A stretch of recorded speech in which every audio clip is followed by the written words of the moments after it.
Hello. Hello, hello, hello, hello, hello. Oh, man, it's going to be a fucking wet hair day today. Okay, how's it going? All right, all right, all right. Man. Okay, I think for all of the people complaining that I'm never able to get the fucking VPN split tunneling working, okay, this is the stream. It's working. It's done. If the connection is shit, okay, I am blaming Dickers Dan, Alex Pratt, as well as several other subversive members of my my audience, okay? Those are the people to fucking blame, yeah? What VPN are you using? Nord. Unfortunately, I mean, even if you're doing split tunneling, you need, like, a relatively good, usually, like, paid VPN to be able to make it, like, not totally dog shit, right? Yeah. Yeah. I've tried it in the past. I've played around with different ones. Nord is basically the only one that allow you to actually, I don't know, do it and keep up like a good fucking connection. Although even still, it's a little bit fucking shit. But okay, we work with it. NordVPN have a VPN extension. I used Nord before.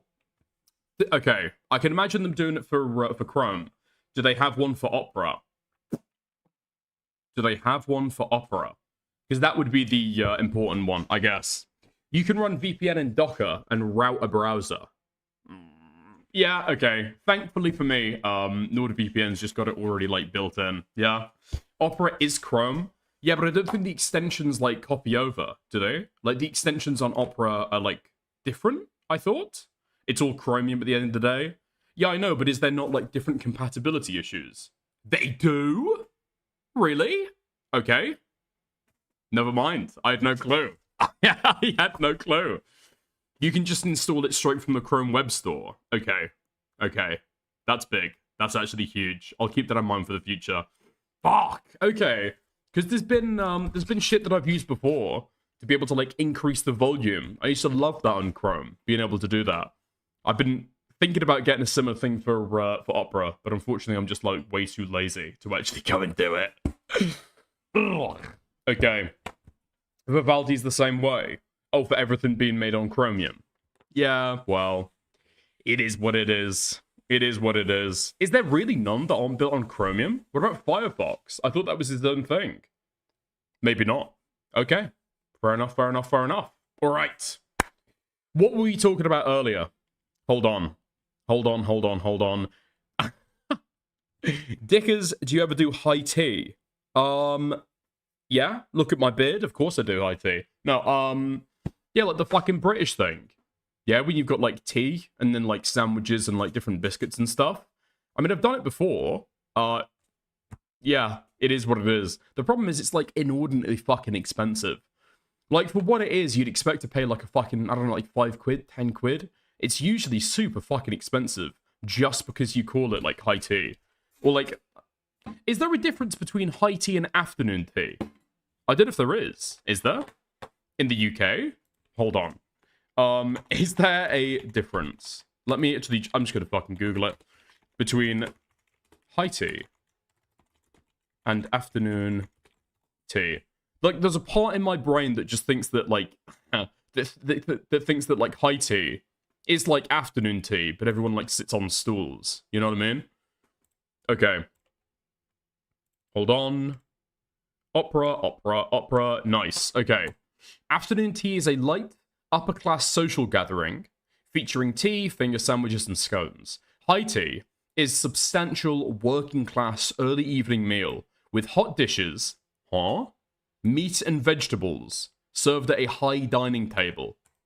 While high is often confused with fancy, it refers to the table height. Wait, really? Okay, never mind then. Never mind. Whenever I heard people talking about high tea, I always assume they're talking about afternoon tea, but, like, fancier. Okay, it's like, well, like an early dinner. Right, fair enough. Interesting. Regarding stream title, nobody fucking cares about tea. Okay. Thank you, Nate. Listen, before we get into the fucking, into the quarter and stuff, there is more content to go over. Okay? Slow your roll. Okay? There's more stuff to be going over. Tweets, especially. I think I said yesterday, right, when I was going over the Destiny stuff, that he was doing a free appearance at a college instead of actually organizing with any of the PV people. He was on his own, broke, couldn't afford to do these free appearances anymore because it was squeezing him financially. And so I think he's cancelled quite a few other ones. But he finally did. Okay? He finally did. He finally did the free appearance at a college. Unfortunately, the clips from it have just been even more fucking depressing. However, if we also look at your political career, your canvassing for Sherrod Brown had pretty much zero results. Your coverage of the Donald Trump assassination attempt, as well as the Charlie Kirk assassination, just like it was a PR disaster for all intents and purposes that galvanized the right and gave it a lot of ammunition. Multiple of your political opponents, from like Vosh to Hassan, they say that you're a net negative to leftist political discourse online, and lots of smaller creators would agree with them. And on top of that, in March 2022, you were banned for harassing people who are on your side of the political aisle, which is the middle of election season. So if we apply this like results framework to yourself, wouldn't it be more logical for you to go back to playing StarCraft, which you were genuinely like really skilled at? Well, listen, I think the fact that so many people have such strong opinions about me means I must be doing something right. That's my perspective on it.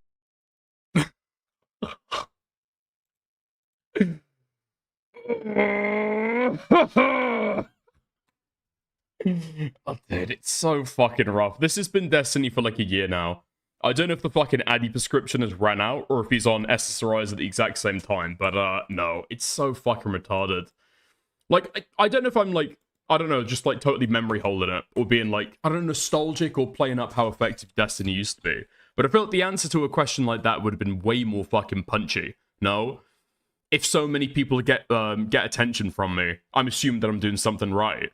The only attention that he got for the Donald Trump coverage and for the Charlie Kirk coverage was from the right. No?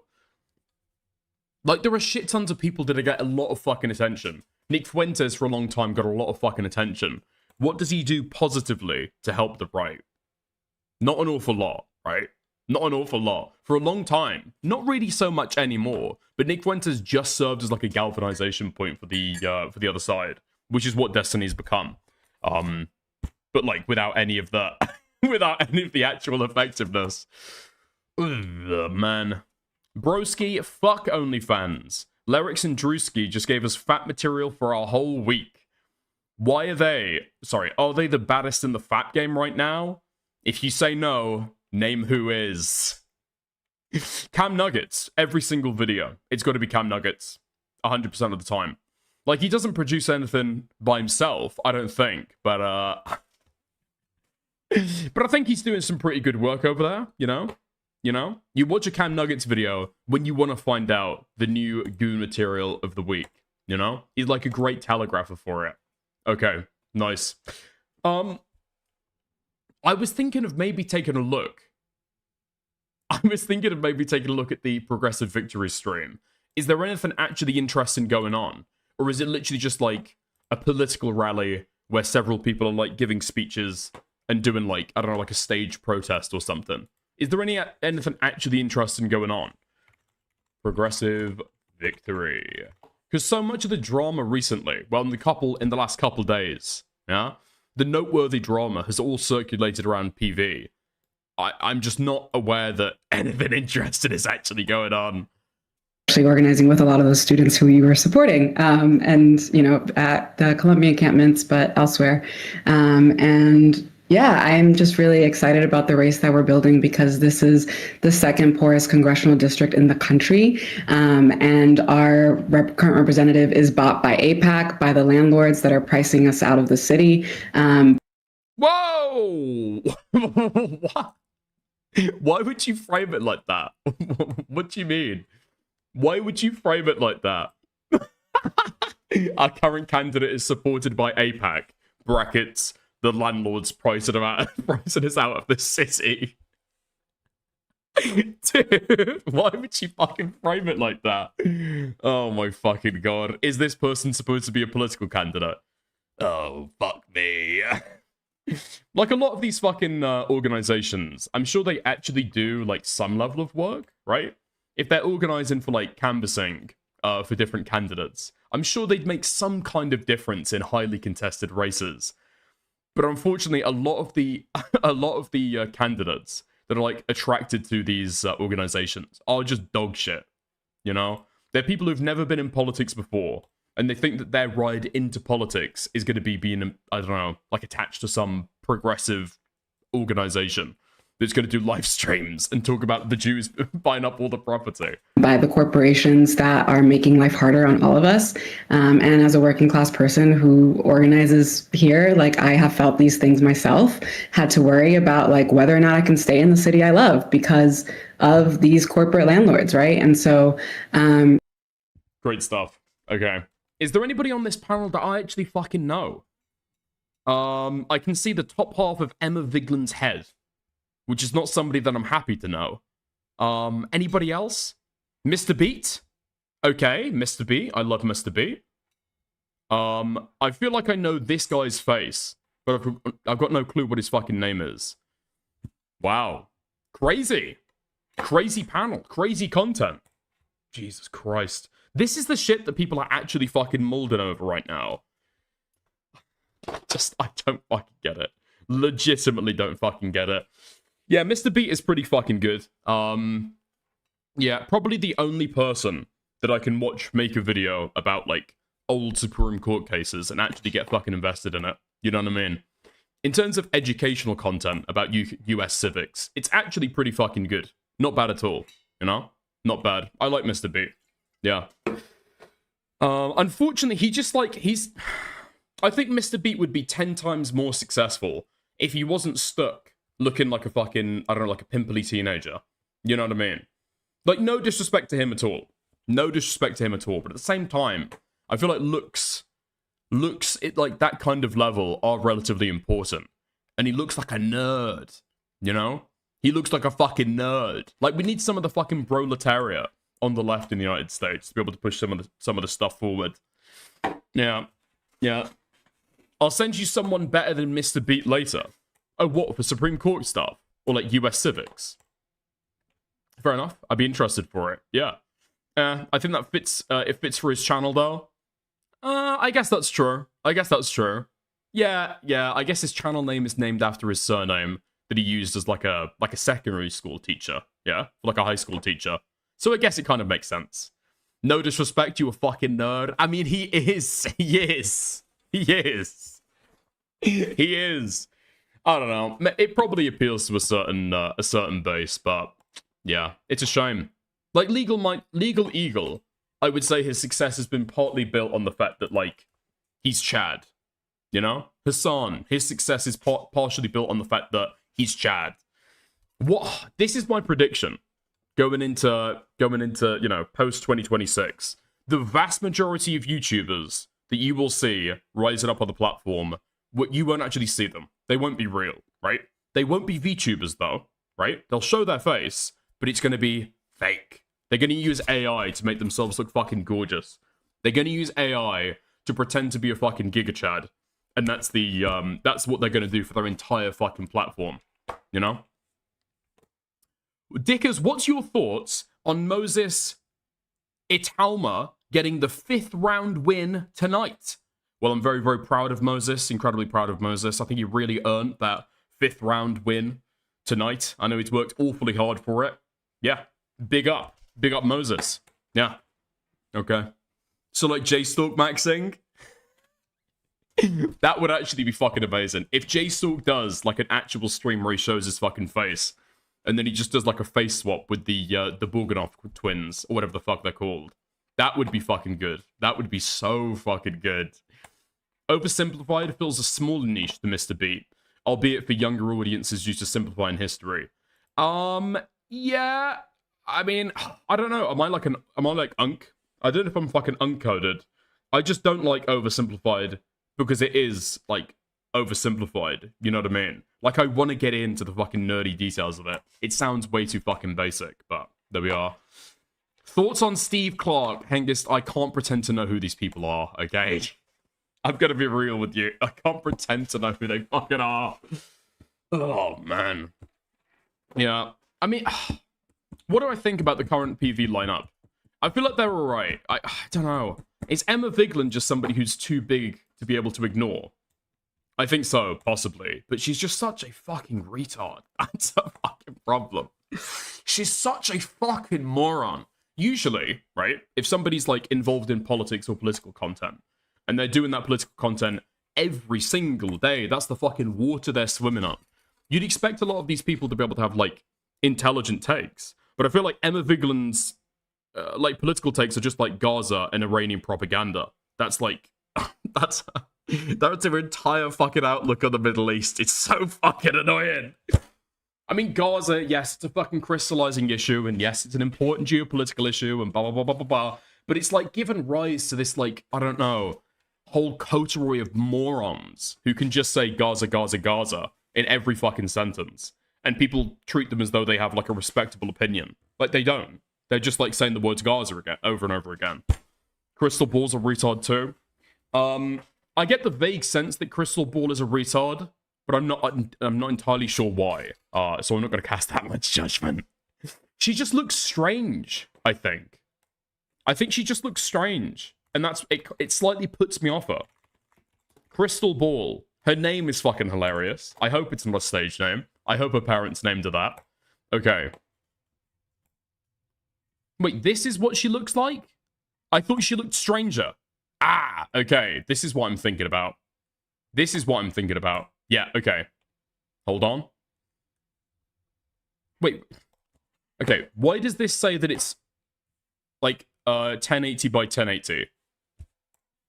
And then I can't actually find anything. And then I zoom and it's fucking pixely. Okay. Anyway, she just looks slightly odd. She's not that bad when she's smiling, I suppose. But as soon as she's not, it's like strange. Is it the jaw? Maybe. Maybe. Emma is normal looking. Is Emma Vigeland normal looking? I mean, I guess normal enough. Maybe I'm just like, I don't know, warped by disliking her. I don't think she looks normal. I think she looks like a like a retard. I don't know. I don't know. Sort of masculine in that pic? Yeah, possibly. Hold on, Dickers down. What have you just sent? What the fuck is this? This video is going to explore every constitutional crisis in American history, at least all. Oh, fuck me. Fuck me. 7 hours. Okay, yeah. Next time that I'm like on a fucking coke binge, I'll give this a fucking watch, okay? I'll leave it in my link bin. That's where I leave all my stuff that I might want to watch later, possibly. Fuck me. Jesus Christ. You watch too much filtered people? Wait, what do you mean? What, like they've got like a beauty filter? It's not even that. I'm not saying that she looks ugly, okay? I would say that she looks conventionally attractive, right? I would say she looks conventionally attractive. But she looks unnerving, you know? She looks unnerving in a way that I can't really put my finger on. Kind of like Erica Cück. Like, again, Erica Cück, probably conventionally attractive, right? But there's something going on under the fucking covers. I feel like bugs. I wouldn't be surprised if she, like, accidentally cut her face and, like, bugs came fucking crawling out. You know what I mean? That's just the vibes that I get from looking at her. Yeah? You still never watched my 3-hour Kanye Law video that I sent. Yeah, and I don't think that I ever will. I'm just not that interested in the guy. I'm not interested in the guy at all. Speaking about Kanye Law, hold on. I had fucking eyes on Internet Anarchist yesterday when he went live on stream. Wait, sorry, when he went on Twitter yesterday. Hold on. Hold on. Now, I've got no fucking clue about this Bully track, right? Yeah, there we are. Bully dropped. I've got no fucking clue, okay? Is it a good song? Is it a bad song? I'm not going to watch it on stream because it's going to get me copyright fucked. And I'm not going to listen to it in my own time because it sounds fucking boring. I've got no interest. But how the fuck does this Internet Anarchist guy get off asking if, what happened to No AI on Bully? Is this seriously the final version? You don't even write your fucking videos, you retard. You don't even write your videos. How are you trying to be part of the anti-AI brigade when you don't even write your own shit, you plagiarize from other people? You do, like, the worst stereotype of what AI does. Plagiarizing from real fucking creators. No? Fuck me, man. I just saw this pop across my timeline. I just couldn't fucking believe it. I had to double check it was the real fucking account. Fuck me. Yeah. Plagiarism is not as bad as AI. Totally wrong. Totally wrong. Totally fucking wrong. At least people who use AI, it's kind of obvious that they use AI, right? Especially in music production. Especially in fucking music production. But there we are. Okay. Fuck it. Do we go into some of the, into some of the other content? Okay. We'll still get into it before we go into some of the PV updates. Okay. Little tidbits, little news items. Let's go. So Sam Pepper, did actually get deleted. Sorry, unbanned on Cück. So, if people don't remember, okay, I covered it a few months ago. Okay, stop spamming Firebat in the chat, okay? If I cover Firebat, I'll cover Firebat. That's not what I'm doing right now. Anyway, so people probably remember a few months ago, right? I covered it. Sam Pepper was like having a firework off with small Indian children, and he won. He won enormously. He won hugely.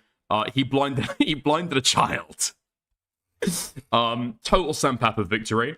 Now after that, despite being, I would say, one of the main people who were like built in and integrated into the Cück ecosystem, like I think I said before, right? People would go to Sam Pepper rather than Cück to be able to ask about their KPP issues, because they would just trust that he's so well integrated, they'd be able to go to him to get it sorted out, right? For a lot of the fucking Cück streamer community, he was just like the contact point that they had for Cück, and he ended up getting banned after the incident.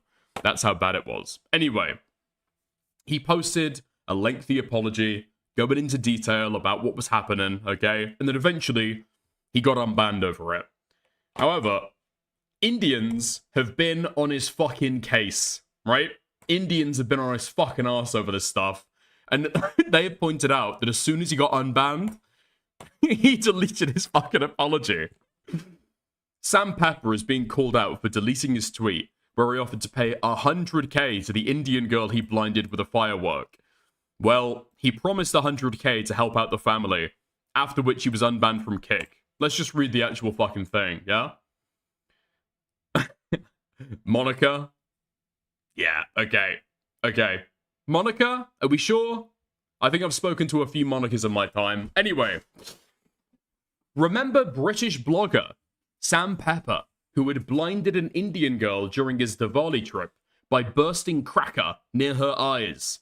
Well, he promised $100,000 help to the family after, which he was unbanned from Cück. But guess what? He deleted the tweet and moved on. Full scam guy. Full scam guy. Full scam guy. Oh my fucking god. What do you mean my racism is showing? I don't know what you fucking mean. You'll have to be more precise with that exactly. Oh man. I mean, it's not the fucking first time, is it? You know? Brits come over to India, they fuck up. Later on, they promise to pay some money back as some form of repatriation. Never happens. Total British win. Total British win. But yeah, he's been unbanned on Cück and he's back on the platform now. Sam Pepper reveals that he made $22,000 last month after getting his permaban lifted. So far, I haven't made more. It will be better. Because so far, I haven't made more than what I was making on my Eddie deal. I did 8 hours and 21 yesterday, but an hour of that was gambling.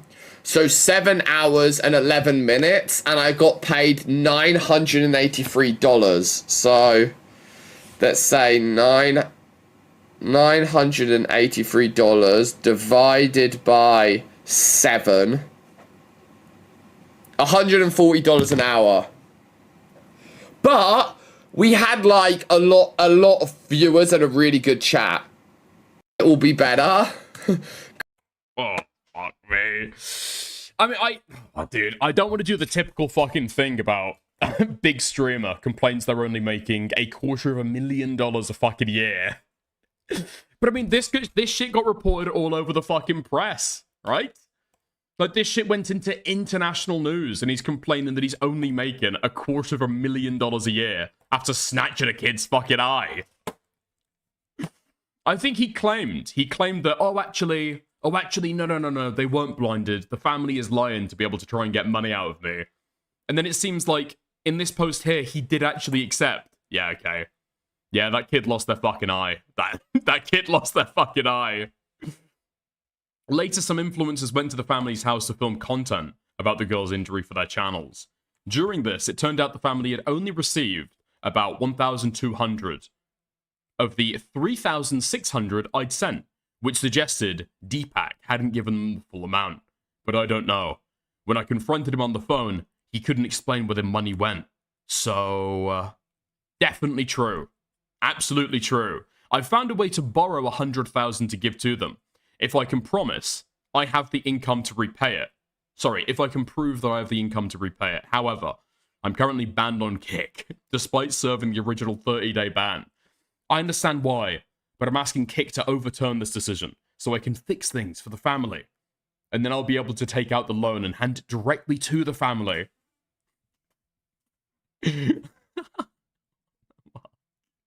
And then he deleted the fucking tweets. Fuck me. I mean, I don't know why people still fucking trust Sam Pepper when he says that he's gonna make people whole after fucking them over. You know what I mean? After about, I think maybe like the fifth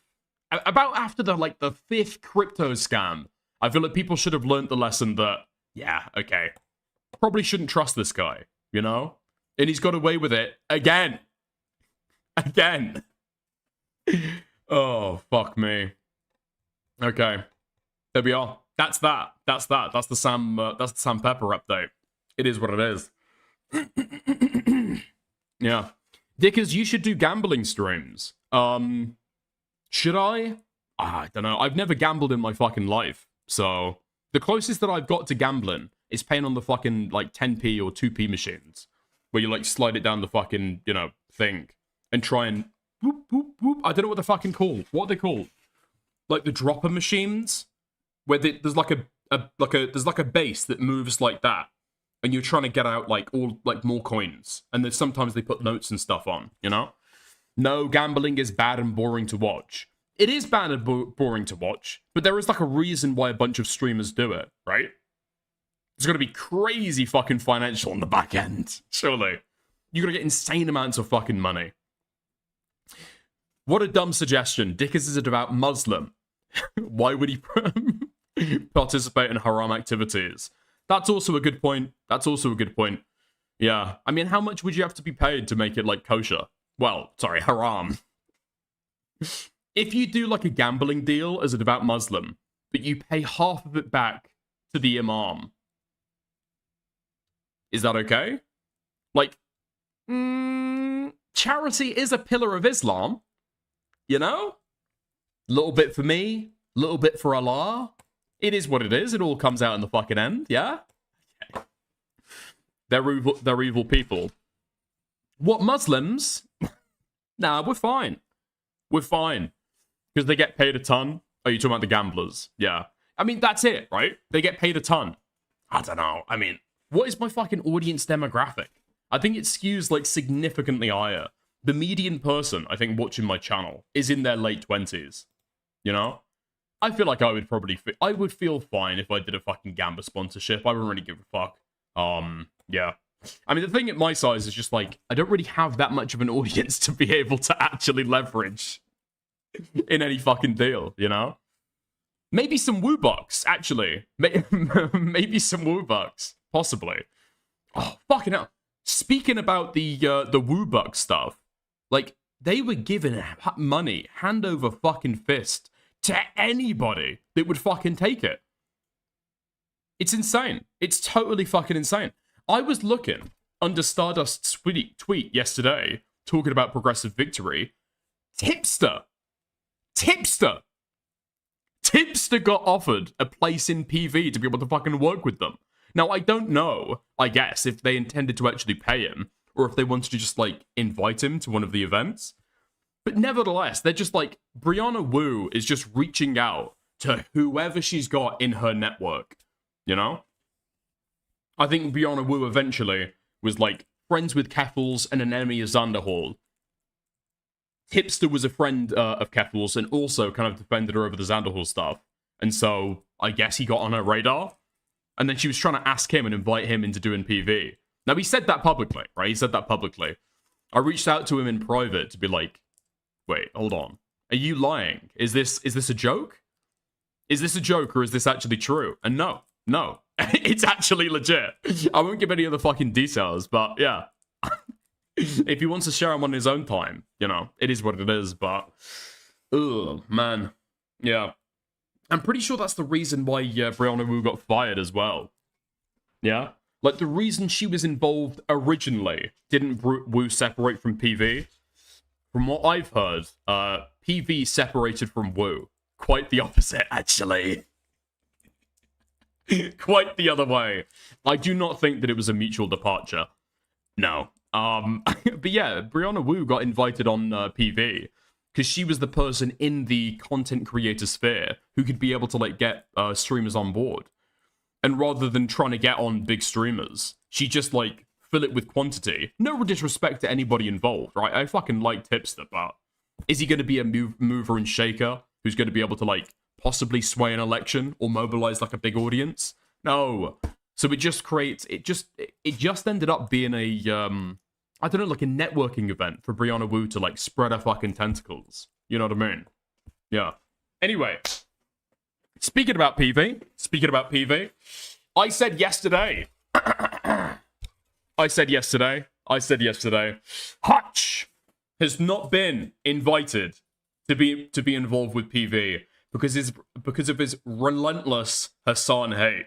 He hates Hassan more than he hates Republicans, clearly. When he talks about, like, democratic issues or political issues in general, he will only ever talk about it from the perspective of shitting on leftists. Zohran Mamdani got elected. Seems like he was happy. And instead of doing, I guess, any commentary on how this is, like, a good move for US politics, you know? The fact that somebody with so much notoriety in the national media has been able to be elected as mayor of New York on a anti-Zionist, anti-Israel ticket. Pro-public services, you know? Social democrat, democratic socialist, blows those lines, what's the difference? Instead, the main topic, because I watched some of these streams when Hutch was talking about it, just again and again and again, and I don't know how people watch this, but Hutch is just talking about, well, he's going to break those leftist hearts any day now. Any day now, he's going to break those leftist hearts. They're going to be so mad at him.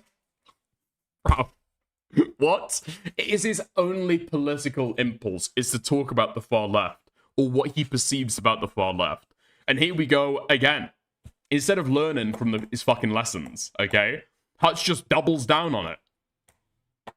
So somebody says, Aaron Regenberg. The Democratic establishment spent half a year blubbering about how we need a liberal Joe Rogan. Hassan's one of the very few popular streamers whose base is young men we have. And it's freaking wild that the very folks arguing Dems need a big tent are trying to push him out of the tent. So the tent needs to be big enough to include big tech and crypto and Wall Street, interest groups whose influence genuinely makes our party's platform and rhetoric less popular to masses of Americans, but not big enough for the exact influencers who we identified as one of our biggest weaknesses, who, by the way, is one of the few streamers who actively, consciously redirects anti-Zionist anger away from Jews as a whole. Hutch's response? I think the issue is that Hassan is very openly anti-democratic party. What? What? I don't think that Dems need to blacklist him, but they should understand that he's pushing for what he's actually pushing for before they're on a panel with him, and be prepared to push him on his actual motives. Anti-DP, can we agree? I mean, he's just not anti-democratic party, right? Hutch just cannot accept anybody who is like, I don't know, critical of the Democratic video, Party. You fiend. Thank you. Thank you, thank you, thank you. I don't know what you're talking about. Feel free to send it in DMs if you want. Yeah? They should blacklist him. Hassan is not a Democrat. He refuses to endorse Dem candidates. And anytime he talks about the party, he's at best equating them to Republicans. Yeah, because he's criticizing them. Right? Yes, because he's criticizing them.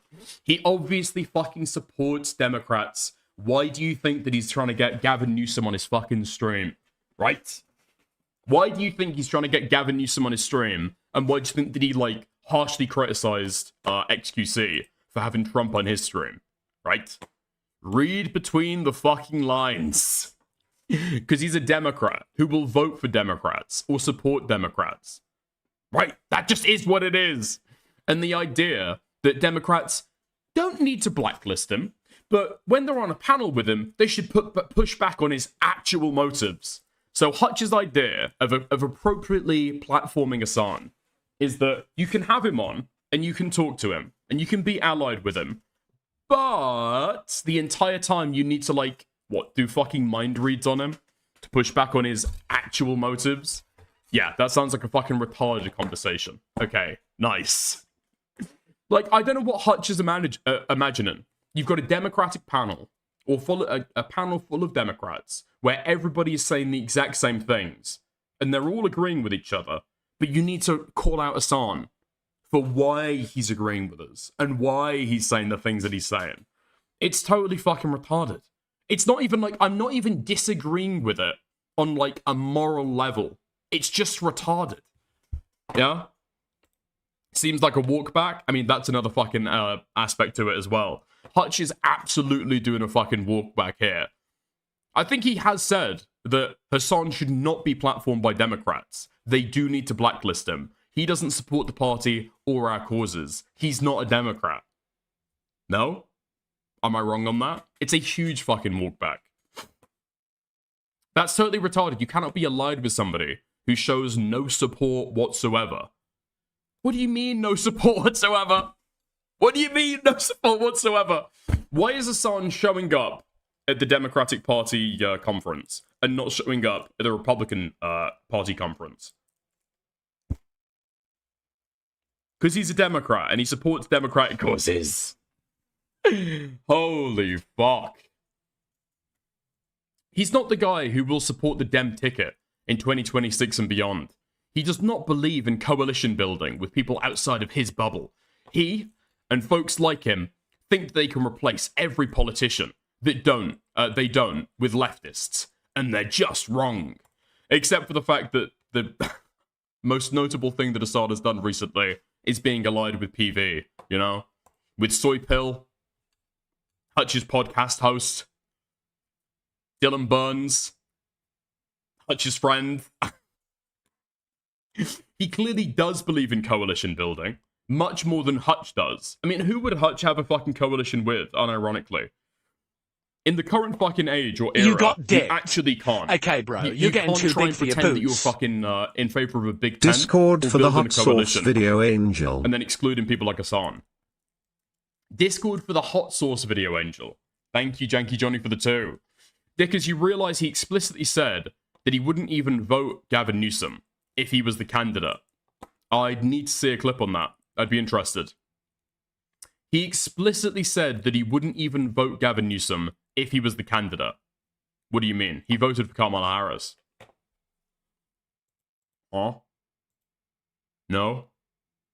I've got an inkling that there might be a little bit more to the clip that you're talking about. No? Could be wrong. Could be wrong. Could be wrong. Okay? Could be wrong. It's a derail, but when you're done with the segment. Okay, I appreciate it. Nice. Okay. Let's go on. Is there anything else here? Oh, fuck. Actually, there is. There is. No, fuck it. We're just doing a little bit before we go into the main segment. What the fuck is this? Try Nicholas Deorio's hot sauce. $30 hot sauce blocked. What has Gunnar42 been cooking? What's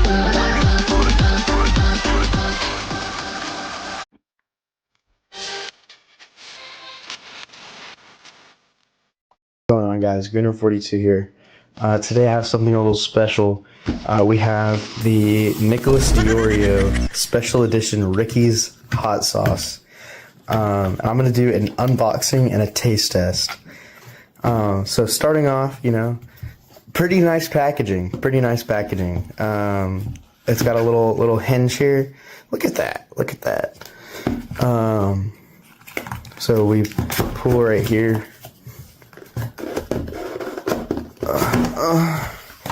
Look at that fucking. What the fuck is this? Let's get this out. Dude, I can't believe Gunnar has wasted fucking $30 on this. It's $30 plus shipping. No.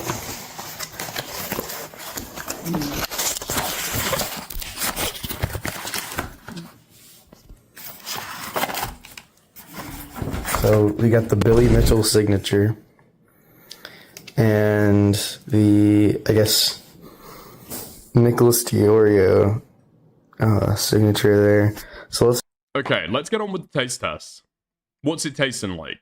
One hand. That is the fucking saddest plate of chips I've ever fucking seen. There. All right, here we go.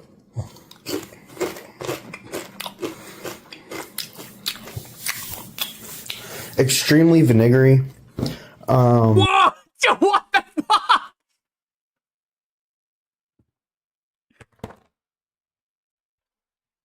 Okay, extremely vinegary. But it's no different than any other hot sauce that I've had.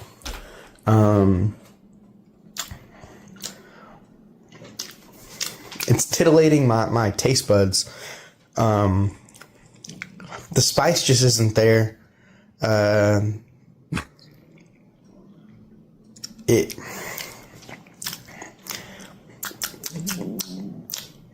You know? Dude, what the fuck was that? What is going on in this guy's fucking gut after eating the Deorio hot sauce, huh? Did you hear that? That is fucking diabolical. There is going to be a fucking hole blasted in Gunnar's toilet later. What the fuck? Gunnar, are you okay right now? How's your stomach feeling, dude? 2 months ago. Okay, 2 months ago. He's probably fine now. You know, normal score. This is about. I actually do like it. I do like it. Normal, regular score, I will give it a 8.5. But because that was a car. Shut the fuck up. That was not a fucking car. You're taking poison damage. this fucker blocked me, we're gonna give it a fucking 0. Fuck. Wait, what got him blocked? Hold up. What I got will him give blocked? it a 8.5. But because this fucker blocked me. Wait, what? I thought you were too good for random commentary shitters, and that's what got him fucking blocked. People getting killed in the streets for fucking anything nowadays. We're gonna give it a fucking 0. Fuck you.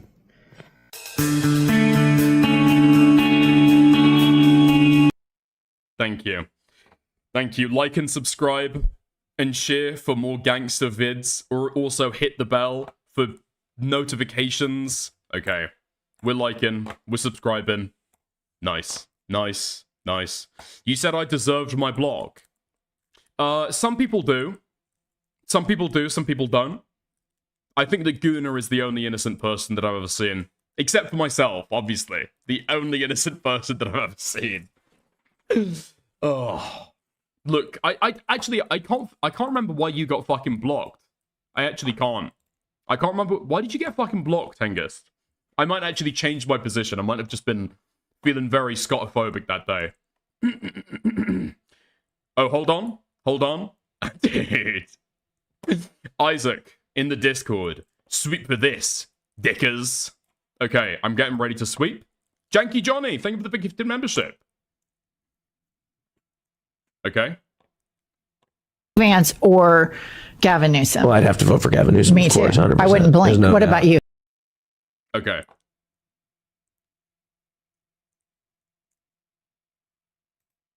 I fucking hate Instagram. Why is it automatically fucking muted when it comes in your fucking thing? I get it why Twitter has got it automatically muted, right? I understand that. I get it. But at least on Twitter, you're able to, like, go back to the beginning super fucking easily. I fucking hate Instagram. Gavin Newsom. Well, I'd have to vote for Gavin Newsom. Dicked. Okay, Who bro, or you're Gavin getting Newsom? too big for your boots. Nice. Okay, that's the gifted sub. Thank you. Disappointed in Who do you Gavin vote Newsom. for, JD Vance or Gavin Newsom? Well, I'd have to vote for Gavin Newsom. Me of course, too. 100%. I wouldn't blink. There's no What doubt. about you, Hassan? I'd probably vote third party. You would? Oh yeah. I mean, at that point, it doesn't even matter. Like, because my policy on this is the same as like my refusal to endorse Kamala Harris. The reason why I did not endorse Kamala Harris was because she did things that were not only unproductive but also unconscionable. And I still stand on that. I still talk about it all the time because people constantly bring it up. They're like, you didn't sufficiently like promote Kamala Harris. You're the reason why she lost. And I'm like, I am incapable. There is no singular force in this country that is capable of making or breaking an election. And if that was real, then it is the most idiotic thing not to listen to my demands. But everybody knows that that's not real, right? Mm-hmm. If I had this singular force to be able to make Kamala Harris the president, then Kamala Harris should be coming to me every day and being like, let me do a collab with you, please. Totally. Right? That's not the case, of course. And they know it. That's why they didn't do it. But the campaigns are always responsible for whether or not they are able to win the crowds, win the population over, and combat against the couch. Not necessarily even against the Republican Party, but usually you're fighting against the couch, people who just don't go out and vote. And for me, the way I see it is if the Democratic establishment, Your political ally, sir. I want to know how long ago this fucking clip was, because I've heard Hassan say very, very different stuff recently. Makes this decision one more time, just as they did with Hillary Clinton, just as they did with Kamala Harris, and in some ways just as they did with Joe Biden as well, which led to Trump too, then they just don't care. And there's not much I can do. Let me tell you that. something. Yeah. I agree with everything you say, but as a person who lived in a red state for 50 years, I would crawl through 10 feet of concrete to vote for Gavin Newsom, even though I think he's duplicitous, a hypocrite, a thirst trap, hungry for power, all of the things that you say, and harms the Democratic Party and sets the cycle. What the fuck? Like, you'll get 50-year-old white women sitting across the fucking table from Hassan Piker, and they just suddenly start talking about fucking thirst traps. What the fuck? I do not get the fucking mind control that this has of a fucking old white woman. Ecological soil to be more prey to fascism. All of that I agree with. But there are so many young, queer, black, brown, marginalized people in red states. And even though this corporate Democrat is, you see it in a long-term game. In the short-term game, a President Newsom over a President J.D. Vance. For him. Disappointed. Okay. Admit you totally got dicked, bro. Admit it. Okay. Who keeps on following me? Oh, Akumu started following me. Okay. Yeah, I think that, yeah, it's like one of the reasons that I fucking hate Hassan. You're fucking right. Okay. So he will endorse some Democratic candidates. He would never endorse a Republican, right? I think this party allegiance is completely fucking solidified. Everybody knows where he stands, right? Everybody fucking knows where Hassan Piker stands. But yeah, he's got this, I don't know, is it unhelpful? I think that it's unhelpful. I do think it's unhelpful. I think that it's like particularly fucking childish as well. You see the perspective of an awful lot on the fucking left, where they'll refuse to endorse the lesser of two evils because they've got like particular fucking like issues that they really care about. Yeah. I think J-Stalk falls into this as well. I've got to be fucking honest. Right? There are people in this fucking sphere who have the exact same fucking problem. I think I saw a clip of J-Stalk like yesterday or a couple days ago saying like, oh, well, you know, it's totally fine, actually. It's totally fine, totally understandable, totally right to say that, you know, you're not going to vote for a candidate because you've got like a single issue that you disagree with them on vehemently. Like, okay. No. No, no, no. Do we agree in people having like civic fucking I don't know. People who are like civically connected with the politics that goes on in the country or not? Do we want people to vote for the lesser of two evils or not? We should. Absolutely we fucking should. And I do think that it's fucking childish. You're throwing your fucking toys out the pram if there is an issue that both candidates, okay, have a very similar position on, but they're still kind of like beyond the pale for where your position is, and then you're not going to vote for them. Even, I would say, on something like Gaza. Like, we live in a democratic countries where it is the lesser of two evils, and you do have to pick. Or you just resign yourself and have, like, moral superiority. Meanwhile, you know, awful fucking things happen. It is what it is. Like, Kamala Harris would have been insanely fucking better than Donald Trump would have been. That's just a fact. I don't think that anybody would disagree with that. And so the idea that, like, if it is a measurable portion of the population who didn't vote for Kamala Harris because they were single issue voters, right, that would have swayed the election, hopefully we can all agree that's bad, okay? And it's a bad mindset that gives rise to that fact, you know? There we go. There we go. There we go. If they run Gavin, we're fucked. I don't know if that's true. I honestly don't think that's true. I think that Gavin Newsom is like one of the most popular Democratic candidates ready to stand. No, I could be wrong. I think he might even have better polling than AOC, but that's my thoughts. That's my thoughts. That's my thoughts. There's no evidence that is the case, though. I mean, okay, we're talking about the principles, though, right? We're talking about the principles. I'm saying if it was the case that a bunch of people didn't go out to vote for Kamala Harris, that they would have because of a single issue vote or a single issue like Gaza, right? That would be a bad thing. And the mindset that gives rise to it is also bad. Like, it is what it is. It's descriptively true that for some people who are single issue voters, they won't go out and vote because of those, you know, neither candidate coheres with their values. Absolutely, that's the case. But it's bad. But it's bad. I will vote for him because he cheated on his wife. That's true. That's a good point as well, actually. You know, maybe that's what got Trump through office. Possibly. Possibly. Could you ever imagine Kamala Harris cheating on her husband? Before the Dem primary, more leeway in single-issue type rhetoric.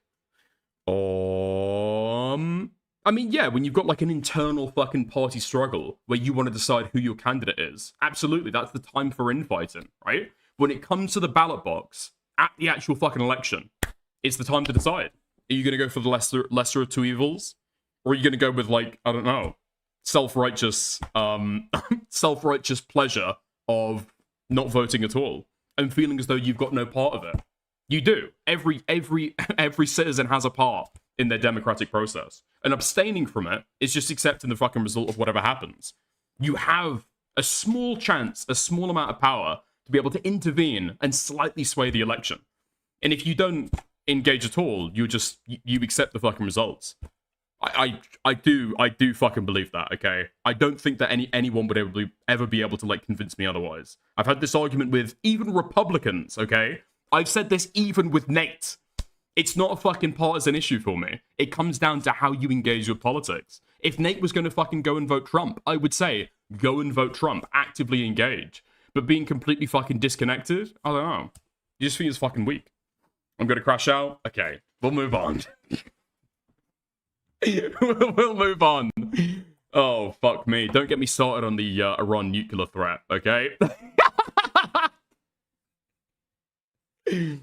Oh, fuck me. That's another fucking issue that I will absolutely fucking go to bat for.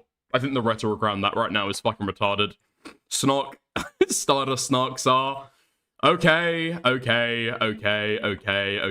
I think we've got a few clips to go alongside this as well. Fuck me. Okay. I've got a clip on my fucking PC, actually. I went in, grabbed a few clips myself. Let's go. Okay. Have I got a link to the original stream? I've got that as well. Fantastic stuff. Okay. Nice. So, Stardust is somebody who's driven by several motivations, but a lot of them totally amoral and personal grievance based. Okay? So, Stardust clearly cannot get any fucking headway on her own. She is extremely fucking ashamed of the place that she's ended up, right? Doesn't stream anymore, had no motion with it, had no success, bullied widely, rather, for being completely uninteresting to fucking speak to, uninteresting to watch, and she's now landed herself with the most successful, I guess, aspect of her online career is editing for certain people. And even those, she's not even willing to, like, say their names, right? Go onto her Twitter. Go on to links from Stardust. Take a look. Who does she edit for? Lonerbox Live. Wow. Lonerbox Live. The full name. And Gilded? I don't know about you. I've never heard of this content creator Gilded. Who is Gilded? Who's Gilded? Gilded what? Gilded what?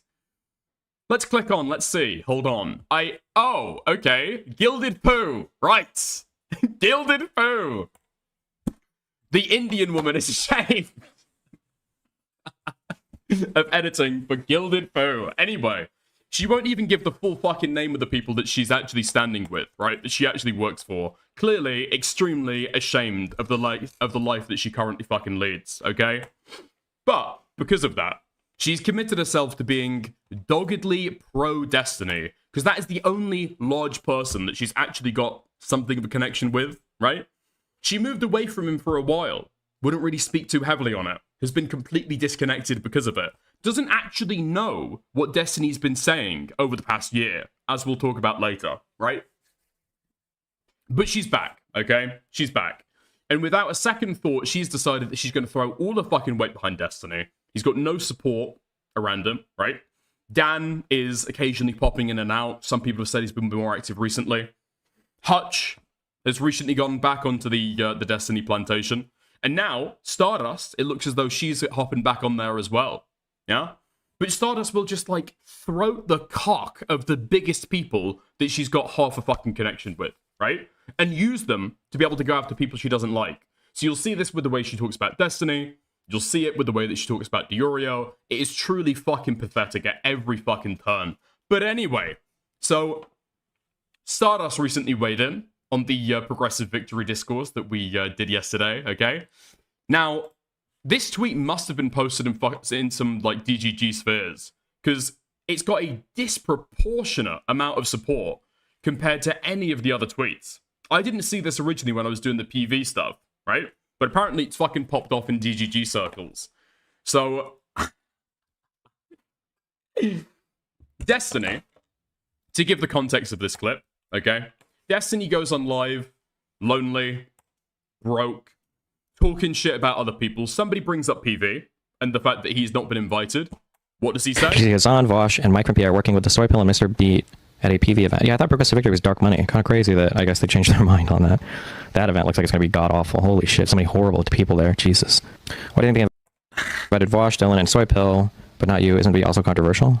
Well, because I'm like a super center-left liberal dude. What do you mean? Also, I'm pretty sure I've openly fought with all the new PV people are like tankies, so. He goes on, Vosh and Mike Rimpey are working. Mentions Dylan Burns. Mentions Soy Pill. Nah, they're all tankies, bro. I've fought with all of those guys. All those guys fucking hate me. That's why I'm not invited. Ugh, I mean, it seems like they were happy to be associated with Destiny right up until the start of 2025. Now, can we think about what happened at the start of 2025?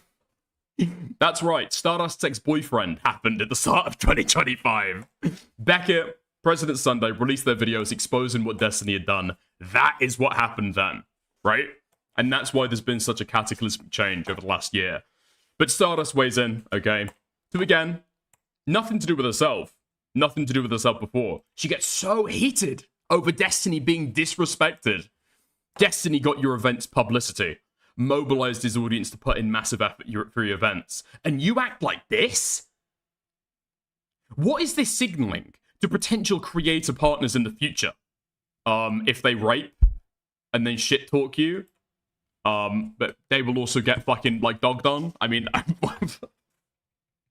what does she think here? Legitimately, what does she think that is going to be, like, bad in the fucking future? Destiny is actively shit talking the event and actively shit talking the organization. and they give him a fucking quote tweet. So fucking what? Big whoop.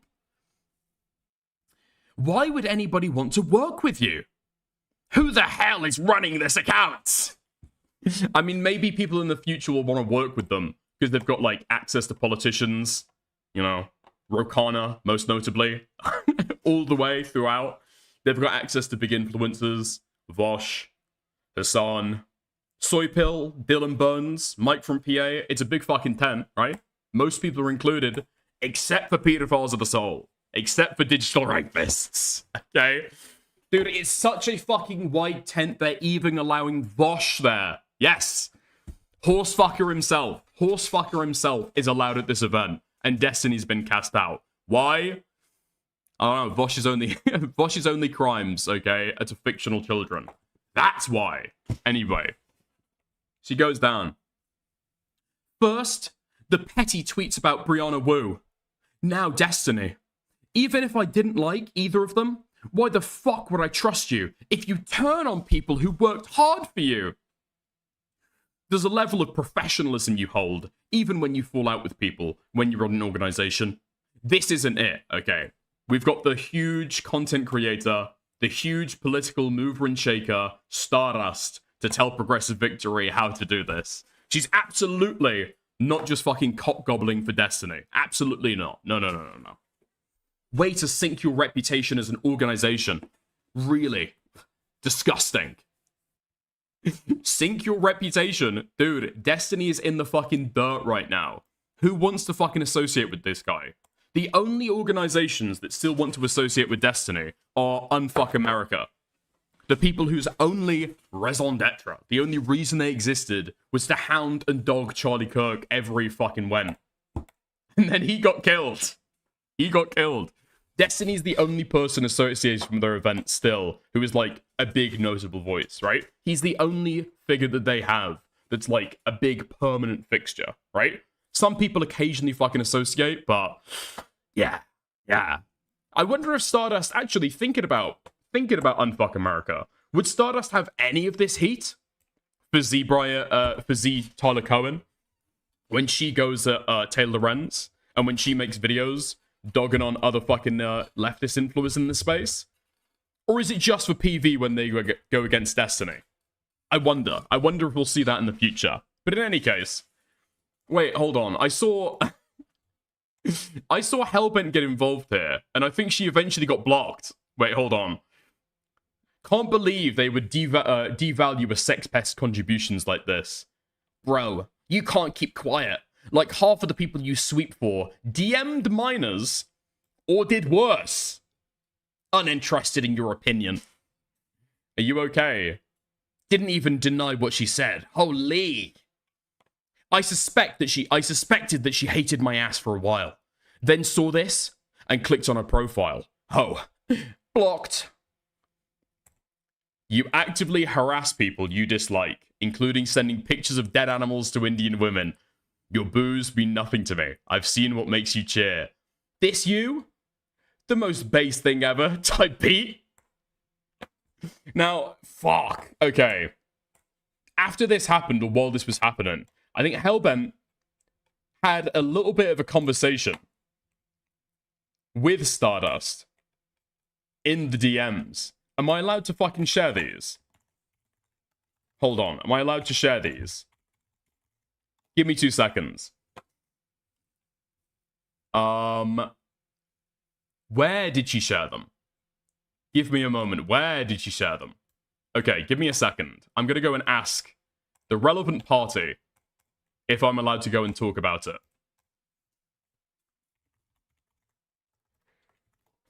Hold on.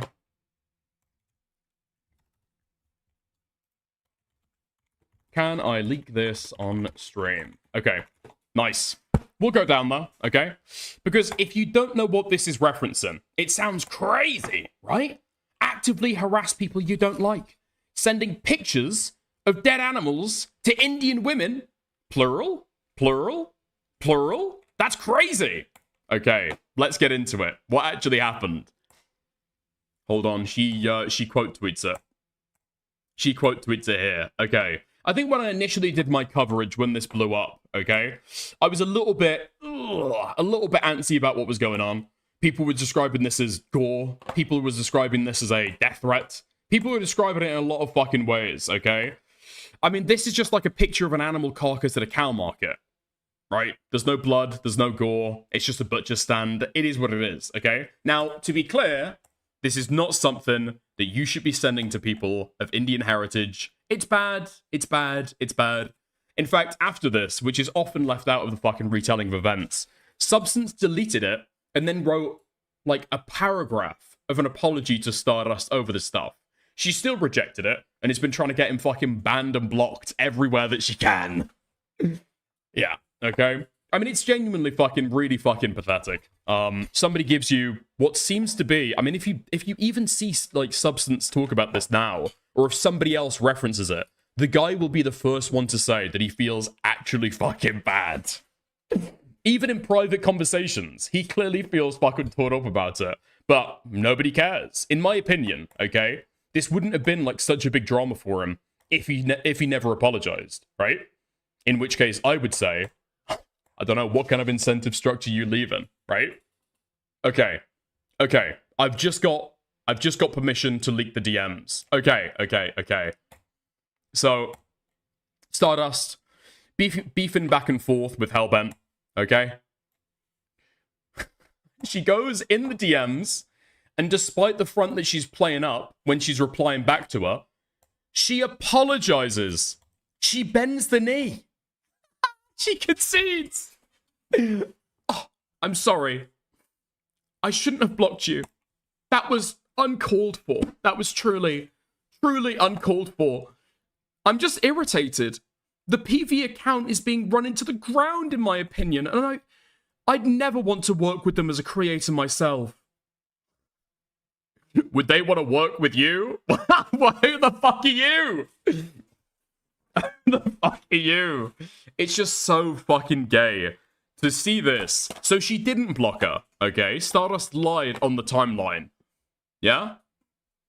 I suspected she hated my ass for a while, then saw this and clicked her profile, and oh, blocked. She did not block her because of this. She's apologizing for blocking her. Well before. She actually blocked her after the "Are you okay?" That was why Hellbent couldn't respond. She got blocked after "Are you okay?" But Stardust, feels bad. She feels bad about it. Okay, so she goes back in. I'm just irritated, The Progressive Victory Twitter account has been on my mind so much lately. I'm in a terrible mood. And then she posts this. This you, the most base thing ever, type beat. Actually, never mind. I saw some of your tweets. We probably shouldn't talk, Lamau. Good luck. Maybe we'll talk at some point far in the future. Then she gets blocked again. I mean, at least out of all of this, incredibly fucking pathetic. Insanely fucking pathetic. But at least we now got the answer to the question, right? Are you okay? The answer is no. The answer is no. The answer is no.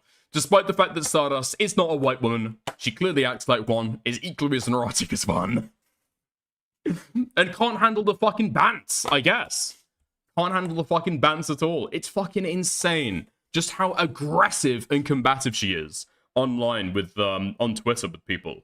And then as soon as she gets anything back, she will tweet for the next 3 months straight about misogyny, racism, and what it's like to be a woman in online spaces. Consistently, okay? This is a fucking MO. Jesus Christ. She got skulls sent to her feed. Yeah, that's actually fucking true. So she goes and writes this after, okay? Stardust is starting a movement, a campaign. If you're a creator or person who has worked with Progressive Victory and feel like you've been thrown under the bus, please DM me. Bro, it just ain't that fucking serious, is it? It just ain't that fucking deep. Can we all get a it's not that deep for real? Please. Holy shit. Like, the only person who has been quote-unquote thrown under the bus is Destiny. That's who she's crying about, right? That is who she's crying about. Stardust used to be featured in Progressive Victory content because she was a fucking hanging off the nuts of Destiny's career. And now Destiny's been kicked out and she's been kicked out with him, right? That is what's actually fucking happened there. Really? Yeah. Yeah, there was a fucking PV live stream with Destiny and a bunch of his orbiters on the PV channel. And now, she's gone as well. That's why she's actually fucking mad there. Yeah? Is Stardust coping because she hasn't been invited or something?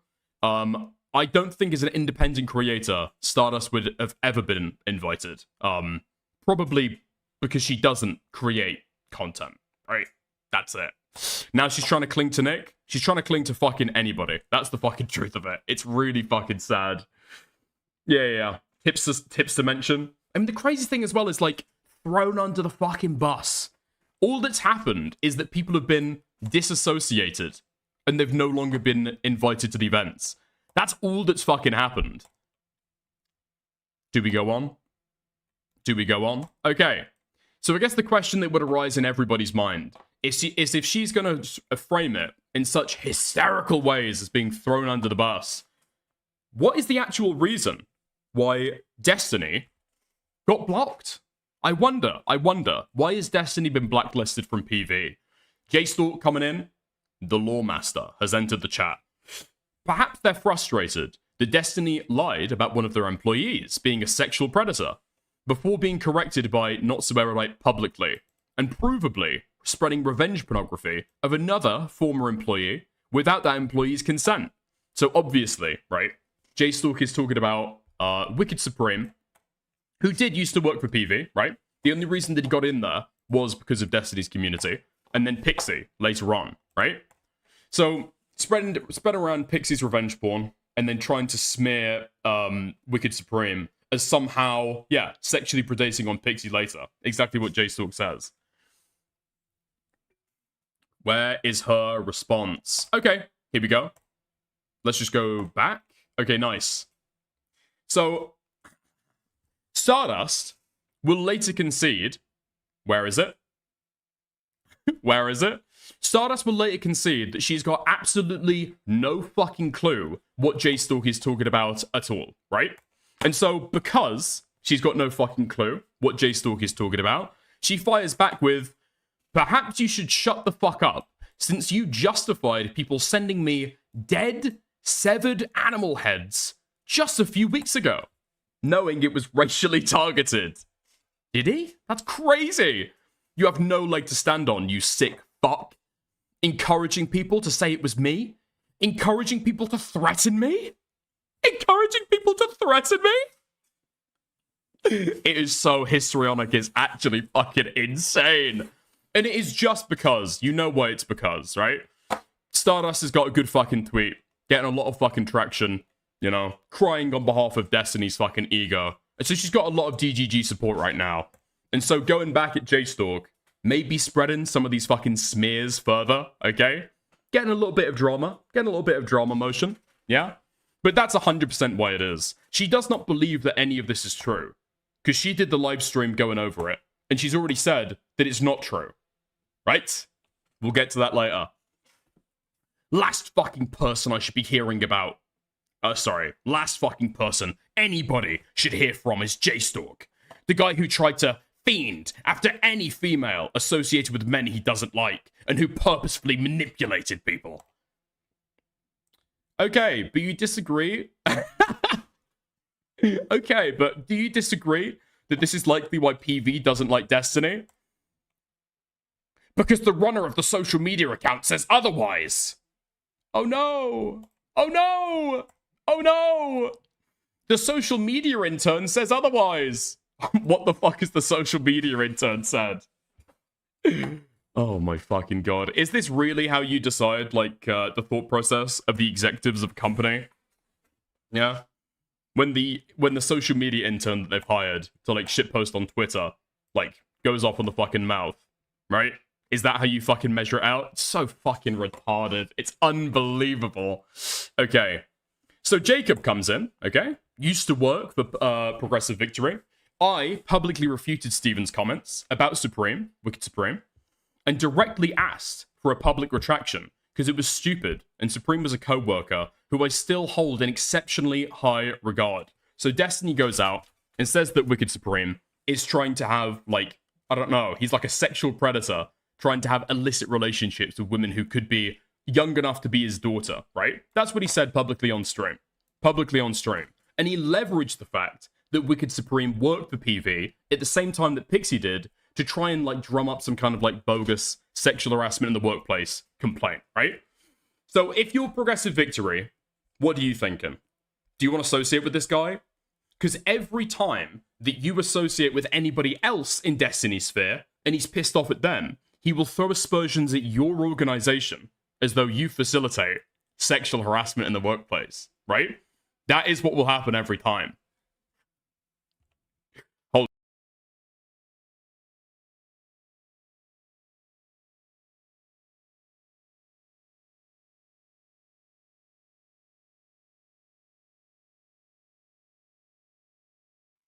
Sorry, somebody just sent me a dead cow carcass. That was what I was just sorting out there. Okay. Apologies. All right. So go down, okay? And Stardust says here, yeah, I'm not entirely aware of the situation with Supreme, but I definitely don't endorse any accusations towards him. So Stardust admits, okay, she's actually got no clue what J-Stalk is talking about here at all, right? She's got no clue about the fucking law. She's got no real interest in what's going on. The only thing that she cares about in this situation is hanging off Destiny's nuts. It's pretty fucking clear, right? This is just what turned up on my fucking doorstep. Yeah, I'm looking at it right now. Anyway. So she quote retweets this stuff. Reminder, I didn't view this as something to be worried about until J-Stalk and others insisted that Substance should have said the cow was me. Why would any other woman online... How would any other woman online interpret that? Prior, I just thought it was a racially targeted insult of a really gross nature. The fact that Queeman doesn't see the issue of sending an Indian woman or Indian person a severed cow head indicates how fucked in the head he is. Sending dead animals, especially desecrated dead animals, is only something crazy people do. Okay, Max, disavow. What the fuck? What the fuck? Wait, does she respond to this? No, she doesn't. Okay, she doesn't. Fuck me. I mean, it's just fucking crazy how much you'll fucking lie, right? Especially when you've got, like, timestamps, the things that she has said on stream publicly, like, ready to go. Hold on. Where is it? I've got a fucking clip here. Give me 2 seconds. Fuck. Okay, here we go. I'm looking back in, okay? I'm looking back in real quick. So this is where the fucking claim comes from. Let's have a gander. But what, you just have to take everything literally? You know, that's not a sign of intelligence, and you're calling me the dumb one. I think between the two of us, J-Stalk, I think you would be surprised, okay? If you're taking everything that literally, you're probably not too smart. Okay, wait. I completely forgot this clip, and I fucking clipped it. Okay. So Stardust, yeah, right out the bat. It's low IQ behavior to take things so literally. A little eye pops out? Oh my god. I am only, like, I prefaced that presentation by saying that this is not an indictment on his community and not an indictment of him.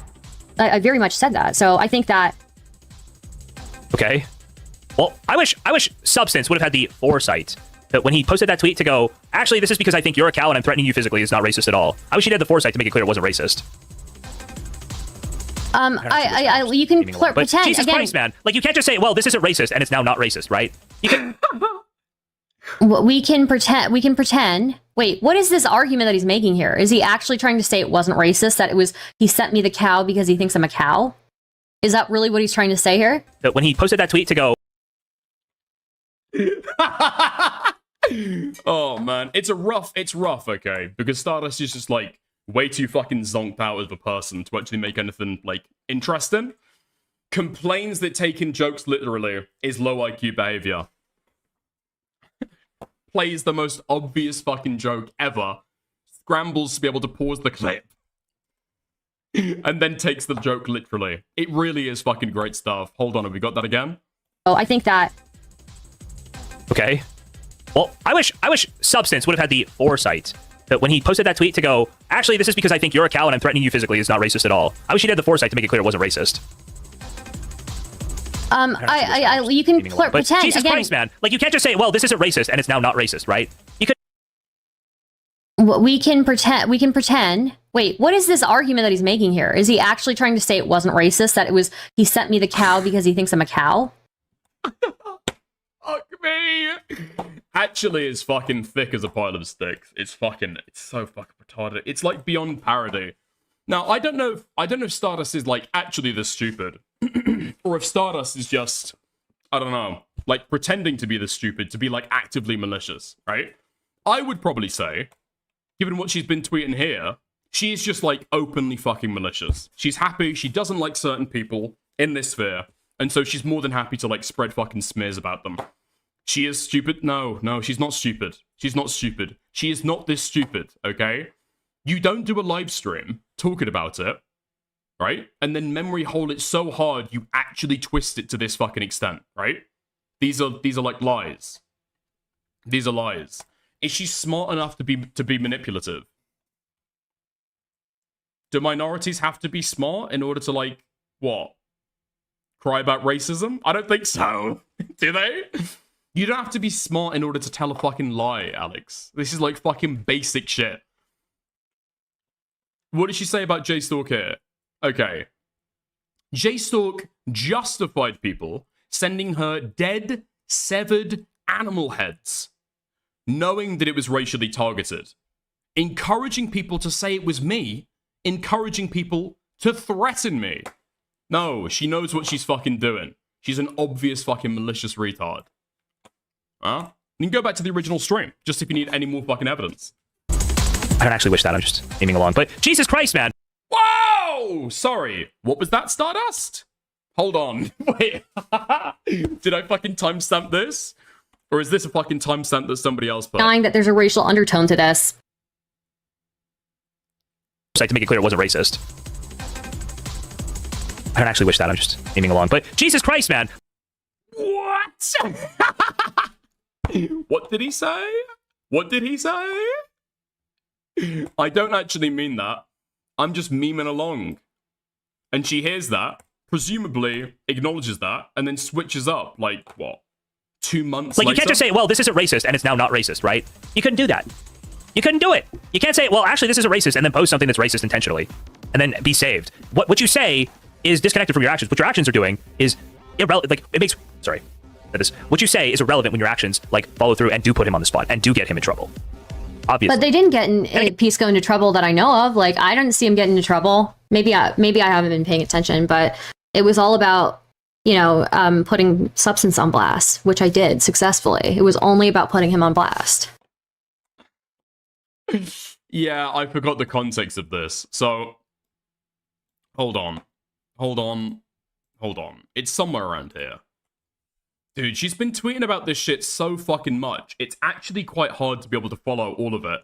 Let's just go on her fucking Twitter page and take a look at the post she's done. Because I think it's here. Right? Okay. Ah! Okay. Nice. Here she says it. It's in the tweet that I pulled up already. Reminder. I didn't view this as something to be worried about until J-Stalk and others insisted that Substance should have said the cow was me. Now, she's already gone through, listened to J-Stalk, knows that he's joking, knows that he doesn't mean it, hears him saying that he's just riffing, right? And then still tries to run with it to this day. But there's a second lie, if you can fucking believe it in that sentence alone, right? She did claim that she was worried about it. The whole reason why this stream has started is because she is going on Wick's panel to ask Pisco's question, to ask Pisco questions, to bitch and moan and complain about the Substance tweet. If she didn't think there was anything to be worried about, why is she complaining about it on Wix? Why is she bringing it to Pisco's attention? Why is she complaining about Pisco's community moderation? Why is she putting forward Destiny talking points in order to fucking denigrate Pisco? and act as though he needs to cut all of these people out of his community. Make no fucking mistake, okay? If people don't remember the last fucking 2 months, that is the drama that was happening at the time. Destiny was trying to exert pressure on Pisco to make different moderation decisions. And she goes along with that by trying to get Substance banned. Again, just anytime you're going to complain about moderation with regards to a community, you should have gone to that community's moderators first. Yeah, I'm sorry. No, I don't have to. Relevant to me, okay? No, I don't have to do that. If I'm complaining about a person's behavior, I'm allowed to put them on blast. If you send me gore, I'm putting you on blast. And I'm like, if I have the opportunity to get your favorite streamer to condemn you for it, yeah, of course I'm gonna do that. Like, here's the thing as well. This wouldn't actually fucking work if people wanted to sincerely fuck with Stardust, right? It wouldn't fucking work at all. If people were sending her dead, severed cow heads in order to actually get a fucking reaction out of her, in order to actually make her fucking feel afraid, why would you give that attention? Why would you put that on blast? You think you're gonna own the fucking trolls by fucking retweeting them? Really? Is that really what you fucking think? No. This stream, or the PowerPoint presentation that she did with Pisco, only works if he feels bad. I told her in both of her streams you played, and in DMs, that she should let it go, because Substance and pals were just trying to upset her, and she shouldn't react to it. I mean, that's the fucking thing though, right? But the time that she did both of these streams, right? Substance had already apologized, so it makes no fucking difference. You know what I mean? If you want to hop on, Gilda, feel free. I'd love your thoughts on all this, but yeah, I think that's just like, it's still retarded either way. I'm not following whatever drama that is. I don't think that Stardust actually thinks that she's dealing with bad faith actors who actually want to troll and fuck with her, right? She's dealing with somebody who stepped over the fucking line and now feels bad about it. And she knows. She knows that's who she's dealing with. But yeah, of course I'm going to put Substance on blast. Yeah, don't double, you just missed it. Destiny went on a whole thing about how he wanted Pisco to start moderating his community because they were saying mean things about Destiny. There's a whole thing with Doobie donating money to Pisco to like post facts about Destiny. See, even I wouldn't do that. I wouldn't even do that, right? If that's true, I wouldn't even do that, right? People say deranged shit about me all the time in these people's communities. I'm sure if I went and I looked in J-Stock's community, or I looked in Pisco's community, or if I looked in any of these communities, that I could find them saying incredibly deranged shit about me. And I don't go out there trying to get them to moderate their communities for that shit. Yo! Gilded! Welcome to the stream. Welcome to the stream. What's up? How's it going, mate? I forgot that she did that stream. Really? I was very deathly sick in her chat. Mm-hmm. And, I do vaguely remember seeing your chats pop up, and I thought they were very, I don't know, out of character. I think you seem to be, like, harshly condemning sending somebody material related to animals to be able to fuck with them. Which I thought was a strange take. The flu makes sense now. Yeah, no, I wasn't like condemning it. I was I think it was mildly hypocritical for a progressive to do. That was like the extent of my point of view on that. But aside from, if assuming it was meant to be racially motivated, that is. Which, I mean, it kind of seems that was the punchline, but not that I care. I'm just saying that it's hypocritical. I mean, is it fucking racially motivated? When you call Aiden a Jew, is that racially motivated because you hate Jews? It's edgy. Seems like you hate Aiden, and it's a way to be able to get under his skin, right? It's like racial humor, but the idea that it's like, I don't know, like actually shows racist you're right. intent. No, you're right. Racially motivated is a little too strong of a phrase. I just mean like edgy, like that. That's what I'm getting at. Like, but no, like, and that I think is fine. So long as the person doing it is consistent about it, which Substance doesn't seem to be that consistent about it. So since he apologized, which I don't think he should have either, but I mean, I don't think that it should have been fucking. I don't think he should have apologized because he's only been fucking raked over the coals harder, right? But I think that he shouldn't have apologized practically because Stardust is like a malicious, dishonest freak who will use his apology against him as a tool to be able to get him, banned in other places. I don't know if she's being dishonest or not. I think that she was like legitimately upset by it. Have you seen her tweets over the last couple days? No, I have not. I saw what you showed on stream here a little bit before I chatted. I don't know why she's going this hard. I don't think that's a good idea. I think, in fact, that's a dumb idea. Well, I mean, she's not really like going hard. So, I mean, just take a look what she's saying at JStalk. I think, are you in the screen share real quick? Yeah, well, that's what I'm saying. I don't think this tweet should exist. Just period. I think she should drop it and let it go. Well, it's not dropping it and letting it go. It's like lying, right? It's like lying about somebody else. So she said about JStalk that he continuously justified and defended somebody sending me gore of a severed cow head, knowing that it was a racist attack. He said that the person should have said the cow was me. Threat? 3 question marks? He's desperate for positive female attention and will manipulate to get it. I mean, there's just lies about JStalk, right?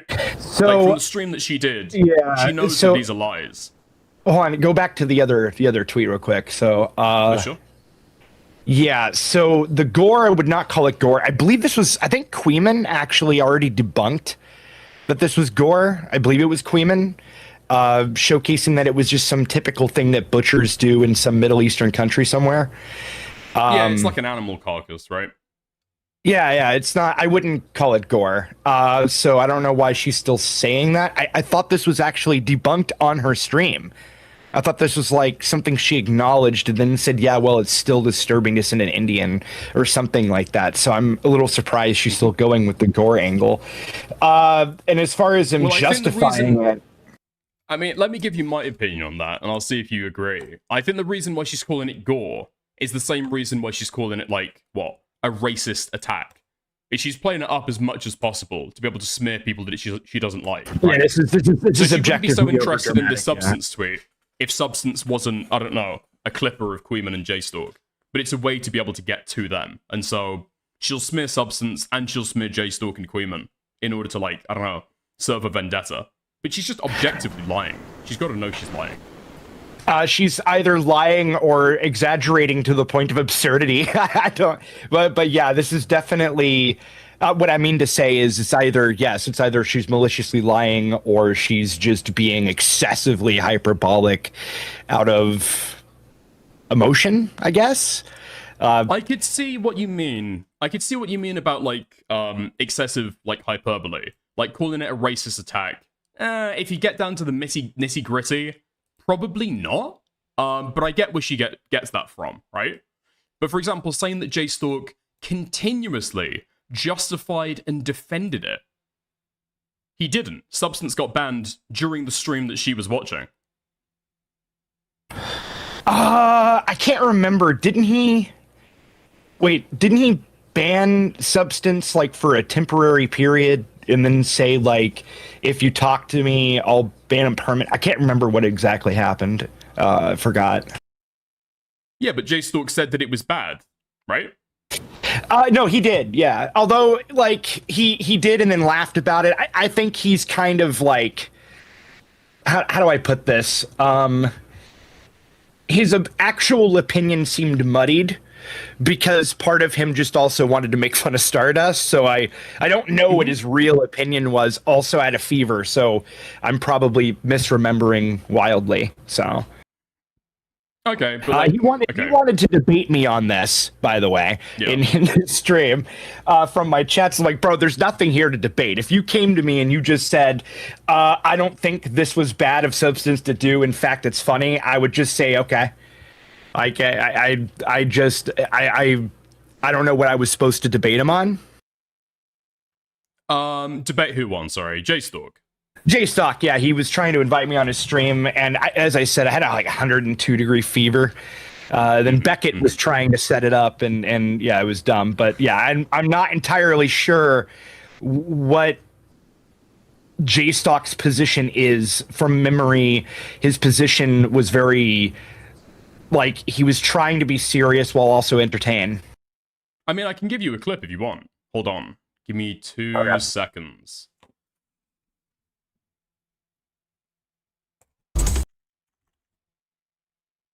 The issue further. That, one, you're calling me a cow, you're saying it's a threat to physical violence, and now you're denying that there's a racial undertone to this. To make it clear it wasn't racist. I don't actually wish that, I'm just aiming along. But Jesus Christ, man. Like, you can't just say, well, this isn't racist, and it's now not racist, right? You couldn't do that. So J-Stook says that it's racist, and then he says that Substance should have said that the cow was actually her, and so it's a directed physical threat, not a racist attack. He's saying that that would have made it better. Ha ha ha ha. I'm memeing, I'm joking. Yeah. And she's literally sitting there watching the fucking clip. I mean, any way that you fucking frame it, I just think she's being a totally malicious freak over this stuff.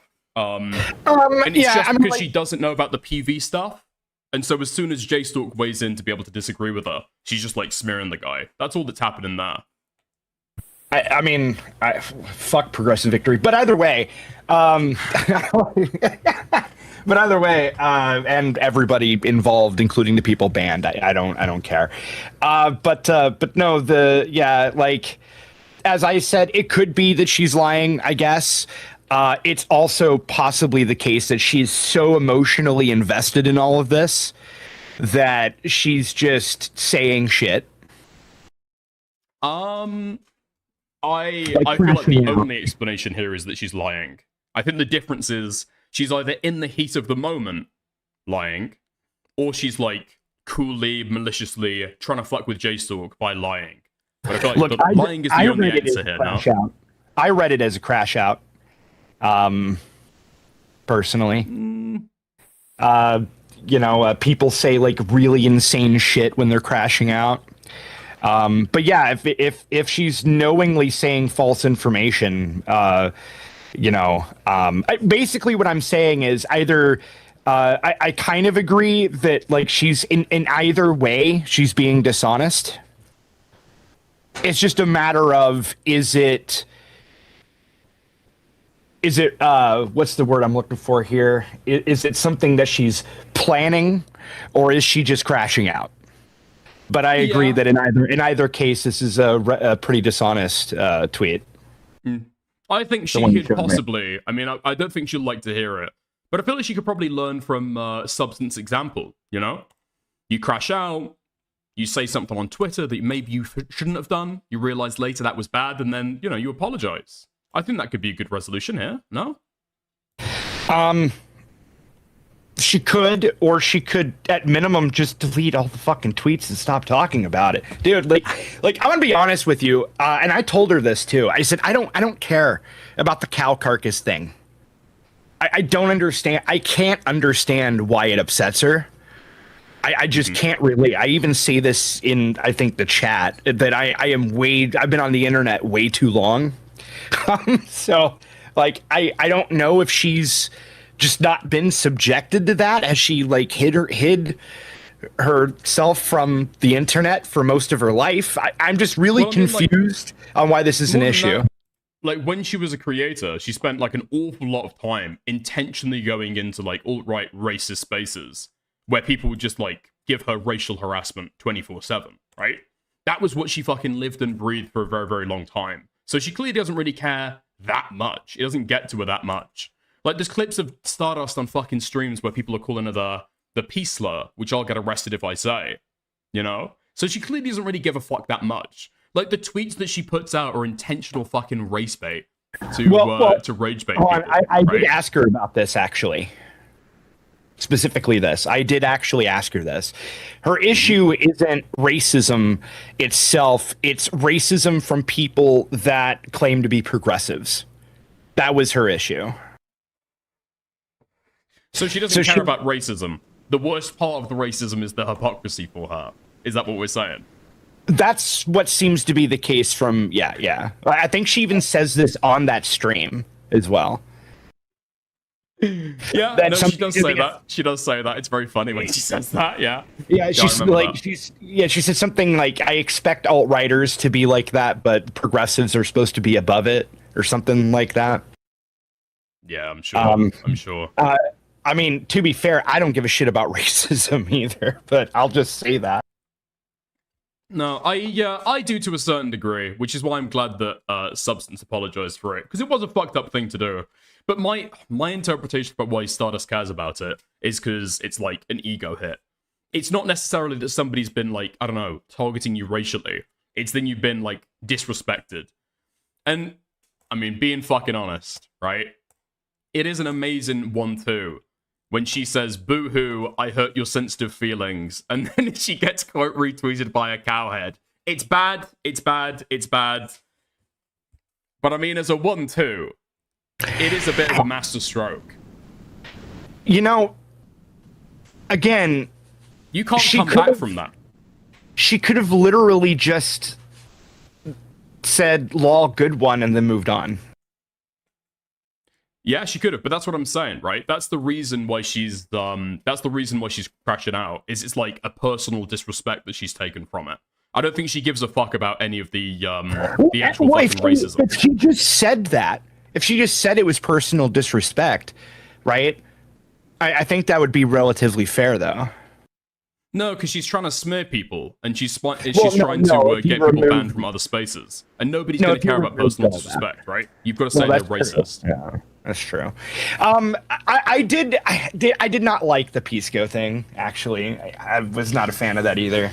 Also, I just don't really like Pisco very much, but I kind of felt bad for him a little bit.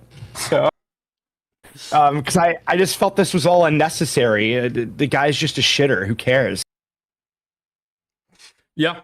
I mean, am I wrong? Isn't Substance just a shitter? Too big for your boots. I mean, he's not even like a shitter content creator. He's like a Twitter clipper. Stream title. That's what I'm saying. Yeah. He's like, yeah. I don't. Yeah. That, but because the whole reason why she brought it to his attention is because I think Substance clips for Queeman, Substance clips for JStalk, and then he started to clip for Pisco. And so she decides that she can bring to Pisco's attention to be able to like get him banned. It's like a personal vendetta that she's got, and that's all I think it's entirely unnecessary. Yeah. One thing, because I don't know how much else we're going to be able to disagree on. Are you aware that she doesn't credit you by name on her link tree? Huh? She's ashamed to say the name Gilded Poo.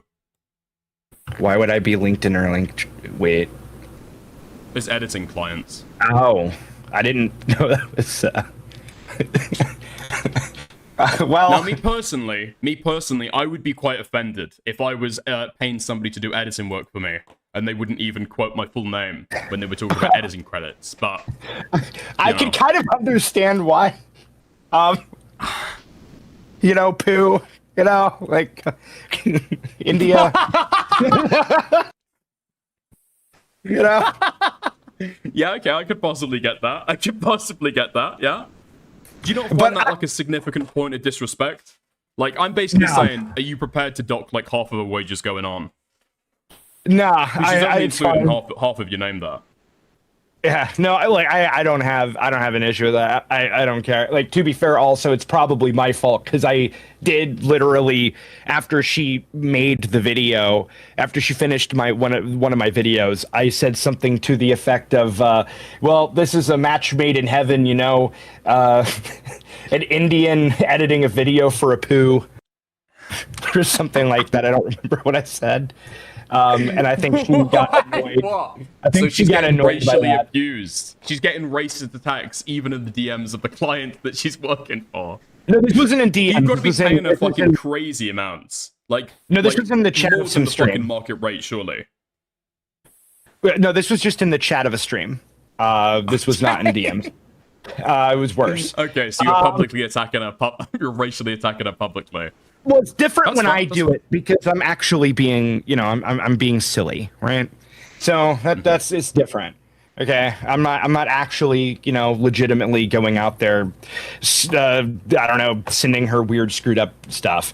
But yeah, just typing Gilded, like I personally don't care that much, but I can see why she would do it. Secondly, she's only edited like one video of mine so far, out of. I've only been hiring editors or commissioning editors very recently. So I've been kind of shopping around. So I paid her, and then I went to somebody else, and now I got a third person lined up that I'm going to go to them. And so I haven't. How do I put this? I haven't. Right. So she's not an editor on the channel. She just did it like one time, and then you moved on to somebody else. So far, yes. That's fair. I mean, I've seen the Lorna Box edits, so I can understand why you'd want to pick somebody else. I get it. Has nothing to do with that. But I don't even know who the fuck Loner Box is, actually. So, like, whatever. Yeah. I have no clue. If you don't like Pisco, I don't know if you'd like Loner Box. Are you generally a big fan of the Scottish? I would love to visit Scotland one day. I think that's the answer that we need. Okay, interesting. And I love Scotch. I would just want to go there for the Scotch. That's basically it. Yeah. Wait, hold on. Hellbent wants to be added to the call. Are you okay talking to Hellbent? Sure. All right, nice. Give me 1 second.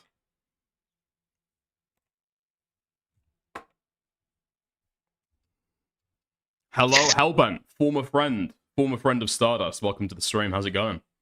Good evening, gentlemen. I apologize. I haven't really been watching any streams tonight. I've been out touching grass, as one does. But so update me real quick. Has Gilded been confronted yet on whether he's flirted with Stardust or not? He's not until right now. Go ahead. No, I have. Oh no, I'm just. Really? But you flirt with everyone. Oh, that's really shitty for her. Yeah, unfortunately, thus is my reputation, but I didn't create it, so. Well, you did tell me that verbatim, that you kind of act flirty with everyone. Oh, so, you know. There's a difference between acting flirty and, like, actively flirting with someone, right? So. I mean, sure. Yeah, I mean, I'm just busting your balls. I didn't even know you were on call. I was gonna call into Snark Queeman real quick. Because as far as I'm aware, the chat is saying that he's stream sniping, so go ahead. Oh, fantastic! I guess he's already run out of his own content, huh? No, I'm just as far as I'm aware, Dickers is the only dedicated journalist that covered my interactions with Stardust. Queeman, for example, did not. And frankly, I am tired of my Snark contributions not being appreciated. So I think I should share, a trademark London leak. And actually, Dickers, I think you might have even been around for some of it. Well, you remember we got to meet Queeman's IRL. Well, we got to meet two of them actually, but you weren't there for the second one. Okay. So with both of them, I pulled up Stardust's Twitter and showed them the photo, and both of his best friends in the whole world said would. Did they see from the neck down? That's an important question to ask. I don't know, man. I feel like if I'm Queeman, I'd still be hurt by that, especially by the first guy saying to Queeman that Stardust is hotter than him. Anyway, to fix the Queeman issue, you see, I hear we have there's a mercenary there in his homeland that goes. The Queeman issue? Are you JQing on Maine right now? Wow. What? No, it's a deep cut reference, I guess. Now, obviously, it's not really a leak. It's just something I remembered and it was relevant because Stardust is being covered, whatever. But also, like, Queeman fucking sweat loaded in Marathon to such a high level that obviously nobody can catch up with him in this season. So that's really annoying. And I should have let Soul Skibbity beat his ass, and I'm going to grief him from the 1st of June. Bye. True. Justice for Soul Skibbity. Fantastic. Okay. Nice. So I'm glad that you've been on to hold Stardust account. That's nice. So you're saying that from now on, you are not going to hire her for any more editing work? I didn't say Stardust that. has been cancelled. Yeah, I didn't say that, but I did like her edit and all of that. But it's just one of those things where, as I said, I'm shopping around. In fact, I got a third person lined up to edit a video. So, and it's basically just whichever one I like the most, editing wise. So, But as far as Stardust, that's a nice change of pace. I respect it. I respect it. But as far as Stardust goes, I like Stardust. I think, though, in this particular case, she is being way too autistic. I told her this a while ago that she needs to let it go. This is dumb. I don't care about the stupid horse or not horse, the cow. Who cares? Like, I just don't. I don't understand why this needs to be a talking point. I mean, I do know what she's doing. I just think she needs to stop doing that. Like, that's it. It's the internet doesn't care. Okay, bro, you're getting too big for your boots. I don't. Okay, maybe you guys have had like a personal Why do you look kind of so much friendship like that the I'm just not quartering? aware of. But like, why? Why do you like Stardust? Why do you like Stardust? I don't think I've ever seen anything that's like, I don't know, redeemable about Stardust. I've only seen reasons to make me hate her and then like vaguely dislike her. There's nothing in the tick category for me.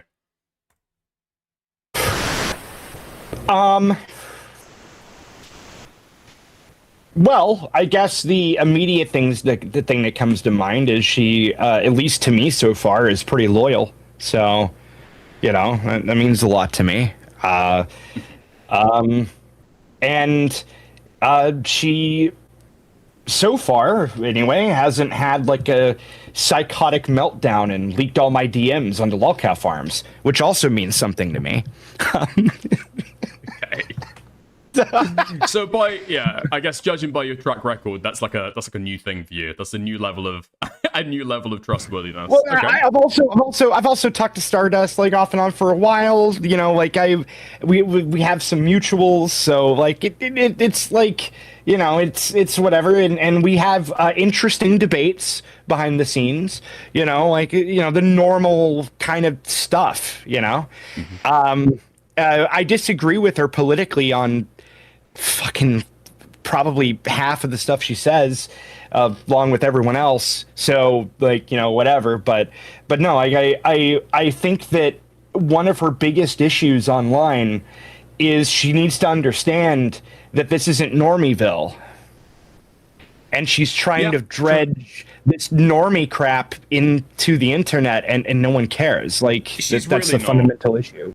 She's really not. She's not trying to drag any kind of standards into the content creator sphere. She just has certain people that she dislikes, and so she's schizoing out about them and fucking like smearing them. That's all that's going on there. There's no principled like kind of like, I don't know, introduction of new standards. That's not what's happening. Oh, let me be very clear. I'm not talking about standards at all.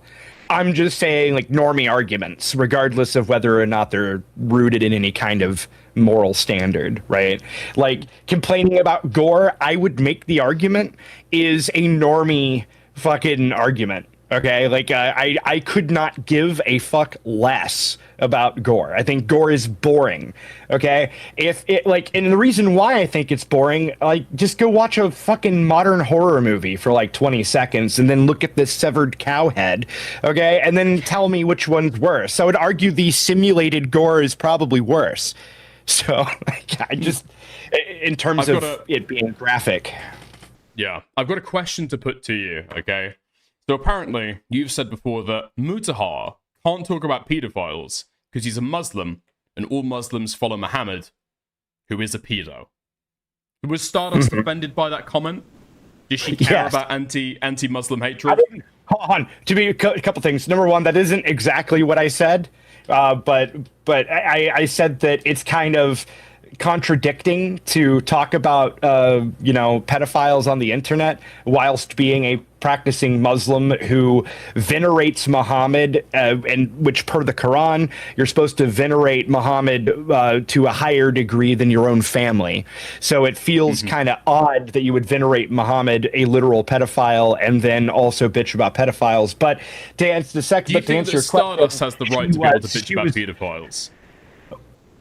She's not a practicing Muslim, from what I understand.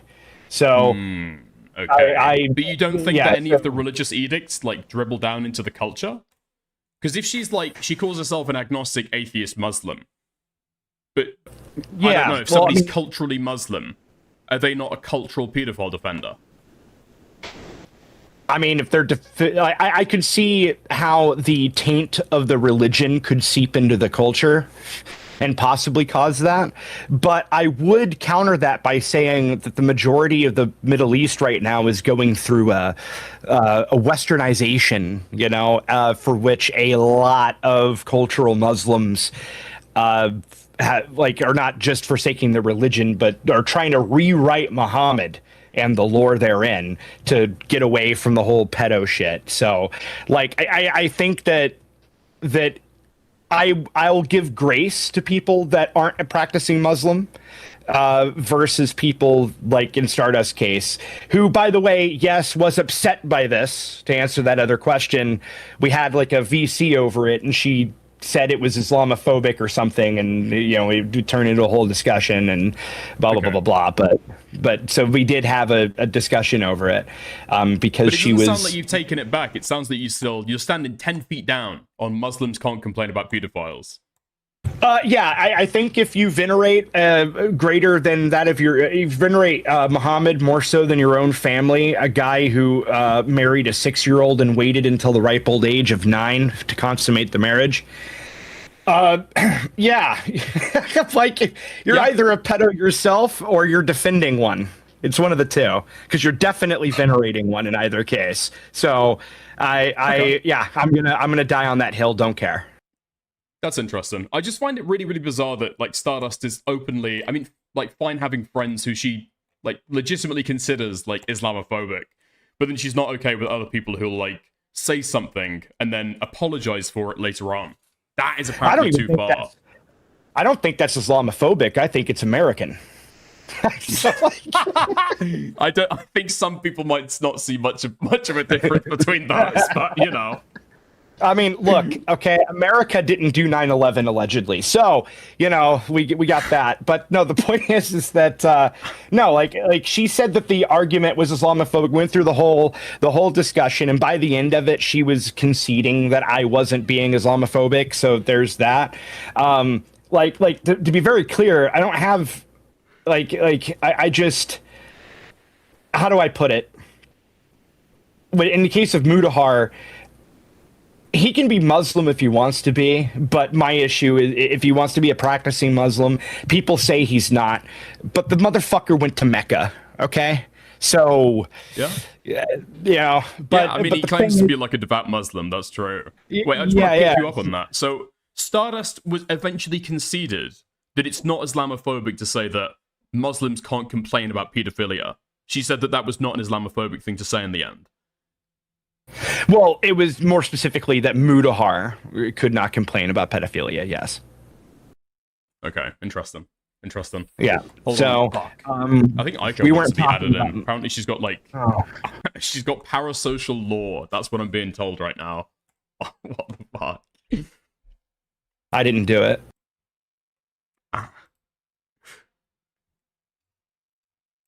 Oh, by the way, sorry I missed your stream the other day. I was asleep. So. So you're saying you would have called in? You would have called in about all of the. I would have. Yeah. Oh, yes. Especially given more recent information. She leaked my nudes. Yes, after all of that, I fucking saw that. Yeah. I saw that on Lio Convoy's Twitter. Okay, hold on. Yeah. Actually, I wasn't able to get you on the other day, so I want to ask you now, okay? Tempest was very coy about the weight, and given the fact that she's leaking shit about you, I think you're totally justified in telling me how many pounds. I have no idea. So, the thing is, I only saw an extreme close-up of her tits. That was it. I assumed she was chubby. Okay. Do you remember what weight she told you? I don't know what she told. I don't remember what she. I don't think she told me a weight, but she allegedly, and this is like third-hand information. She had allegedly told somebody else that she was like 130 or 140 or some shit like that, and was short. But she told me that she was fat and going through a weight loss program, but she never really gave any clarifying information on that. You hear women call themselves fat all the time. So, I don't know. And then, but a friend of mine, who I won't name, says that she's in upwards of like 180 to 200 pounds. So, and about like 5'1", 5'2". I've been speculating as well. Yeah, because she claimed that whatever weight that she told to somebody else, she lied by like 90 pounds. So if she's saying like 140, like that's 230 pounds. So it seems like, yeah. Okay. Yeah, and I want to also clear up the real quick. I was not catfished because I had no intent on meeting her. My issue, and the reason I even brought that up in the first place, was she claimed to have this issue with lying to my girlfriend, and yet had no issues lying to me. And in fact, when I asked her not to disclose our conversations to my girlfriend, she saw that as horrifyingly terrible, but then tells a friend of mine not to disclose to me that she's fat. I mean, yeah, she's like lying through our entire story. But do you really expect me to believe that you never wanted to meet up with this girl? You sounded pretty committed. You sounded quite committed. That is the downside of alcohol. So what? Yes, dude. I was so drunk throughout all of that. Almost all of it. Yeah, it was bad. So you're saying that out of almost all of those DMs, you were pissed, 24/7 when you were sending those messages? There was a time period where I was drunk for almost a week straight during that. Yeah. Okay. Interesting. Yeah. Interesting. It's yeah. How do I put it? My kid went to some event for a week, and so I rarely ever get to drink, and so I overdid it. Fair enough. And granted, to be fair, I wasn't drinking like all day, every day for a week. It was just like, well, it's nighttime now. Better pull out the scotch, and I had a couple like $150 bottles.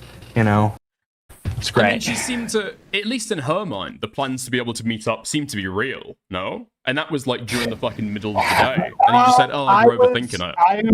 I was apparently very convincing. But you can even see in that, like I said, you're overthinking it, and then like 7 hours goes by, and then I bring up the cock sleeve statement because I was just drunk. Like that was the difference between sober and drunk. I could see that. Maybe if you were sober, you wouldn't have given it the fucking biggins with the cock sleeve comments. But. No, I would not have said that. You wanted to meet up with this girl. You did, in fact, want to come in her virgin pussy. No, I did not. The thing is that there's a lot of behind the scenes stuff that, whatever you saw in DMs, there's a bunch of shit that was going on, like, in my server and stuff like that. She was, generally speaking, wildly annoying. Like, as a person, she was insane amounts of annoying. There were issues that were going on even during all of that, where she was like leaking information from other people. She was going on crusades against Fox Azure for shit that she said she never cared about. Like I would never in a million years even conceive the thought of driving to wherever the fuck she lives, which is multiple states away, just so she could go around and tell the entire internet about it. Because that's what would have happened, by the way. I don't think I'd buy that. Because, okay, not to rub your fucking revenge porn in your fucking face, but I mean, if you were sending this girl pictures of your cock, no? You clearly trusted her a certain degree. I would trust somebody more easily with coming over to my house and letting me fill their virgin pussy with cum than I would with giving them a digital copy of a picture of my cock. This is gonna break your brain. Mm-hmm. I didn't know I did that until it was leaked. Okay. Until I found out that she shared it, I didn't even know. I had to go through fucking logs and shit, and yeah, I completely somehow just did that and did not remember ever doing it. Fair enough. I can't say that it's ever happened to me. Can't say that it's ever happened to me. Possibly. Hold on, listen to this. One time, it was many years ago, I got really drunk, and I put my dick in a hot dog bun and poured ketchup on it and sent it to about 40 female friends on my Facebook friends list. and then went to bed, woke up, and was like, why am I getting like DM spammed by like 30 people? Well, I don't know if this is the kind of shit you should be admitted to on live stream. That's interesting. You know that I'm live, Okay, right? bro, We're having this conversation live. Yeah, I know, but I've said this on my own stream. I've talked about this before. Okay, fair enough. I mean, in it line was with even Stardust, referenced. you know. At least you're being upfront about it. Otherwise, the worst bit would be the hypocrisy. Yeah, which, by the way, what's really annoying about that is you had like somebody, one of the people you had on, had said something along the lines of that I was a hypocrite because I've gone on, I've said never goon or whatever. I have never said that. I have never said never goon. In fact, the person that popularized that the most, Turkey Tom, is the person I hate the most on the internet. Of everybody who has ever existed online, I think I hate Turkey Tom above all the most. To the point because he's doing anti-goon propaganda. Wait, why? Why do you hate Turkey Tom? I can go into that in a second. But I hate him so much that part of the inspiration for the hat I wear in my videos, which by the way says bend over on it, is to spite the Never Goon hat. So you're saying all of this can be explained, all of this behavior possibly can be explained by your resistance to the Turkey Tom Never Goon. You decided to goon in opposition to Turkey Tom. Well, no, that's just because I'm retarded. That part is, but especially who I chose, but no, the claim that I've gone on record saying never goon or criticize people for gooning and shit like that, I've never done that. That just isn't true. And that's my point. And so there's no hypocrisy here because again, I've never said these things. And I don't know where that came from or anything. Like I've just never said never goon ever, not once. And by the way, the reason I don't like Turkey Tom is because Turkey Tom popularized I'm going to censor this because moral flagging that's been ever popular on the internet. I think he fundamentally ruined YouTube with that. Maybe, possibly. I'd have to think about that, I guess. Does he really moral flag? I feel like Turkey Tom just tries to tell the story. Like, you can tell it's fucking biased, but does he moral flag in his fucking videos? Dude, maybe I haven't picked up on it. The guy invented, he primarily does it on live streams, but the guy practically invented by the way, did you know that pedophilia is bad? Meme. Like, he is that meme. Like, what? No. Yes, Come on. yes, Turkey Tom did not invent moral flagging over pedophiles. Yeah, dude, I said he popularized it, I should say. Yeah, if I didn't say popularized, then I should have, because that's what I mean. He effectively popularized it, and it's annoying. That's why all of these Turkey Tom clones popped up out of nowhere, then they opened their videos with, like, here's the definition of pedophilia. Yeah, okay, maybe. I can imagine that Turkey Tom picks up certain stuff, and a lot of people do crib from Turkey Tom, that's true. Okay. Maybe we can see that criticism somewhere. And he's from the SEC community, so. Did you know that? SEC. The SEC community. Yeah. Yes, that's a branch off of ACC. It's a branch off of ACC. Oh, slideshow something. Slideshow something community. Commentary. Yeah. Mm-hmm. So moral flagging is just baked into his DNA. I could believe that. Okay. Interesting. And he's got a very punchable face. We've talked about Stardust, talked about Tempest. I don't know if there's anything else that we really need to go over. I think that's about it. Like I said, she's got no interest in calling in. Fair enough. I don't know. Do you think that... I feel like this is just like a consistent like fact of Stardust personality that she will like do this shit. No? I don't know if this is something you can like actually change about Stardust. I think this is just like built into who she is. She's been the exact same for the last like several years. I've only known her for a couple. So no, fair enough. Also, why would Aiko not be interested in calling in whenever she's requested to call in earlier? I'm so confused. Okay. She says she's bored now, so I don't know. Yeah, I don't know either, because she's still in the fucking chat as well, but not interested. Gotcha. Yeah. Yeah. Okay. Would you... Okay, one last one. Because I keep on getting this in chat, so I want to clear up whether this is true or not. There might be evidence that I'm unaware of. Apparently, you only like Stardust because you're into her for the body rolls. Is that true? For the what? For the body rolls. For the body rolls. No, I have absolutely... She's got a big personality, you know? She's tons of fun. I have no...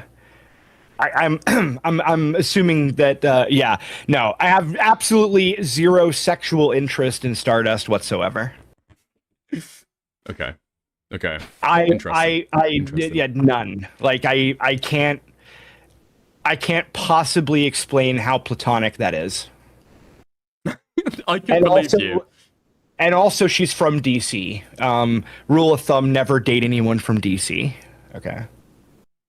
Okay, I thought she was from New Delhi, but okay, interesting. Wow. Fair enough. I appreciate you hopping on. Wait, I thought is Stardust not Canadian? She's American. Yeah, she's shit, American. Yeah, never mind. Yeah. Okay. Whoops. She's I don't from know the why I superior thought North that. American country. You know? Okay. I can't imagine why I thought that. Whoops. Okay. Yeah. Because I appreciate you hopping on, is mate. I appreciate you racist. answering the questions as well. Yeah, I think that might be about it, but I'll chat to you later, okay? That's okay. Have fun. I gotta eat dinner. Bye. Chat to you later, buddy. See ya. Bye. Okay. Whoops. I almost fucking ended stream trying to hang up the call. Alright. Mooser is Canadian, racist. If you've got like an Indian American sounding person online, I just assume that it's like Canadian. You know what I mean? Yeah. There we go. Okay. Half an hour of my life I'll never get back. Dude, Tyrone, fuck you, man, okay? We got one of Stardust's friends to be able to jump on the stream and snark her. Even Stardust friends don't fucking stand with her. Plus, we got a few addendums to the content we covered the other day. And we've got new Gilded Poo lore. You know? Did anybody know the hot dog bun and ketchup story? I didn't. And it's completely changed the way that I fucking think about the guy. Oh, fuck me. Did you ask him about his zoophilia? Yeah, unfortunately, Kathy, that's like a level 1 Gilded Poo snark. So I think I've asked him about that on stream like 2 times before. Yeah, there we go. Nice. Did you think Kash Patel was a Canadian? Is he not? I don't fucking know. Okay, nice. Stardust is only liked by the people who hate her kind. I mean, I think how Stardust works is she knows people that she does like, she knows people who she doesn't like, and that's it. Anything else she doesn't fucking care about. She doesn't really have consistent principles about any of the stuff. It is what it is. You know what I mean? There we go. She knows that Queeman hates her, she knows that J-Stalk hates her, and so she's incredibly fucking on edge anytime that she's interacting with any people in that same fucking sphere, you know? It is what it is. She cares about clout most of all. That as well. There's a certain reason why she's fucking bull washing for Destiny, right? Same thing with Deorio. There we go. Literally everyone hates her. Apparently not Gilded Poo. But I imagine he's getting editing work for her on the cheap. So, there we go. Okay. Nice. You don't believe him about the weight, right? What? About her never actually telling him the weight? I don't fucking know. I don't know. I'd have to go back and check what message he sent to her last that she included. But I'm pretty sure that he never been more convinced of 400 pounds. Oh, right. Well, it's not about believing him. It'd be about believing her, about the exaggeration, right? 90 pounds, 190 pounds. What's the difference? Huh? What's the difference? Oh, fuck me. Okay. Is there anything else we want to be able to get into? Oh, a last little addendum on the progressive victory stuff. I've been seeing these same fucking screenshots on Twitter for a hot fucking minute now. And apparently they're all actively coordinated by DGG. So if you see these, there you go. You've got nobody fucking Twitter accounts. Reminder, Progressive Victory was thrilled with Destiny and congratulated him on carrying the event before they decided Hassan has more clout. Hassan has always had more clout than Destiny, right? We're talking in 2024. November of 2024. I'm pretty sure Hassan had more clout by Destiny even then. He said, I will have more viewers by Hassan by the end of the year, right? For obvious reasons, it never came to fruition. But I just wonder, okay? I just wonder what hypocrisy they're trying to point out. Because just think it through for 2 fucking seconds. What happened 2 months after this tweet? What happened 2 months after this clip? The Pixie stuff got fucking revealed. Pixie does her fucking Substack. Pixie does her fucking GoFundMe. And then Destiny starts smearing Progressive Victory employees. That is what happens after this tweet. I truly wonder what could have changed the fucking tides on this. Same clip here. So nice of Progressive Victory to give Omniliberal and DGG their flowers. 6 canvas houses. 1.6 million votes are contacted. 340,000 doors knocked. One big happy family until Destiny started raping people in the family. Okay? Yeah. When he started spreading around revenge porn of somebody who was in Progressive Victory and then smearing other people in there as sexual predators, I think that might have soured the relationship slightly. No? I mean, here we go. This is where it came from. So all of the tweets that you try and fucking look for, okay, they all come after this fucking effort post. DGG needs to stop getting taken advantage of. Like a lot of people, I started watching Destiny after his interaction with JonTron. Since then, I've been a pretty avid watcher of his streams. And what I'm starting to notice is that DGG as a community behaves in incredibly weak fashion. Now, nobody is asking you to take over entire Wikipedia pages like the average lefty activist editor, but let's talk trends, shall we? So all the clips, okay, all the sources that people will try and fucking pull from are looking like they come from this Reddit post there. Yeah, it's just like, it's the most fucking pathetic behavior ever. It truly fucking is. It truly fucking is. Fuck me. And again, I wonder if this could be further evidence for why people don't want to associate with Destiny, right? He shit talks you on stream, you respond, you're not part of the party anymore. Maybe, if Destiny fucking rode some of this shit out, he could have been in Progressive Victory in like a couple years. Maybe, right? Like, the internet does not have an infinite fucking memory. People forget about shit, they let shit go. If Destiny's fans are going to attack PV and try and fucking, I don't know, drag their reputation down by reminding everybody that Destiny was associated with them. Yeah, I don't think they're going to be very happy to associate with them anytime soon. Right? Yeah, anyway. There we go. Alright, great. How the fuck did we spend 2.5 hours on that one fucking topic? Alright, we've got more to fucking talk about. Do we go for some of the quartering stuff? Or do you go for some little extra bits and bobs? You know what? Fuck it. Let's go for the quartering stuff, okay? Let me pull this shit up. Give me 2 seconds. Actually, fuck. I'm gonna go to a BRB screen and play a little bit of dead air filler music, okay? Just need to fill more bottle up. I'll be back in a second. I'll prep the content. Okay. See you in like 2 fucking minutes, okay?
Nice.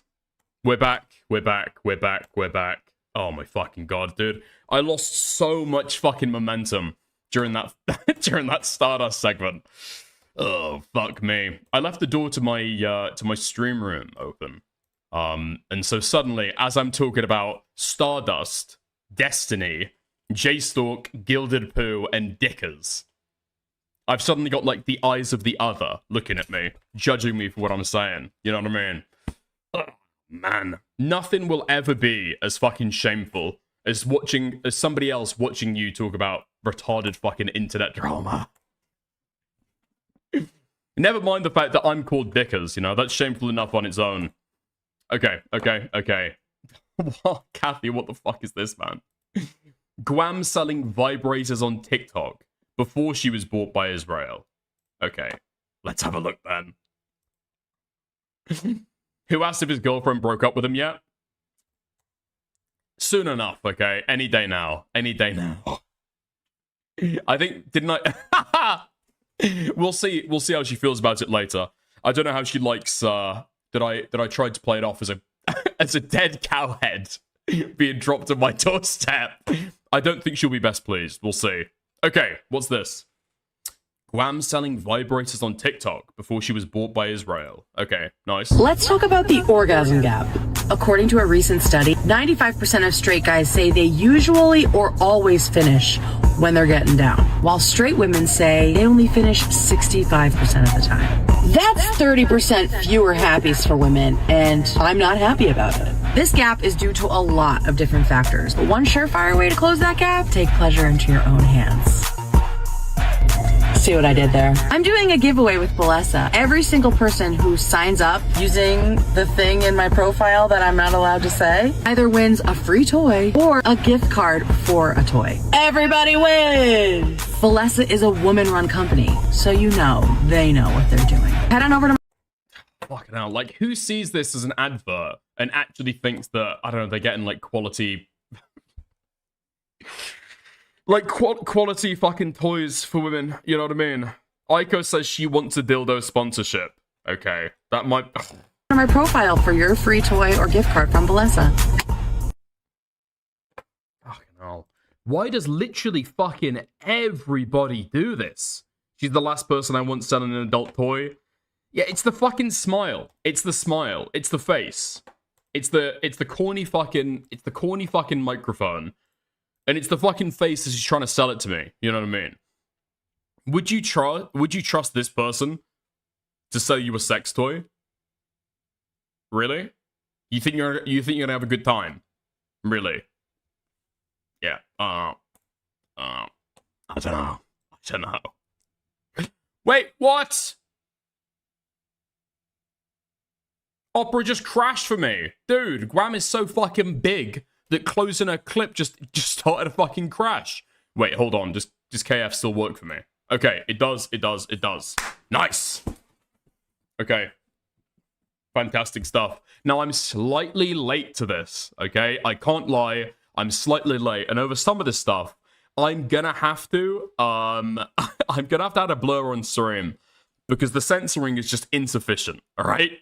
But let's have a look. Let's go into the quartering allegations. Okay, so usually, I think I've said this before, right? It's kind of bad taste. It's bad taste to go through and read down somebody's Kiwi forms. However, okay, I'm making an exception just this once, because A, it's funny, and B, I've gone through, made sure there is no docs information here, okay? We are totally clean. Totally clean. The only stuff we've got here are clips from Jeremy's live streams and public social media posts. Okay? Nice.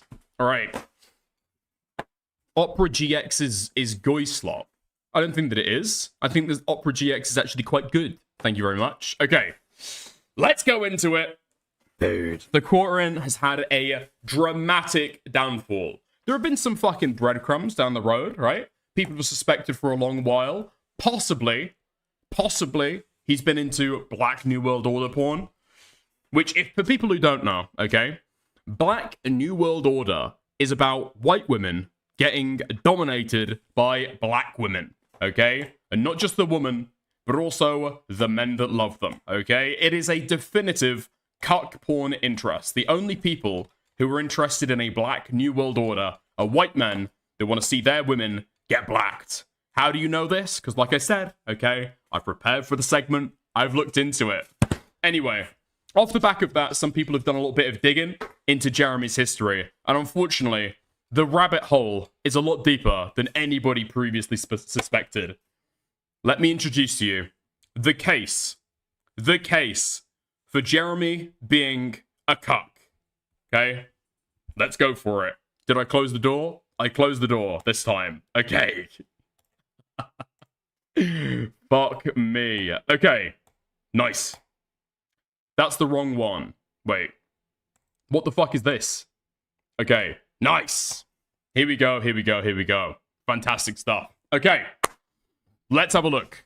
So in this particular clip, the quartering, Jeremy, is talking about a swinging lifestyle, then says, in his experience, before backing up and saying he's never participated, just talking about his friends who've done it and people he's covered on the show. Interestingly, Jeremy goes into a joke about how most people, quote, don't have it locked up with tight rules like me, like no buns and only sundresses to make that stuff work. Also interesting, that he admitted his wife doesn't listen to his F-slur rules and will wear sweatpants and a bun just to spite him if he tries to put his foot down at how she presents herself. Much to think about. Right? Like, he's got some STD or clearly he's taking a part in that lifestyle. You know, in my experience, I've never taken part in this lifestyle. But I know I have friends who have, and then obviously I've covered people who have, you know, swingers. They always end up messed up. Oh yeah. They fool themselves. Like I always watch like those trash TV shows. Like they probably started messed up, and that's how they start messed up. Anyway. They convince themselves, oh, it's saving my marriage. And then the media tries to push this thing. They call it, instead of cucking now, they call it hot wifing, which is literally just letting your wife bone other dudes. Yeah. The Daily Mail, if you Google hot wifing, there's numerous mainstream media outlets pushing this with headlines like, this one thing saved my marriage. And it's just cheating on each other. So, okay, Jeremy is looking into articles on the Daily Mail for how to save his marriage. Now, I don't know about you, okay? But me personally, I don't feel like as though society is pressuring me into hot wifing out my sexual partners. I don't feel that pressure to be able to do that. I don't feel the pull. I don't know if it's coming from external sources, is it? I think it might be a little bit of an internal battle. And polyamory like there's no tomorrow. I think that's crazy. They've been pushing that. You know, not everyone has it locked up like me with tight rules like no buns and only sundresses. Most people don't have the rules to make that stuff work. But they say or the resources to retire their. Okay, we're back. Daily F. Like, you know, well, sister wives, perfect example. Every one of those wives have divorced him now. Okay. I would say that nobody is going to be more intimately aware of the issues that can happen when you're cucking and hot wifing than somebody who cucks and hot wives, right? Like, I mean, think about who is the most famous person online? Who's the most famous, out and out, consistent cuck on the internet? Can we think of some fucking names? Okay? Because I've got one list. I've got one name. One name at the top of my list. Fuck, after the F, the latency might be fucking bad. Destiny? Destiny is who I'm fucking thinking about. That's right. And every time that Destiny will talk about it, okay, he'll say how fucked up it is. This stuff never works. Man, these people are losing their relationships right, left, right, and center, you know? I feel like it's only the people who are intimately familiar with it who always give this cope line that it never works. Because obviously, okay, from the outside looking in, sometimes it does work, okay? Just being so fucking performative about not doing it. Okay, but that's not it. So Jeremy admits that he's been Googling hot wifing. Here's another clip where Jeremy addresses swinging. He says Rakita was not owned by getting a blowjob on stream from a woman who was not his wife. This clip, okay, is unconclusive. We're not sure how to weigh it. Okay? Here's a completely out of context clip to use. because it's in bad faith, because it's funny. So I decided I just created a second profile on that phone, and and I called it my cuck profile. Oh wait, what? Dude, we're taking this in only the most good of faith, okay? Only the most good of faith. So I decided I just created a second profile on that phone, and I called it my cuck profile. Okay, so Jeremy has secondary profiles on apps on his phone, okay, that apparently he uses only for the sole purpose of cucking. That's very interesting. Okay, nice. Because have you noticed how low the views on Jeremy's channel have been? They've been totally falling off. He's getting pretty low views. Yeah, I have noticed that. It's like, okay, fine, I'm a cuck. Next question. You know what I mean? Like, okay, so he just straight up admits it. That's fantastic. That's fantastic stuff. Seriously though, back on topic. Lock in. Glasses on. Jeremy has shown evidence of literal cuckery in the past. First off, his Reddit forced cream pies fetish.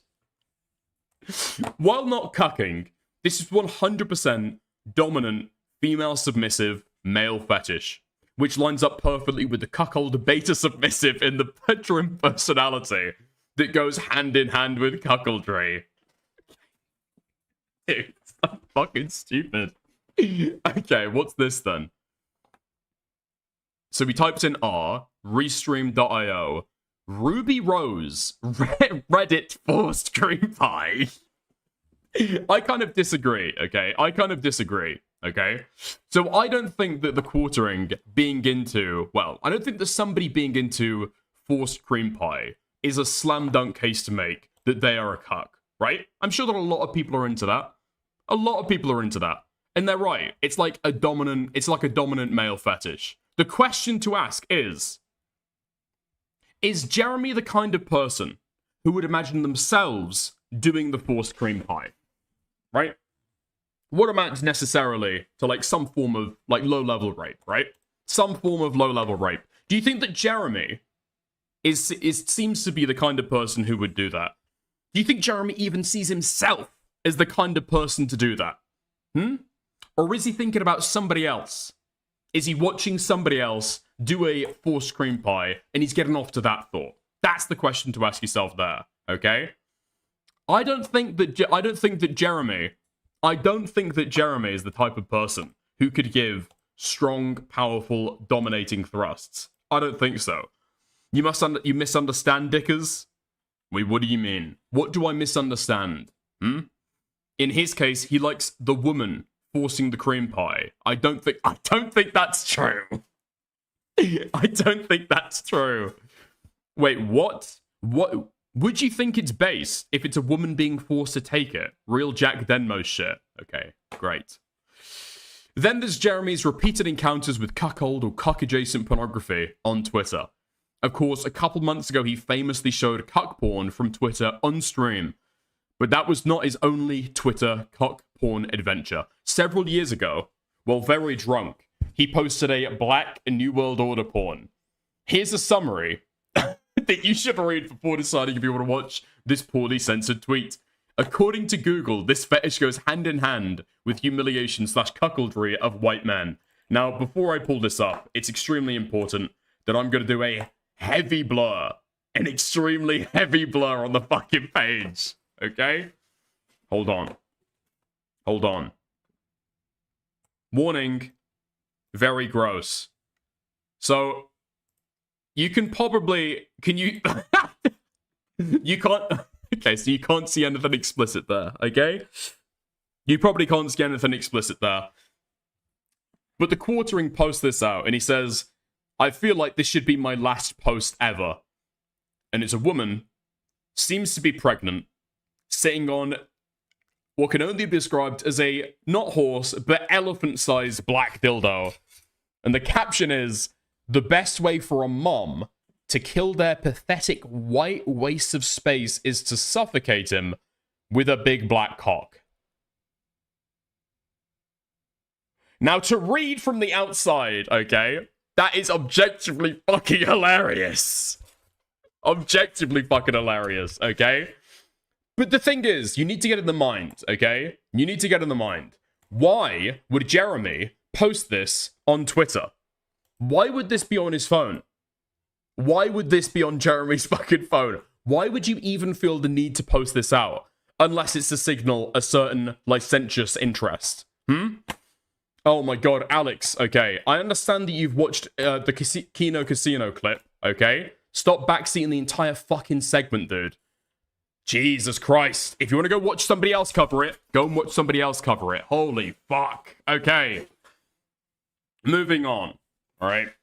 Moving on from his admitted interest. Then, of course, the most damning.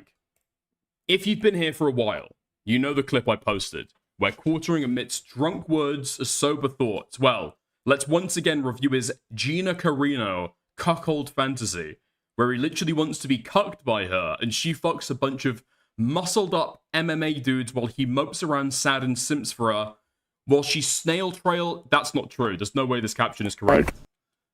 Okay. Okay.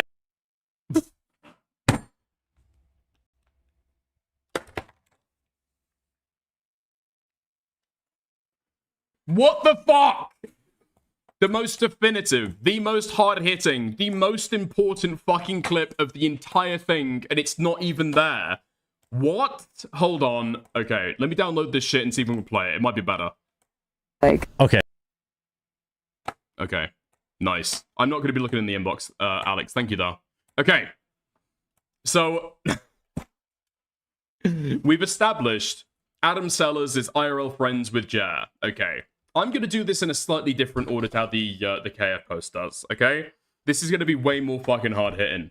So, people have looked in, A-logged, gone through, obsessed over Jeremy's streams and personal life and what he said about them, okay?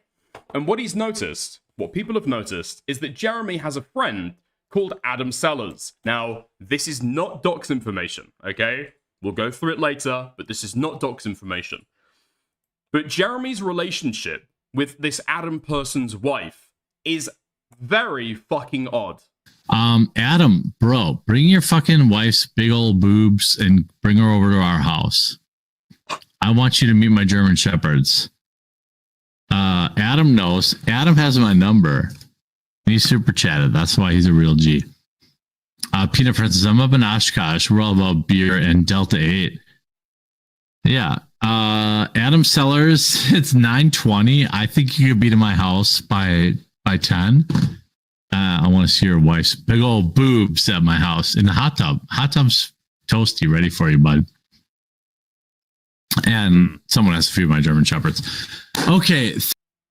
Nice. Okay. Now, I think the commentary on this clip, okay, he's drunk. Okay, exactly. And drunk thoughts, okay, or drunk words are sober thoughts. Now, I think I've seen some people talk about this clip, okay? Some people might look at this and say, hey, what? Because Jeremy's supposed to be the cuck here, and he's talking about another man's wife in this way. Isn't he the bull? I'm afraid you misunderstand, okay? Jeremy is not the bull. Jeremy does not have the personality to be the bull.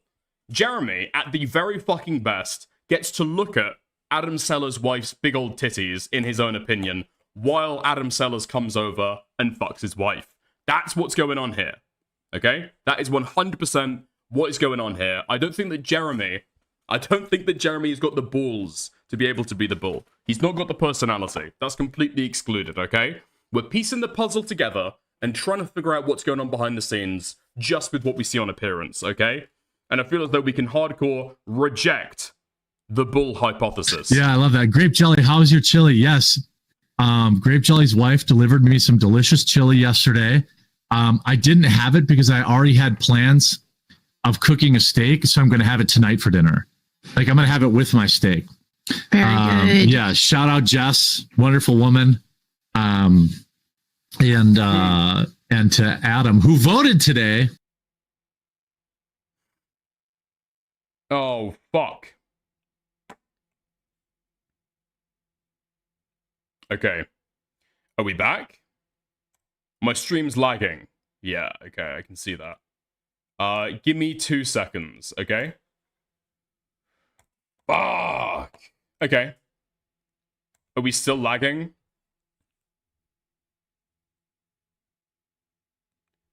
Hold on.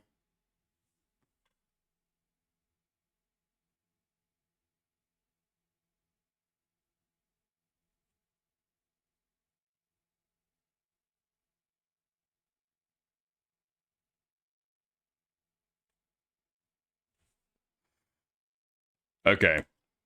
Give me 2 seconds. Is it just, like, continually fucked up?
Okay. I think we should be fine now. It looks like it's slightly more, slightly fucking better, okay? Seems slightly more stable now. Okay. We should be fine, we should be fine, we should be fine. Nice, nice, nice, nice, nice. Okay. Looks like it's fucking leveled out. Great stuff. Okay. Kathy, breaking news. What are you fucking talking about? Have you sent me a fucking DM? Okay. Nice. I'll take a look at that after. Thank you very much. Thank you very much. Thank you very much. Okay. Let's get back into this. Otherwise, we're not gonna fucking do it. Okay? Nice. Let's get back into it. Lock in. Okay. Now this is an extremely important case, okay? This is an extremely important piece of evidence as we're trying to tell the story, as we're trying to put it together, okay? Jeremy does not just have a friendly relationship with Adam.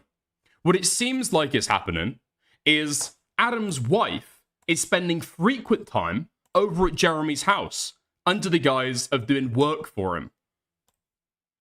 Yeah, I love that. Grape Jelly, how's your chili? Yes. Grape Jelly's wife delivered me some delicious chili yesterday. I didn't have it because I already had plans of cooking a steak, so I'm going to have it tonight for dinner. Like, I'm going to have it with my steak. Very good. Yeah, shout out Jess, wonderful woman. And to Adam, who voted today. Very, very interesting. He's having it with his dinner. He's having it with his dinner. He's having his dinner. He's having what? A little bit of something else on the side? So he claims. Are they swingers? This is what we're thinking, okay? This is what we're thinking right now. He's literally referring to having his steak and a little bit of pudding on the side. Little bit of jelly? Interesting. Now the question is, all right, and I think the KF post fucks this up. So the question they say is, why is a rich man's wife cleaning another rich man's house? That's not the question to be asking yourself today, okay? That is not the question to be asking yourself. The question is, why is Jeremy, who claims to have been able to retire his wife, no longer working, why is his wife not the one cleaning the house? People don't have the rules to make that stuff work, but they say or the resources to retire their wives. I mean, right? Yeah, that's also a big part of it. Married. Yeah, that's also very. But I watch a lot of these shows, like. Interesting. Fascinating. So Jeremy, extremely wealthy guy, does incredibly well on YouTube. Why is he having to pay somebody else's wife to come over and do the cleaning for him? She left? She's not left. She's still with him. And yet somehow there's another woman coming to Jeremy's house extremely frequently to bring him jelly and clean. I don't believe it, okay? I don't fucking believe it at all. What is she doing? Polishing pipes? Polishing pipes? Licking it clean? Oh, okay. So it's very odd. Several of Adam and Quartering's interactions I found involve Adam's wife, Jess, cleaning Quartering's house, watching his dogs, and bringing him food. Tell Jess to clean good tomorrow. I will. Then you turned around. Huh. Wait, hold on. I didn't fucking realize this with the original clip. This is an interaction between Jeremy and Adam. Tell my wife to clean good tomorrow. Tell Jess to clean good tomorrow. I will. Then you turned around. That is really fucking weird. That's really fucking weird. Now, I would say, right, it's kind of, I don't know, is it weird to have your wife cleaning your friend's house? I would say so. I would feel uncomfortable with that personally. I think most people would as well, right? But then publicly commenting on, oh, tell my wife to work hard for you. Tell my wife to work hard with you. Yeah? Don't feel bad if you've got to break out the whip to get Jess to clean properly, okay? Report back. Report back. Should offer access to a VPN when signing up for their premium service to make it easy. I agree. Grape Jelly, hey, what's up, Adam? Tell Jess her daughter fucked up the cookies today as well. I will. I'll be going down there soon. Shout out to Grape Jelly's wife. She is here helping keep our house clean and tolerating my German Shepherds. The swamp cleaner. Okay, interesting. This seems innocuous. They're talking about cookies and cleaning. What's the issue? Okay, I've already explained the issue, right? Jeremy has been able to retire his wife. She doesn't work, okay? So what exactly needs polishing around Jeremy's house? You answer. You tell me. You tell me. His wife doesn't work. She's a housewife. Why does somebody else need to come in and do the cleaning? Just mutual aid between friends? Lamau. Seriously, what is going on talk here? About. What's going on, Adam? Is your wife coming over tomorrow? I haven't heard from her. Feel like she should be coming over tomorrow? I feel like she should be coming over tomorrow. I feel like I could do a little bit of house cleaning. You know, there's dust. Some dust is covering about. It is the Huck zone, yeah. Huck's not down here. He's up playing. Huck likes Jess, our friend who's here. So he likes all women better. Wait, did he just call his house the Cuck zone? Hold on. It is the Huck zone, yeah. Huck's not down here. He's up playing. Huck likes. Now, a lot of what he's spoken about so far have all been in code, right? He's talking about come over doing cleaning, bringing cookies, right? We know what he's really talking about. What exactly could the Huck zone be code for? I wonder. Jess, our friend who's here. So he likes all women better than me. So he's openly bragging about this fact, talking in coded language because he thinks that his audience isn't aware of it. Exactly. Bobby gets it, okay? Basically flaunting it in front of his live stream audience. Adam donates $100 to Jeremy and is immediately invited over. Stop being a fuddy-duddy. Whoa, grape jelly. I manifested it. There's $100 from grape jelly. Thank you, Adam. You Jews are all right. All right, let's go. Come on over right now. If you don't want to, we'll see you Monday. It's okay if you don't use Rumble, but you should. Download the app. So the official narrative that we're supposed to be believing here is that Jeremy is being paid by a man called Adam, okay, sending him donos pretty fucking frequently with a lot of fucking money. And at the same time, Adam is what? Sending his wife over to do a little bit of extra work, earn a little bit of extra keep.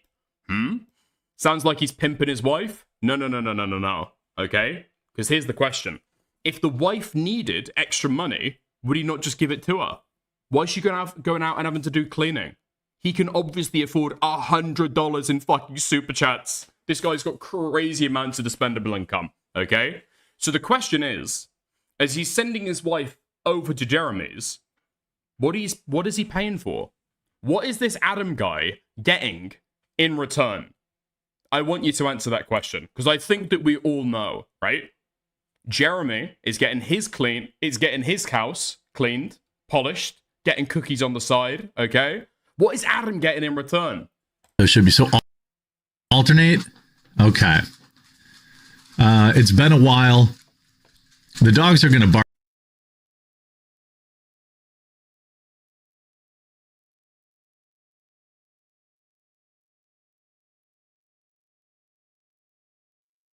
Okay.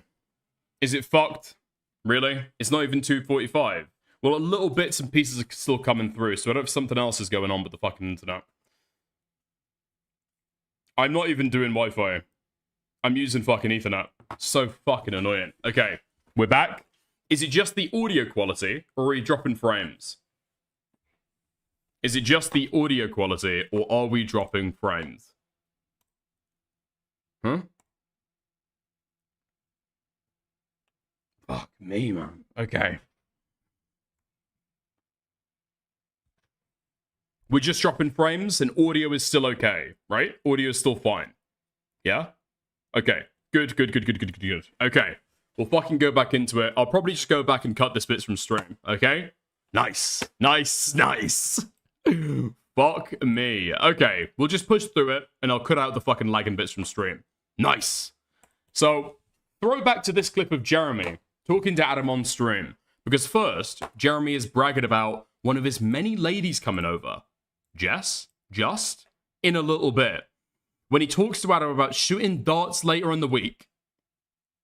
And mentions another bar which is closer than Whiskey's. Which proves my earlier hypothesis that Abler's Whiskey Corner is indeed Jeremy's depression blackout bar of choice. It should be so alternate. Okay. It's been a while. The dogs are going to bark soon because I have one of my many ladies stopping over here just in a little bit. Okay, I got you. Yeah, okay, shoot Thursday we'll shoot Thursday or Friday. I think Thursday is the day he wanted to shoot. I said we could go shoot at, I won't say it out loud, but it's a place in between us. I don't know if you've been there before, but if you just come, now where you moved, it's close for us. It's closer than Whiskey's to us, and it's much closer for him. Okay, so what he's saying here is that he's used to splitting things down the middle. He's used to splitting things down the middle with this Adam fella, yeah? He's used to sharing with Adam. He's used to going 50-50 with Adam. Even when they go out drinking, it's got to be somewhere exactly fucking in the middle of them. I mean, it's not definitive evidence on its own, right? Not definitive evidence, not even fucking close. But what it is extremely important to the mindset of this friendship, okay? Now, what I skipped earlier, to be able to go through this, okay, is who exactly is this Adam guy? Extremely important. So I've basically told you nothing about this Adam guy so far. Would you be interested to know that this Adam guy is a habitual, addictive, cuck, and bull? Who is Adam? Meet the Wisconsin Bull. Okay. Some of his interactions on his personal Twitter, okay? Do I need to blur this stuff? I don't need to blur this stuff as of yet. But you never know when shit's gonna fucking pop up, okay? Dr. Sydney Watson on the timeline. Anyone have a good solution for dealing with mosquitoes? At the point where sitting outside is miserable and I'm getting destroyed. Hoping for some naturalish solutions, but really willing to try whatever to win against the demon bugs. Adam says, if you message me, I have an all-natural solution that you can make that worked in the deep north Wisconsin woods. Don't get one bite the whole time I'm up there. I'm friends with the Quartering, IRL. He can tell you I'm not full of shit. Interesting. Grape Jelly is also on Quartering's Discord server, where he has a special role called Quartering Legend that nobody else has. Just establishing, okay, these guys are friends together. These guys are friends together, and it is the same person. I'm coming over. Typed with one hand, very obviously, okay? Now, if you take a look at this guy's online history, you'll see that he's got a Reddit account, right? The exact same handle, the exact same username, right? Unluckily, he tried to hide his comment history, but you can just see it if you search the username, right? It's all there to see. So what is Grape Jelly getting up to, again, under the exact same alias, the exact same online persona? What is he doing? Apparently, this guy is a big fan of this Wisconsin Bulls. Grape Jelly, Adam Sellers, is a frequent flyer on several wife-fucking husband cucking subreddits, including Midwest Hot Wives and Wisconsin Bulls, as well as swinging subs, such as Lacrosse Wisconsin Swingers. Interesting. Spoiler. Nuke Wisconsin.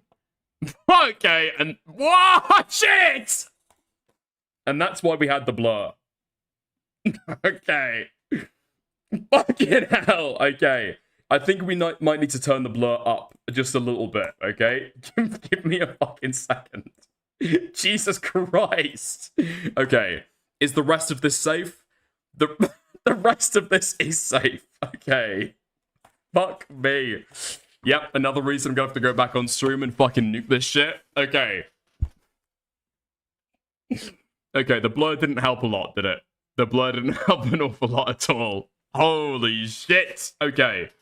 Let's go back in for it, okay? This is the blurring that I had to do. This is the blurring that I have had to do to be able to do this right now. Fuck me.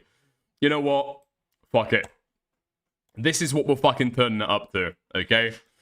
So, the KFer says, warning, fully censored, but still gross and naked, fugly Midwest women in screen caps. Okay, so this is somebody who's describing themselves as fresh and clean on r/Midwest Hot Wives. Adam, our friend Adam down here, where have you been? Wink wink, hint hint, 1 month ago. Next one. Oh, fuck me. I'm so glad that you can't see what I can see right now. This post is entitled Sucking Saturday. And it seems to be a man or a woman. You got it's dipped. Hard to tell. Okay, bro, you're getting too big for your boots. You can still see the black pixels. Thank you, cats are flocking. Thank you, cats are flocking. Well, the black, you'd be surprised to know, okay, that both of these people in this image is actually white. The reason why there is so much black in this image is because they've got a pair of underwear wrapped around their fucking head. Now, I'm not sure if this is an impromptu gimp mask or what exactly, but that's what they've got wrapped around their head. That's why it looks so black, okay? Our friend Adam, me next, he says, me next, 6 months ago in the fucking comment section, not deleted, on main, okay? This guy is fucking rampant. Now, can I show this on stream? Yeah, okay. Blurred. Blurred as it is. This one, to r/Wisconsin Bulls this time. Submissive hot wife, looking for a fun ho-chunk Madison tonight. Looking for a single male, 21 to 30, to please meet me for a few drinks and gambling to see where the night takes us. We are able to host. Please send a pic and be willing to verify that you are real. Adam comes in. Too bad not 45. I would enjoy myself for sure. Got the next one. Dude, this guy's fucking rampant. Okay. This one, anybody free later. Anybody free later. Depending on how far the drive is, I'm free tonight. Now, what I don't have to tell you, okay? Possibly because you know that it's from the Midwest, and possibly because this guy is in his fucking 40s, hungering around, hunting for this shit on fucking Reddit, okay? All of these women are old and beat, okay? All of these women are old and beat. I would say 4 is kind of the fucking cream of the crop that we're dealing with here. It's not very fucking good, okay? Is this what Dickers must see without his glasses? Shut the fuck up. I wish I'd take the fucking glasses off. But, anyway. All of this to say, I don't know if I've ever seen Jeremy's wife, okay? But what I'm imagining is exactly what I'm seeing here, right? 40 years old, possibly overweight, totally beat, fucked up looking, maybe with a developmental disorder, okay? I'm just speculating, but this guy, Adam, will take anything that comes his way, okay? So long as he's got a pulse and shoulder-length hair, he's willing to fucking take it, okay? La Crosse, Wisconsin swingers. Oh, fuck me. This is an example where even the person making the post has felt a little bit of shame, wants to hide their internet history, and has decided to fucking delete the post, which is why nothing is there. I just can't stop, even when in the bar bathroom. Shushing emoji, angel emoji, devil emoji. I'd buy you a few drinks, says Adam. And this isn't just fantasy, dude. He's really cucking dudes and being a bully of a bull. He made some cuck push down his wife's head while she was sucking his dick. Dick is learning so much tonight. Dick is learning too much tonight, unfortunately. r/Midwest Hotwives. MILF Monday. MILF Monday. Adam comes in. I thoroughly enjoyed your husband pushing your head down on my cock this weekend, and he's a real freak, not scared to pay for it. Working today, Madison. Do we need to come out there for the fun? And that's on r/Wisconsin sex workers. Okay? r/Wisconsin sex workers. Now, in all of the posts here, question, okay? This will be on the fucking quiz. Have you seen a single post, or have I described to you a single post where Adam seems to be thrilled by the idea of his wife being shared around? Question. Okay? Does that seem to be his primary interest? Or does Adam seem like the kind of bull who doesn't share unless he's getting something in return to you? What do you think? What do you think? In my opinion, this guy's history, as we can see here, is 100% dedicated to being the bull. I don't think he's sharing unless he's got something in return. Me personally, okay? This 100% lines up with what Adam has posted on Twitter. Astro Girl says, I need an orgasm stat. Adam says, me too. Tiffany, Wisconsin says, wanna come over? Adam says, how far from Colgate? Fuck me. Okay. So Adam is an avowed bull. Adam is an avowed bull. 100%, okay? This is what he does. This is what he does. Day in, day out. Fuck me. So wait, is Adam or Jeremy the bull? What I'm saying, okay? What I'm saying is that these guys have kind of got a swinger relationship. My theory currently is that these guys are sharing each other's wives. They're doing swinging. However, okay, given Jeremy's porn interests, I think he probably has a little bit more attention spent on while his wife is being fucked by the bull Adam. And from what he says here, it seems to just be, he's happy to just have a look, you know? When he's talking about it, what is he saying? Bring your wife's big old boobies over here, and maybe she can come and sit in my hot tub. I don't think he's touching the other wife. I think that he's just getting a look, you know?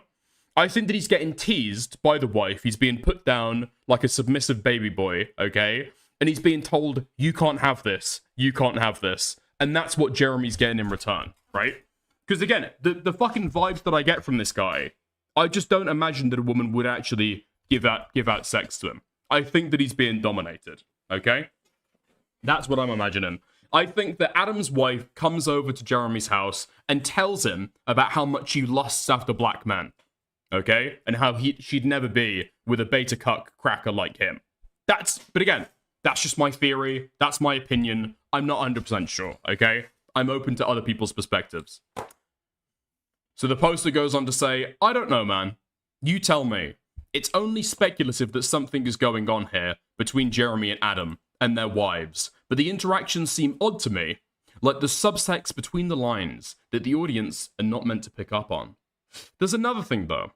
On top of Jeremy acting like a cuck, interacting with cuck porn, expressing cuck fantasies, and having strange interactions with his swinger Wisconsin bull best friend forever and his wife, there is a long-running speculation in this thread that Jeremy and his wife have an open marriage. All this completely independent from anything discussed so far in this post. See, Jeremy is constantly talking about how his family and IRL friends interact with his content. Even if they didn't, he would expect something posted on the public account of a guy with millions of subs and Twitter followers might get back around to your IRL circles, especially as a guy as contentious as Jeremy, who has been owned by somebody snitching to his wife about his online activities before. You can't expect to post or say anything publicly on a channel/Twitter like his, in his heyday at least, and not have it get back to your wife. Possibly. So let's look at the kind of stuff that Quartering was totally comfortable saying in public in the past. Lauren Chen on YouTube. If somebody could link it in the chat. Her content is, I would say, like a 6 out of 10. Very average. Pretty good. Yeah. Good stuff, though. She's been in my hotel room, just so you guys know. I just want to put that out there. Just for the rumors. Not like just in his hotel room. I locked him out of his hotel room. I know, yeah. I don't know what's still to this day. I haven't done an inventory on my undergarments. I may be missing one. I'm not entirely sure. Sorry, I like Snoop. It's a thing. So yeah, check. What the fuck is that? What the fuck is that? Now ask yourself the question, okay? Is it a dumb fantasy? This guy's apparently into forced cream pies and Black New World Order, okay? Is this guy giving you fucking dumb vibes, or is he seeming like the type of guy who is submissive to a woman? What kind of woman steals your fucking underwear? I don't even know what the fucking fantasy is there. Clearly, he's got the sexual proclivities of a woman, okay? Maybe he likes to tease. Maybe he likes to be a brat, but that is who Jeremy is, okay? This was his retelling of the account on Twitter, okay? Unable to ignore my raw animal magnetism, she approached me for a favor, to use my room. I, of course, gave her the key and began furiously washing my balls in the bathroom sink. When I left the bathroom, I was told she just needed a practice space and that she forgot my key. Now, I don't know how, in a single tweet, okay, you've been able to give out so much fucking subtext, but I feel like this would be a fucking field day for a psychiatrist. No?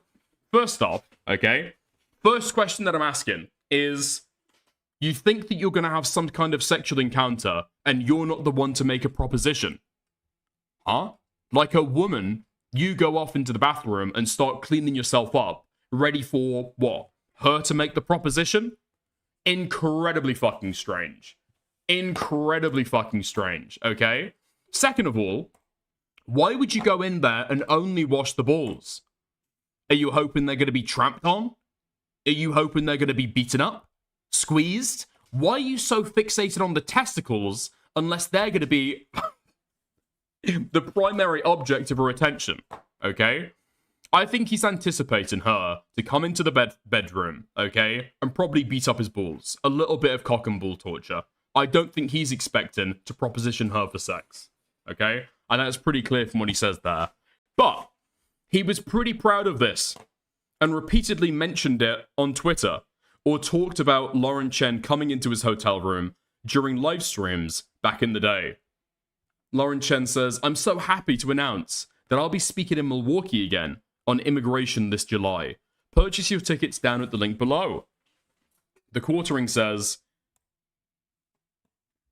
"Please do not lock my room key in my room again." Lauren Chen says, "No promises." Then he makes jokes about him and Lauren Chen having sex together. Really? Is that what he says? I'm telling you. Okay. I respect the guy who made the fucking thread. Unfortunately, I think he's just not seen the fucking thread through here, right? He's not seen what is actually going on there. Does he mention anything about sex? I'm convinced Lauren Chen is against porn because she doesn't want our tape released. Our tape. Now, usually, if you've had sex with somebody else, you would just call it a sex tape, right? I don't think they did have sex at all. I think that it's a video of the quartering receiving cock and ball torture. That is what is explained by this. Dude, this guy just doesn't see the fucking vision. Oh my god. How do you analyze Jeremy this fucking hard and then miss what is obviously in front of your fucking eyes? It's not a sex tape. It's not a sex tape. They didn't have sex. He got his fucking balls beaten. Holy fuck. He sexually harassed Lauren Chen a lot in full public view. Let's move on. He was trying to make her his co-host. He could simp over her until Sydney Watson came along. What the fuck is this? Lauren Chen says, "Hey guys, did you know that I have my own show and a YouTube channel with hundreds of videos of my own commentary? So I was thinking, instead of asking me what other figures my views align with, maybe you could just, I don't know, actually check out my content. Thanks." The quartering says, "I don't have a Pornhub premium account though." Jeremy, I'm making a super serious post right now. This is no time for your delightful hijinks. What you're watching right now is a sub being put down by their top, okay? A brat being put down by their dom. Trying to go in there for a cheeky fucking comment, incredibly fucking weird to do it in public, I'm not gonna fucking lie. And then the dom comes along, all caps, puts them down, right? Fucking hell, dude. This is like fucking weird Kodiak behavior, man. Like, why the fuck are you doing this? I think this goes way, way, way more towards him actually being like a swinger. No? Well, just think about it. Think about it. Even if you don't buy the CBT theory, which is just objectively correct. But anyway, okay? Let's say you don't buy into the CBTTT, right?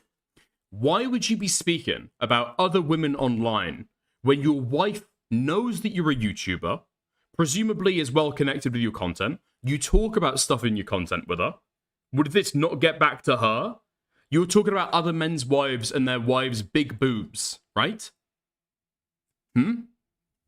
You're talking about Lauren Chen and how you had like a tape. How you had a tape when she came round to your hotel room and forgot the key. I think it's pretty fucking obvious that this guy's into this shit, right? Nothing else would make sense. I can't imagine. Can you fucking imagine having a partner or a wife who just like, oh, I wonder what Jeremy's up to today, and just goes and scrolls through Twitter and sees you sexually harassing other women? Oh, okay. That's Jer. The wife is in on it, okay? 100%. Cognitive behavioral therapy. Cock and ball torture. Alex, pick up, okay? Happy Monday, Lauren Chen. Lauren Chen with the bull. I don't believe the dog is capable of consent, Lauren. Wait, hold on. So even in Jeremy's mind, even when he's laughing about it, he's still seeing Lauren Chen as the primary mover and shaker in her sexual relationships. Interesting. Extremely interesting. Dude, what a weird fucking comment to make. How long did this go on for? That's November 4th, 2019. So it starts in, it goes in January. And what, all the way back until November? How fucking weird is this? Wait, these are different years. Yeah, December, November 2019, all the way till January of 2020. How fucking strange. But it's not just limited, apparently, to Lauren Chen. He's also doing this stuff with Lauren Southern. Wait, hold on. When was Lauren Southern married? And when did he start doing this? 2018? 2018? When did Lauren Southern get married? How old is Lauren Southern's son? Do we have a timeline of that publicly? Because if I had to hazard a guess, I would say that Lauren Southern probably got married around 2017. Around 2017, maybe late 2018, as she's like, what, a few years into the fucking right-wing media sphere, she meets her husband. When does Jeremy start taking an interest in Lauren Southern? January 15th, 2018. He's into married women. I mean, think it through, okay? Think it through. He's into married women because he wants his wife to be filled up. No? Encroaching on Destiny's turf? I mean, it seems like Lauren Southern would be the kind of person to be interested in the stuff, right? She was definitely interested in Destiny. Would she be against being sexually involved with a cuck? I don't agree that this is sexual harassment. I don't think that's true. Because I think from what we've seen before, the Quartering is very happy. Maybe it's possibly part of his humiliation kink. That he will signal things in public that are going on behind the scenes, right? He did it with Adam earlier. Seems like something went on with Lauren Chen. And now he's doing it with Lauren Southern. I would hazard a guess that something is going on there. Okay? I thought Lauren Southern had finally dropped our sex tape as revenge. Openly fantasizing about women shaming you sexually in public.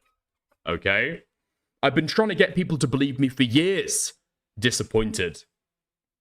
Ha ha ha. Ah, ah, ah.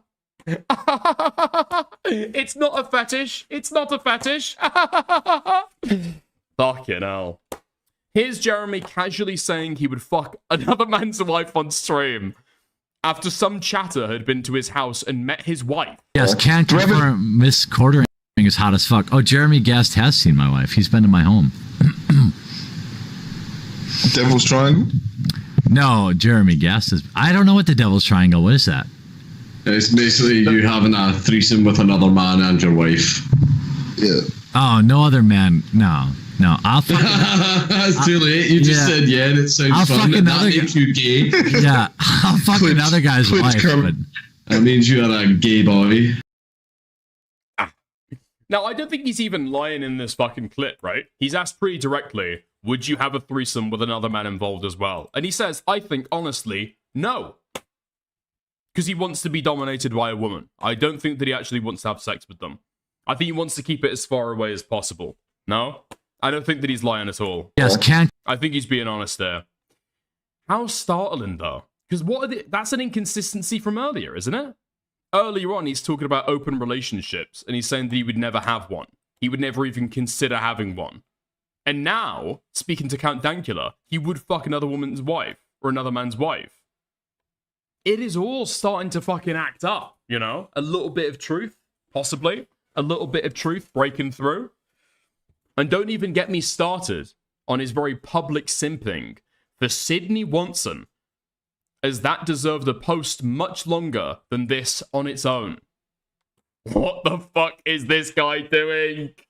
This is absolutely a humiliation thing. Oh, this is absolutely a humiliation thing. What the fuck? Hey, bro. Oh, man. It's absolutely for humiliation, because you know that you could get in the private DMs and do it there. The choice to do it in public is very fucking notable. He told Dankula publicly on stream that he shat his pants. Fuck me. I mean, he's also told Dankula, or he's said publicly on stream, that he went and, like, pissed on the floor. Right? Yeah? That's what he said as well. That he publicly said that he's, like, pissed on the fucking floor. again, all of this stuff, it's purely for humiliation. Heard you stowed some fat honkers on stream. What's going on here? They were not fat honkers. They were not fat honkers. You can go back and see that they were ambiguous. They were blurred. I don't think that anybody could actually tell what was being shown there, Cal. Thank you for dropping in. How's it going, mate? Okay. I'm saying that as if that's going to save me from YouTube moderation. You know what? We might go back and turn DVR off until the stream's off, actually. Nice. Okay. Fuck me. Reminder that Heather does the accounting for the Hambley household, that Jeremy is retarded, and that she would certainly notice $250 million disappearing and have a few questions. Now, again, like I said at the start, okay, none of this is docs information. I went and checked. It's all on Wikipedia. Jeremy's already put all this stuff out there, just in case there's any niggling doubts left. Okay. So, on top of that, Jeremy took a trip to Texas at some point, where he met up with Sydney, and he was constantly texting her every day by his own accounts about her feet and tits,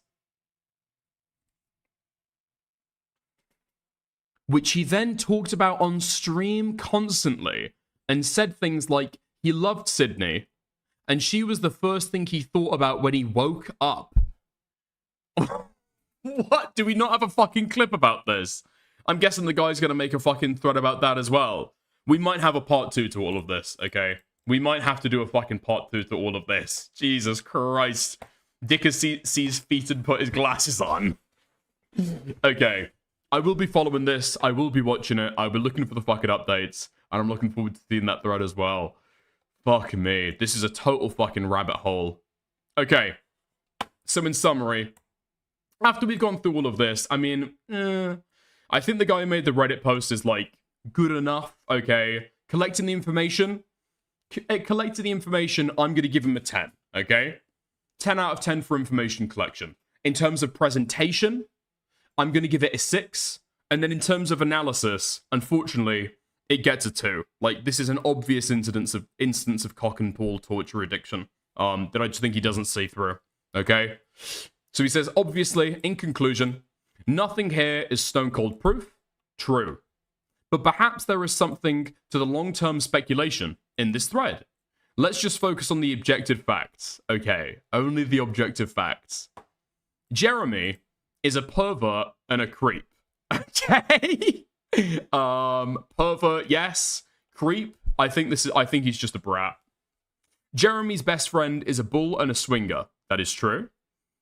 Adam appears to be wealthy and own a $1.25 million 6-bedroom, 5-bathroom house, according to public records, yet his wife goes on Quartering's house alone to clean regularly.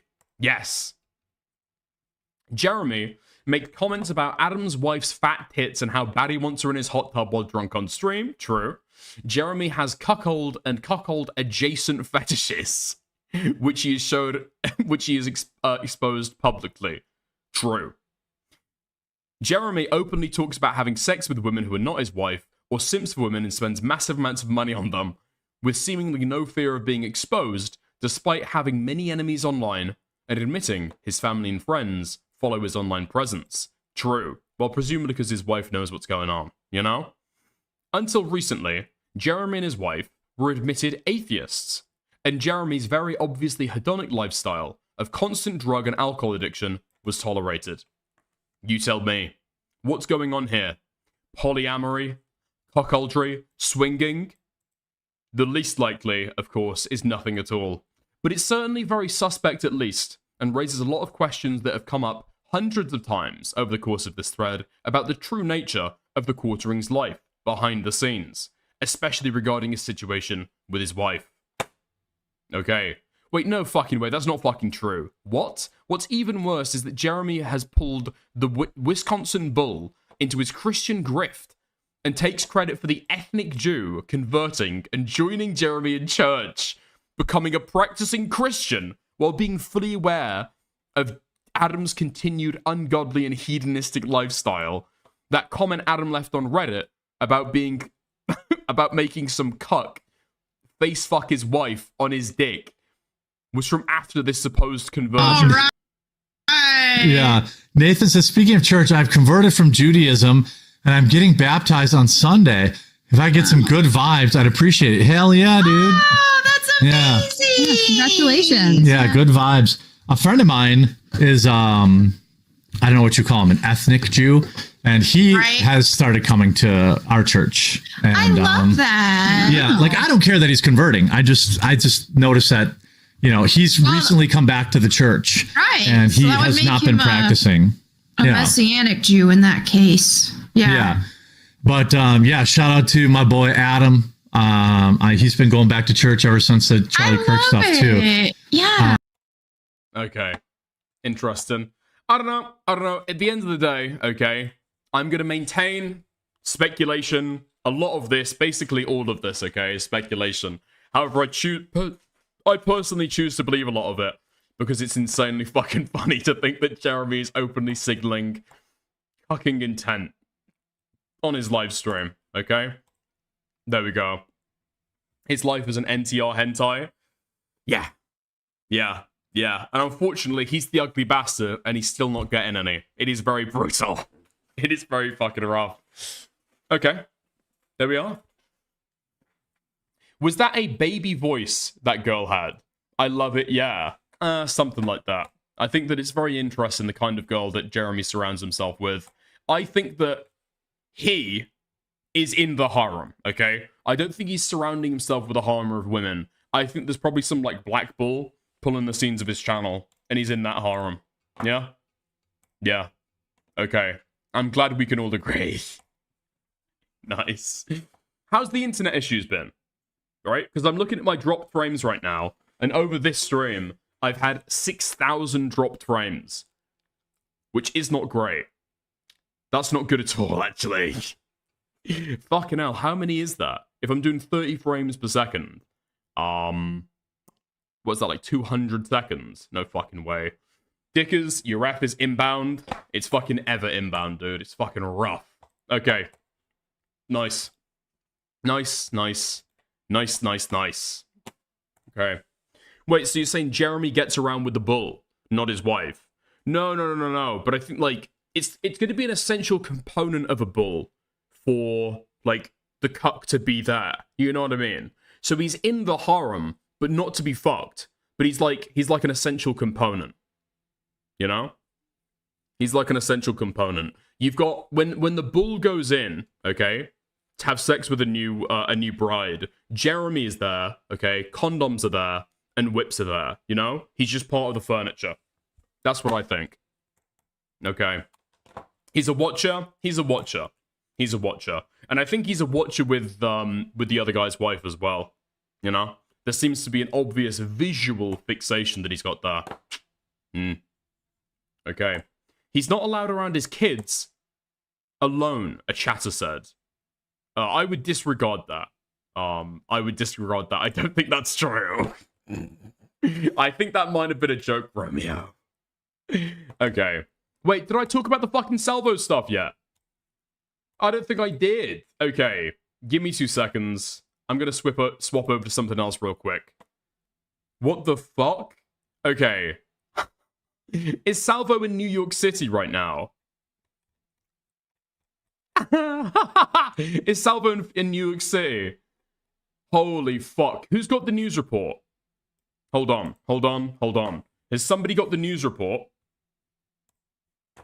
Give me 2 seconds. People don't know what I'm talking about. Salvo got 2 wins today. Yeah. Let's go. Has video. I got it? Okay, Cal, if you could send it over, I'd appreciate it. Thank you. Hassan tweeted it out. Haha. Okay. Nice. Okay, fantastic. I've got it. Salvo has got 2 huge fucking W's today. Both of them targeted against Jews. Very interesting. Yep. Salvo has been a huge fucking snark soldier today. Ended up getting a quote retweet by Hassan. After he crashes a fucking interview at the No Kings Overwhelming majority of the American people do not support the war in Iran. An overwhelming majority of the American people do not support Israel. This guy doesn't support me doing an interview. Okay. Wait, what? I didn't see that earlier. Did he get taken out by a fucking cop? Wait, did somebody doing an interview? Okay. Wait, I didn't fucking realize that earlier. Wait. Okay, we're gonna zoom in and analyze what's going on. Doesn't support me doing an interview. Who the fuck is this guy? Jewish? Mossad agent? Question mark? Okay. Hey, protests are full of surprises, but here's the bottom line: overwhelming majority of the American. Okay. Yeah, enormous fucking Salvo W. And then there's another one that he tweeted out himself. Fuck me, man. Okay.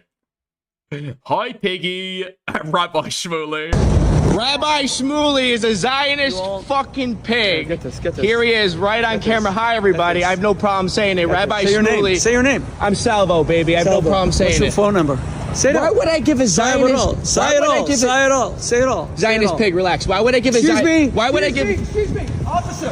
This man is attacking me. I have it on video. What? No fucking way is this real. This is AI. This is AI. This is not a real clip. This is not a real clip. This didn't really fucking happen. Shut the fuck up. Right now. I have it on video. I have it on video. I have it on video. He's a Jew. It's a hate crime. He's threatening me. I called him a Zionist. I didn't touch him. He came over to me and I filmed the whole thing. I have it on video. I have it on video. I just talked to him. I didn't touch him. Threatening my life. No, I didn't. He has to be arrested, please. I have it on video. Please. What the fuck? Okay, I fucked it up. Rabbi Shmuley is such a fucking piece of shit. He's fine having a conversation with him and fucking reporting. And then as soon as he sees a police car, he's pretending that he's under fucking physical threat. Dude, fuck this guy. Don't fuck me now. Dude, the fucking VPN is insufferable. How's my stream doing? Stream's doing fine. Let's refresh. Fuck me. You're such a fool every my life. No, I didn't. He has to be arrested, please. Nice. I have it on video. Please, no, I didn't. he has to be arrested. They know who you are, bro. Please, sir, he has to be arrested. Rabbi Shmuley, what happened to dialogue? Let's see if the What happened to dialogue, Rabbi hate crime Shmuley? Is this your seriously. husband? You let him in the street acting such a fool every time, huh? Debbie, bring it here. This is what happened to me at the Fountain Blue Hotel. I won't put up with it. Rabbi This Shmuley, man why are is you threatening lying? me. He is harassing Rabbi me. Shmuley, He's why are guilty you of a hate lying? crime, and now let's keep the NYPD. Rabbi Shmuley, I have it on video right here. I was doing a video about this is about anti-Semitism. I'm doing this a play. video We're in the too. middle of an intermission. This man came over. I was at the play attacked too. me, harassed me. He already called us fucking Jews upstairs. I have a woman who No, I witnessed didn't. it. No, I You didn't. called I'm us with my- fucking Jews. I'm as with you my left, wife over there. and he just attacked me.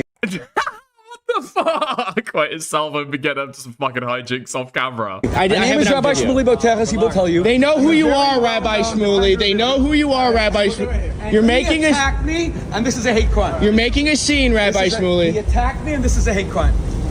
Now, why did you walk over to me? Tell him. Why did you walk over to me? What did you say? Why did you Yes, walk sir. over to me? What did you say? I said you're a Zionist. No, you said I'm an effing Zionist. You started attacking. I'm allowed to swear at you. Fuck me, man. This guy is such a fucking piece of shit. He's actually, like, perpetuating the worst fucking narratives and stereotypes about Jews. It's actually fucking insane.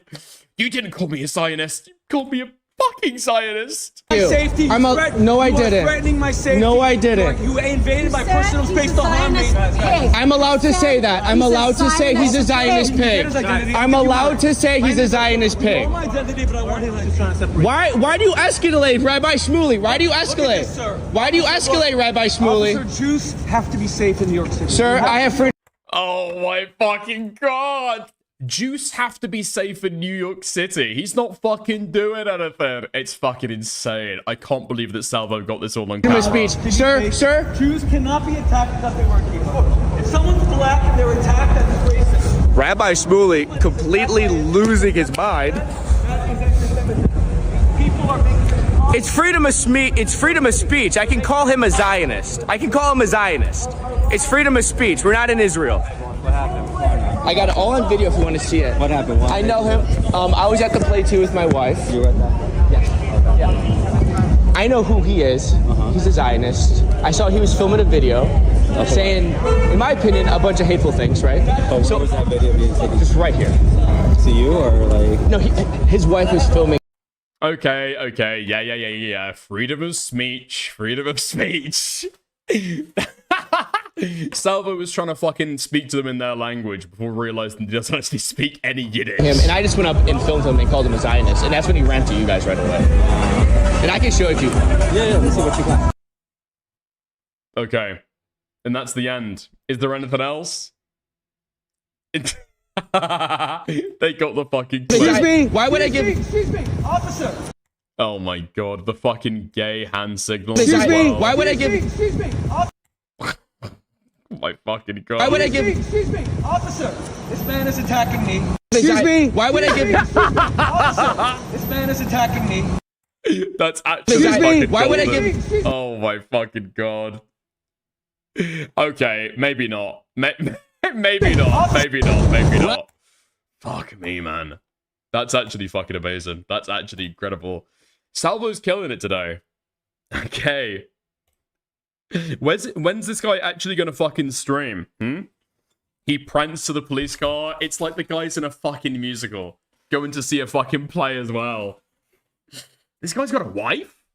What? This guy's got a wife? Officer, I'm not gonna, I can't fucking do it. I can't emulate it. It's the whole fucking thing, you know? It's like, the back turned, hand out, other hand by his side. Wait, what the fuck is this? Wait, you're asking me to check DMs. Okay. He streamed yesterday, it was an IRL stream? Really? Okay, I didn't fucking see that shit. I should turn post notifications on, unironically. Okay. Wait, what is this meow? No fucking way. What? Fucking hell. Morale wants the op block dead, doesn't he? The Morale actually fucking wants the op block dead. He's been raging at him for a few days now. I don't know if the Morale soured on the guy. Particularly after they had a conversation with Stale, where he brought up the 17-year-old memes. And then Falgi pretended as though he was condemning Rowan for DMing with Slyboy and not condemning her for the privacy violation. I mean, it's an obvious kind of like cope after the fact, right? Pretty dishonest. Now Morale's coming out with fucking leaks. I will be leaking every day for a month. Every day for a month, I will be leaking more private DMs with Falgi from several people. Okay, listen, this isn't just one person who is sending me stuff. This exact screenshot has been sent to me by 3 different people. 3 different people sent me this exact screenshot, obviously uncensored. Where was this from? But when I made my Twitter video, 3 different fucking people sent me this exact screenshot. I have been sent so much more. Okay, bro, you're getting too big for your boots. Is this where the leaks are coming from? Falgi is going to take this out on his polycule. Thank you, Gouda, for the 2. I think it might be the polycule that's leaking, possibly. What do you mean you were on that list? Fuck you. Several different people, okay? Because OpBlock is a weird, ladder-climbing, clout-hungry fucking freak and pisses a lot of people off. I feel like the way that Morale has fucking censored this shit is like, it's pretty obvious who sent it to him. No? I feel like it's pretty fucking obvious who sent this shit to Morale. Wait. Okay. We're thinking through this. Okay. So, it's not QS Hood Ornament. Okay? It's not QS Hood Ornament who sent it to him, because Morale hasn't blanked out them. So why has Morale blanked out these? It could be because this is the person that sent it to him, right? And he's blanking out their name. Unfortunately, well, I should say, Morale is not that retarded to go ahead and do that, right? Just blank out the name of the person who sent it to him and blank nobody else out. I would imagine that that the person who sent this message has referenced the person who took the screenshot, so it's highlighted, right? It's either a response to something earlier, or they've, like, tagged them, or something like that. But this, whoever would have received, like, a highlighted message by this, is the person who would have leaked, right? I don't think he's that retarded. Well, the problem is that Morale has not censored out this QS hood ornament person, right? So it gives you a little bit of information. There is a reason why Morale has censored this out, okay?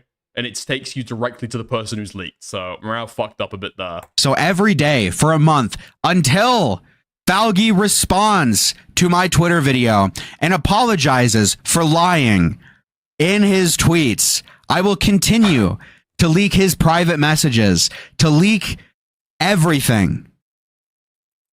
What did Falgi actually say here? Hold on. So QS Hood Ornament says, we're literally just talking.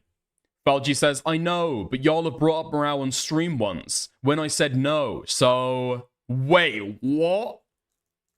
Wait, Falgi is fucking blackballing Morale. What the fuck is happening here? Y'all have brought up Morale on stream once when I said no. So, oh, are these the other people that he has as co-hosts on his live stream? Is that who these people are? I don't know who this QS Hood Ornament person is. I'm guessing he's not talking about the chat, is he? Okay, and then somebody else messages. He says, I was agreeing with you, Pookie. Polycule member. Polycule member identified. QS Hood Ornament says, I mentioned Morale once, weeks ago. So Falgi doesn't even want Morale referenced on his stream. Why? There's no way that he's just fucking scared of Morale. That can't be the fucking reason, right?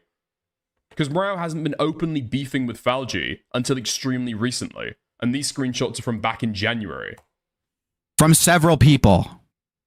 All right? That is what we're doing. Q is a person. It's Q's with an apostrophe. Oh, so it's Q's hood ornament. And Q is a person. Okay. Interesting. Get to the bottom of this. I'll send Falgi a message.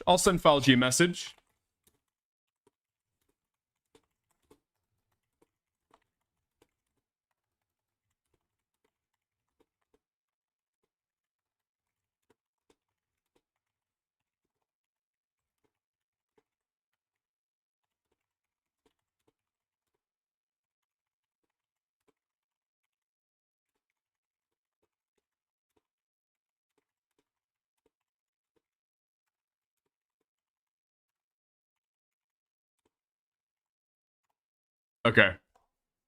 We'll see. We'll see if Falgi wants to hop on. I think that he is invisible. Well, no, he's offline right now. So, we'll see. We'll see. Did you notice how Falgi called censored person Pookie? Magnifying glass emoji? Possibly. Okay, look. I'm looking to be able to get to the bottom of this. I'm looking to be able to get to the bottom of it. I'm just honest. I'm not sure what's going on. And right now, I think Falgi's on the fucking East Coast, right? So it'd be 11 p.m. anyway. I don't know if he'd be awake. We'll see. Dude, when the fuck did this happen? Why did nobody send this to me sooner? Oh, it happened like 10 minutes ago. Okay, I can fucking forgive that then. But he's gonna leak messages every day for a month. I will be leaking every day for a month. Dude, who the fuck is sending Morale this much material that he's got leaks for a month? What the fuck? Who is leaking to Morale? Day for a month. I will be leaking more private DMs with Falgi from several people. Okay? Listen, this isn't just... Fucking hell, man. I can't believe that Falgi's been betrayed by, like, literally every fucking side. Cloudy sent it to him? I don't know. I don't know who sent it to him. It's got to be Malcolm fans. Well, apparently this is, like, private DMs that Falgi has. So presumably it's people in, like, I don't know, private circles with him. Now, I don't know if this is, like, I don't know, maybe, like, his mod chat, or... Does he have, like, a secret chat in his Discord for people that he, like, trusts? Anyway, if he's not saying this stuff in public, I mean, what is there to be able to leak? right? I don't think that it's going to be Malcolm people, because those people wouldn't fuck with Falgi anyway. An infiltration operation? Possibly. Ain't Falgi dating Cloudy? Did they break up or have a fight? I think they're dating like IRL, right? So I would be shocked and fucking astonished if Cloudy and Falgi are having arguments together, problems in their relationship, and so Cloudy is leaking shit to Morale YT. I don't believe that. I don't fucking believe that. I don't believe that at all. Huh? The censorship, cutting an entire block is weird, and felt like context was missing just in general. I mean, like I said, I think that Morale is censoring it to be able to try and obscure who sent it to him. But I mean, Falgi would know who sent it to him, right? He just has to go back and find whatever chat that was. I think Morale fucked up a little bit there. Like, if you want to do a censor job like that, censor literally everybody in the image. Yeah? No, that's not why. Cal, would you like to call in? You have a little bit more insight? A little bit more information? Morale said he didn't want to implicate the person he censored. Okay. Is Morale live currently? Is there like a VOD that I can go to be able to look at this stuff? He said if Falgi could... Oh, he said if Falgi wanted to, he could. Okay. Oh, live? He said is if Morale Falgi could. If live? Falgi could. Oh, he said if Falgi wanted to, he could. Okay. Let me just call Dickers. Fuck it.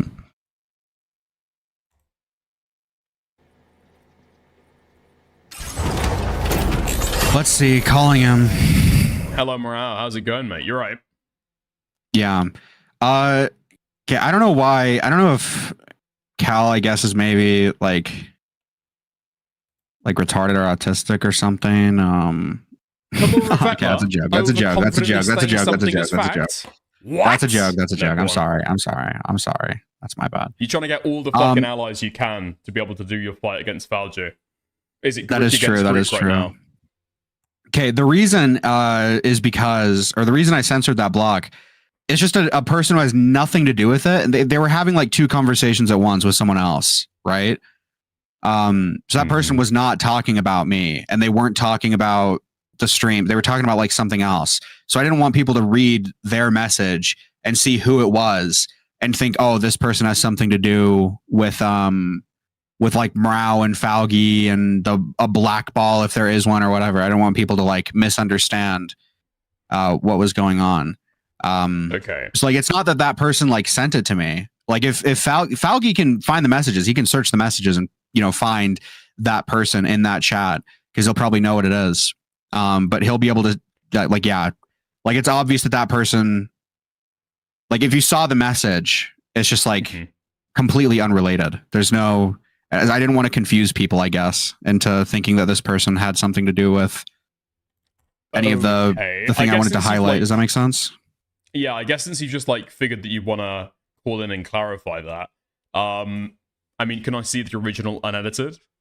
Just so I can say as a second person, like, yep, that shit's not highlighted. Highlight? I mean, yeah, I can. Okay. Because my suspicion is you're censoring certain people to be able to obscure who sent it to you. Okay, don't show this on stream, obviously. Let's see who it is. Actually, you can't see who it is. Yeah. Or you can, yeah, you can. Yeah, you can see who it is. There you go. So, okay, yeah. Okay, it's like they're having two separate conversations. So it's more of a thing of I didn't want to confuse people with what I was going to show, right? Okay. Right. I get you.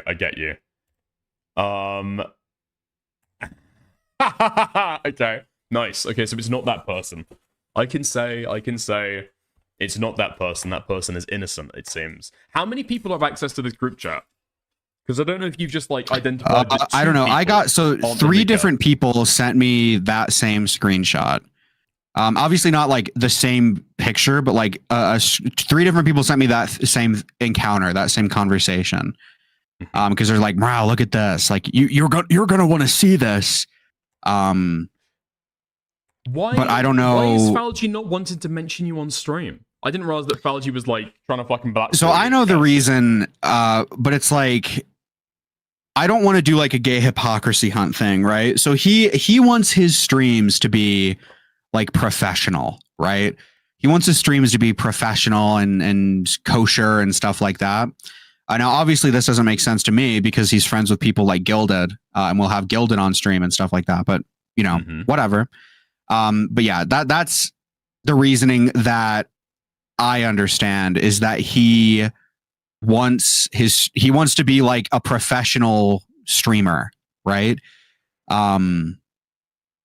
So he doesn't want undesirables mentioned. That he's got so he wants, because you've got like a bad reputation, he thinks. So he doesn't want any mention or reference to you at all. I mean, that doesn't even fucking make sense, because professional streamers make offhanded references to unfavorable people all the fucking time. So that doesn't even. I mean, I'm just going from what I understand. Maybe if he has a different explanation, he can, clear it up. But as far as I understand, the reason is he wanted a more professional space, which again, like why, like it doesn't make sense to me because why is he going on Himpleton to argue with Stale? Probably the least, optically good thing you can do relative to, him, I guess. Why talk to me in general? Why not ban me from his server when I was, in the VCs in his server and he knew about it because he was in the same VCs? Like, doesn't make sense to me. I don't understand, right? Yeah. I mean, I think there's certain people that you do and don't want to be associated with, even other streamers. But then it's all down to, like, whether you're friendly, whether you have them on stream, whether blah, blah, blah, blah, blah, blah. I feel like a lot of that association policing is, like, very, very gay with the way that people manage stuff. That I don't know. That just feels very, very fucking gay. Like referencing somebody offhandedly. He's in the same sphere as you. That's gonna happen. Yeah, I don't know. That just doesn't make sense to me. Yeah, I mean, there's more. So this isn't the only time that he's done this. There are several instances where I've been brought up on his stream, or people have made jokes about me or talked about me, and then offline he's been like, in whatever chat this is, he's been like, hey, don't do that. Don't talk about this guy. Don't do this. This isn't the only instance of it happening. That's what I was assuming. I was assuming that it was people on his live stream making references to you. Yeah, these are like co-hosts. Oh, right, okay. Yeah, I don't know who this Q's guy is. I'm under the impression it was like a co-host thing. So. But you're saying that even people in chats have been, told off for referencing you? No. They've been told off in that Discord chat. That's what I meant. Right. Okay. Interesting. Okay. I just don't know what kind of, dude. I'm thinking, who else does he associate in, like, he's fine naming on stream? Because he was fine appearing with you on Himpleton's stream, right? Which I believe he was streaming as well, right? Which, again, it just doesn't make sense to me. Like, it's very inconsistent. A lot of the messages that he says in private are very egotistical. He thinks very highly of himself. He thinks that his content is like top notch and he needs to have like a really like clean persona. So I don't know. But again, I'm not going to get too deep into like the hypocrisy hunting because I think that's a bit lame, but it's just a bit bizarre to me.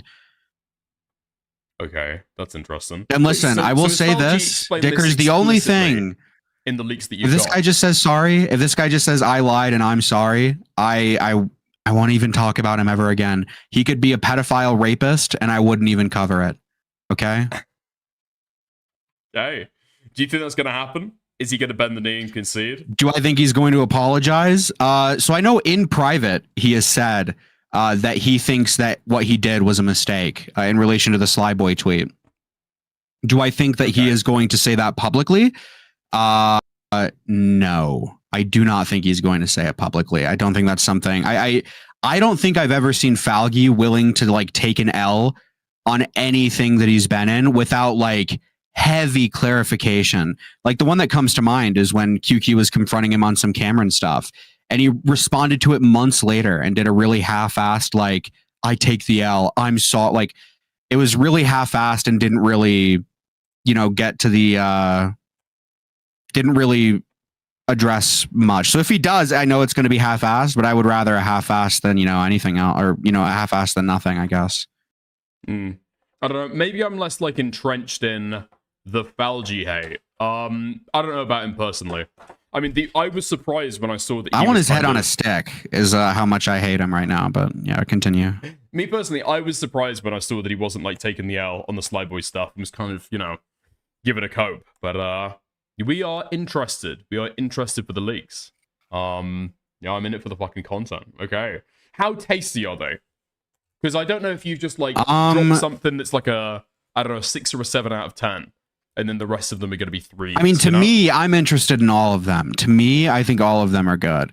I don't know how other people. If you hate Falgi, you'll probably be interested. Okay. Although instead, I might just do like another Twitter video and then leave it at that. I don't know if I want to do like a. Listen, the month-long thing. I'm going to be honest. I was just skinwalking Aiden because I think it's funny. I thought it was funny to say that. I don't know if I'm actually going to leak one thing every day for a month.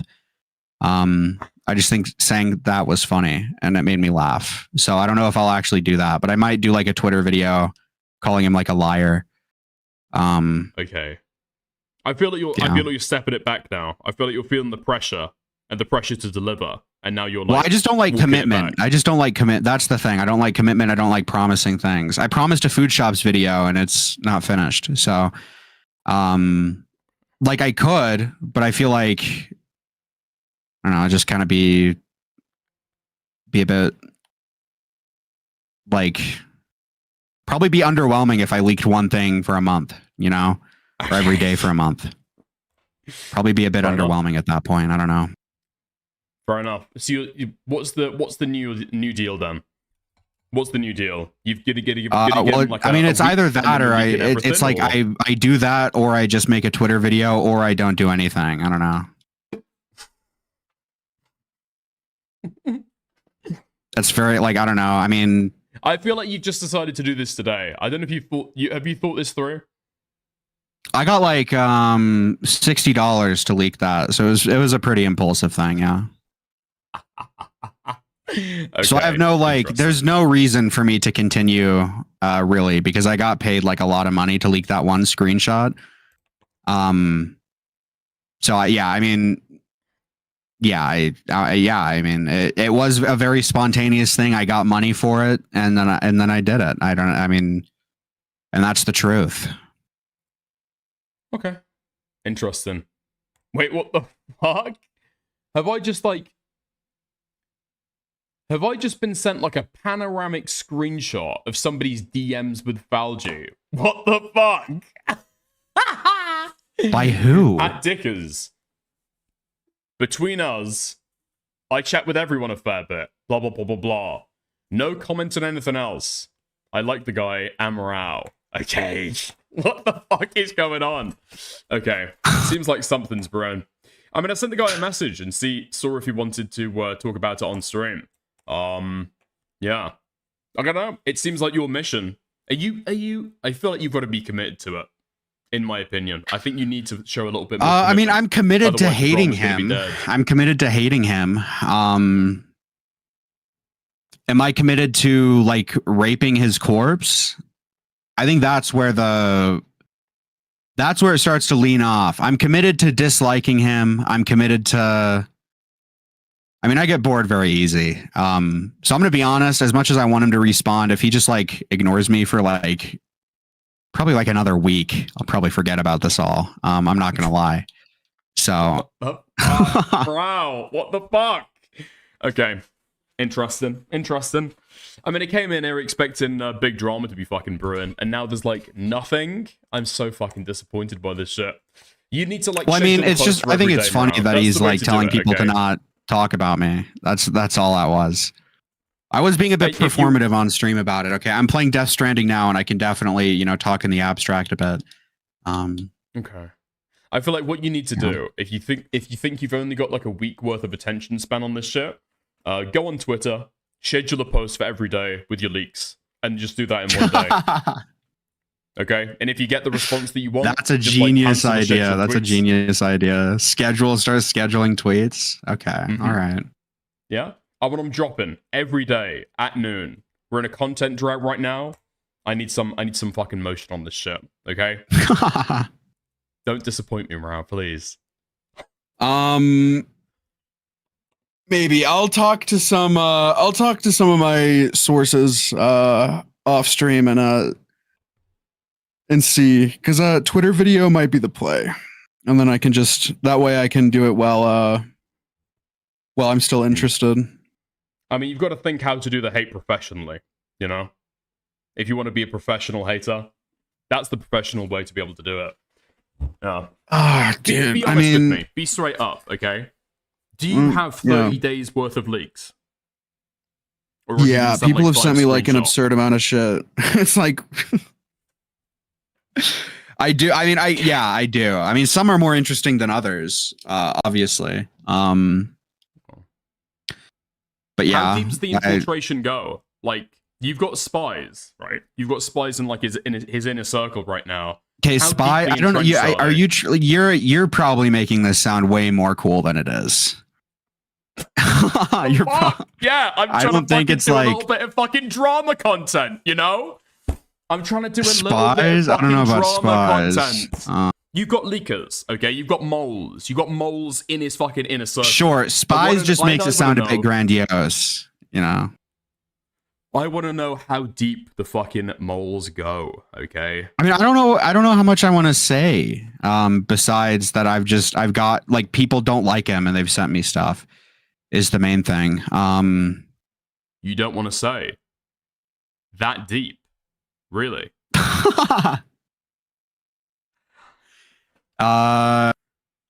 Yeah, probably. Okay. Listen, okay, I think I'm fine talking about I'm a lot more confident talking about this on my own because I don't have someone questioning me. And I don't want to like leak things that I don't want to, have leaked or whatever. That's fair. So like I'm a lot more confident on my own, but like when you're asking questions, it's like I have to actively think because I know what I want to say and I know what I'm comfortable talking about. When you're questioning me, it's like I don't know. Mm-hmm. I have to just answer me this. I gotta ponder. Yeah, sure. Are we gonna have a Beatles style breakup of the op block? Are there gonna be certain members in your prediction? You're predicting. You're not saying right now who might be leaving the show in 6 to 12 months. Oh, in like a year? Yeah, fuck yeah, absolutely. Interesting. In a year? Okay. Yes. In a year, yes. Yeah. Okay. Yeah, a year, yeah. Damn. Okay. Well, I appreciate the leaks, Morale. I appreciate them. I appreciate them a lot. Okay. Have you actually like reached out and tried to speak to the guy like private? No, he unfollowed me on Twitter, so he's definitely been seeing what I'm saying. Wait, really? Okay. Yeah, I don't know when it was, but I checked before it was like around the Slyboy thing, around his tweet, I checked, and he was following me. Because I had to search his account to find the tweet, right? And then I checked after my Twitter video and he wasn't. So I'm not sure exactly when he unfollowed me, but he was following me. And now he's not. So he's definitely like seen something, What that was, I don't know. Or maybe he just decided he didn't like me. He might not have even seen anything. He've just seen like a random tweet and he was like, I don't like this guy. Let me unfollow him. So interesting. Okay. I mean, it's just like, it's slightly tough because obviously there are deeper like clout implications here. You're both children of Beckett. You both got a close association with him. How do you think that's going to upset your dad? Are you asking if he's going to choose Falgi or me? I think he chooses Falgi over me. If he had like gun to his head, he had to pull the trigger on one. Yeah, he absolutely chooses Falgi over me. Am I insecure about that? No, not at all. I don't think I'm insecure about that at all. I think it's just, the honest answer. I think, Falgi, I think Beckett likes what Falgi's able to give him. You know what I mean? Like in terms of like kind of a performative autistic, like able to talk to chat even when they're like a bunch of ACC losers, right? So I was going to say possibly research. You know, I was going to say possibly research. No. Beckett has a guy for research, and they're better than I shouldn't say guy. I was speaking generally, but Jenny Matrix does better research than Falgi could ever try to. So I don't think it's a research thing. I think it's more of a content thing. Like Beckett wants the perception of being like the ACC's Mr. Beast. Does that make sense? Yeah, I don't know what you mean. The ACC's Mr. Beast, like a big creator. Top block is his Carl Jacobs. I still don't know what you mean. Well, I'm not really sure. Like Beckett's like the big boy that everybody wants to seek approval from and has like a overall positive reputation. Is that what you mean? No. Okay. Beckett's the guy who floods everyone with cash? No. He's like Beckett's like I don't know. Beckett's like he likes the perception of being a YouTuber, and I think he gets that more with Falgi than he does me. Okay, interesting. Possibly, I guess. Like okay. I was watching a Falgi stream the other day, and he said, "You guys better not clip this. Don't clip this out of context." That's what he said. And then I watched the clip. Like I watched what came after, and it was he said like, "Light a fire under your ass, Deorio," with like anime music in the background. And I was listening to it, and I didn't quite get it. And I think this is all to say, Dickers, that Falgi's like an autistic retard who's unfunny, and he's only funny to like downy freaks, right? So he's able to cultivate kind of a similar audience to Beckett in that way. That's what I think. I mean, it sounds like you're fucking biting the hand that feeds, no? I was expecting you to be fighting over Beckett's approval, and here you are. When the fuck is... Dude, when is the last time Beckett's rated me? When is the last time Beckett's asked me to edit for him? When's the last time Beckett's done anything for me? The last time Beckett's done anything for me is when he was on your fucking stream, and he saw Gilded Poo blatantly lie about me, and he didn't fucking say anything. Wait, what did... Oh. Something about, oh, fuck, I vaguely remember that. Okay. Yeah. Well, to be fair, I mean, everyone was there to talk about Gilded Poo, you know? You were kind of a little bit of a footnote, let's be honest. I guess, yeah. Do you feel like Falgi is the favorite son, and you're constantly playing second fiddle to Falgi in Beckett's estimations, you know?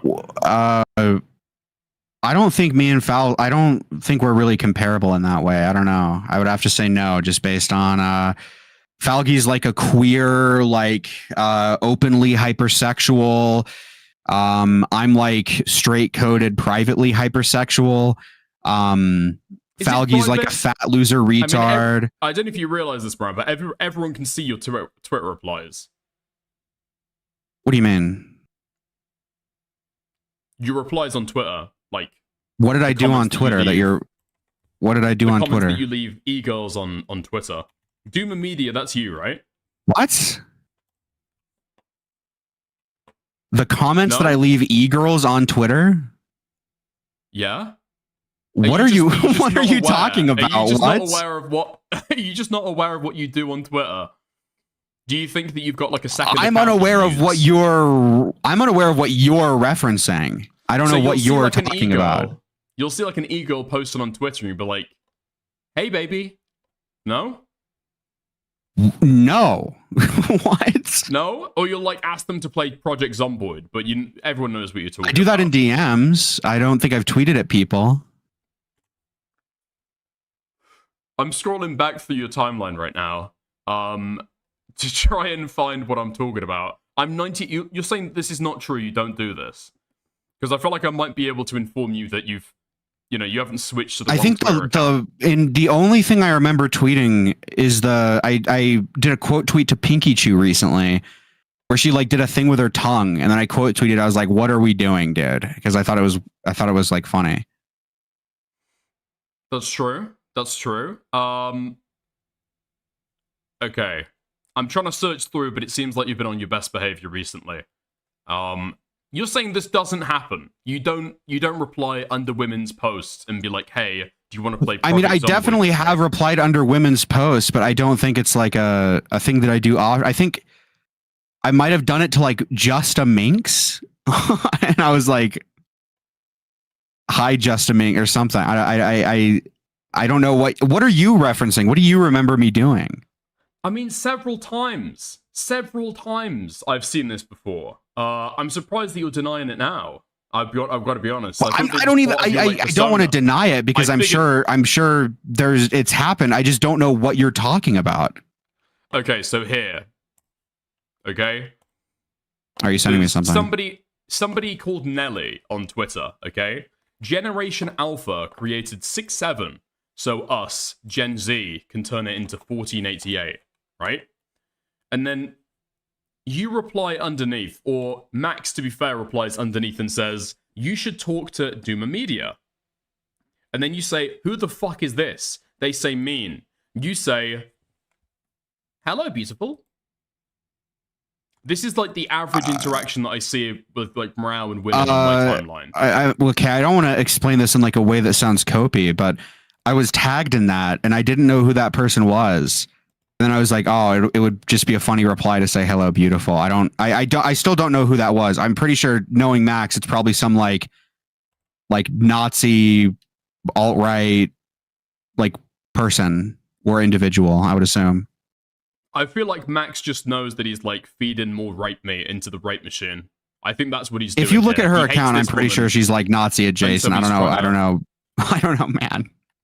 I mean, 1488 would spell it out, I guess, but I feel like Max doesn't like this girl, and so, you know, he's trying to like abuse them through you. What? No? Hold on, someone in my chat just said Doomer Media isn't Mrao, haha. Have we considered that? Yeah, possibly. Despite the fact that it's named Mrao on Twitter. We've got this low that we're already pulling out the Doomer Media snark. I mean, I said, first of all, okay, you are Doomer Media on Twitter, right? Okay, interesting. It seems like you've gone back and deleted a lot of the instances that I recall. But maybe it's a different Mrao who goes by Doomer Media on Twitter. Maybe you've got an impersonator. I don't really delete tweets. Okay, I have deleted a tweet. Hold on. Let me find it. Can we see that? Yeah.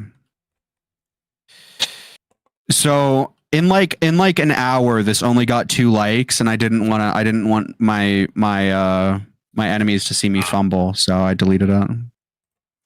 This is the kind of thing that I'm talking about. This is the kind of thing that I'm imagining. Okay, let me send this to you. Okay. Pinkchu tweets out, "If you don't say hi, just assume you're not..."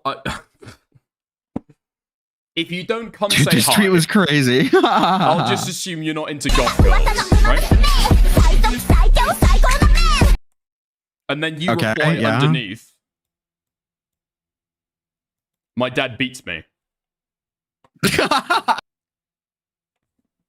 Now, this is what I think of when I think of the archetypal kind of like morale reply that I see on my timeline. No? I said my dad hits me, not beats, but sure. Oh, pardon me. Yeah? Pull up the one that I sent you. Okay, hold on. Wait. No way! I've been sending these to Ali Khan by accident! Shit! Fuck me. Okay, apologies to Ali Khan. Let me... Okay. Okay. Which one did you send me? I sent you a picture. You can just see it. Quote unquote, as a rape victim. No one fucking cares. I'm a rape victim, and you don't see me parading it around. I'll do you one better. I'm a rapist myself. I made a girl have sex with me when she clearly didn't want to, because my own mother showed me exactly why that's okay. This is another type of morale tweet that I'm imagining. Yeah. Yeah, this one only got 2 likes, so I deleted this. I didn't want people to see the fumble. That's fair. No, It was that's a bit too try hard, maybe. A bit too, trying a bit too hard, maybe. Well, I think it's probably because you used the word rape, and rapist, and sex several times without any censorship. I should have censored. Is that what you're trying to get across? I think so. I think Twitter like flags extreme profanity, and it like limits its fucking reach. I feel like the tech tone drama was I've your been moment, sent. I've actually been sent 2 tweets. So here. I'm not liking the sound of this. Yes! Okay! This is what I'm fucking talking about! Dude, yes! Okay, somebody did, I guess, like a search on your profile for Project Zomboid. It would have been funnier if they were twins, if you ever played Project Zomboid to Pixie. And then later on, I don't know who this was, but apparently you freaked them out so badly, they deleted their fucking tweet. Do you have Project Zomboid? Okay, someone said Turkey Tom 2.0 under it, so I think it was probably some like age play person. Or are they just gonna, or they're assuming that you're gonna beat this woman? Which I would also get, but maybe they don't know. Is that because I know who you are? If you reply Project Zomboid under a woman, I just assume they're gonna get abused? I don't know if my bias is feeding into Maybe. this. Hold on. Okay, well, I can show some of the DMs. Some of my Twitter DMs. Yeah, go ahead.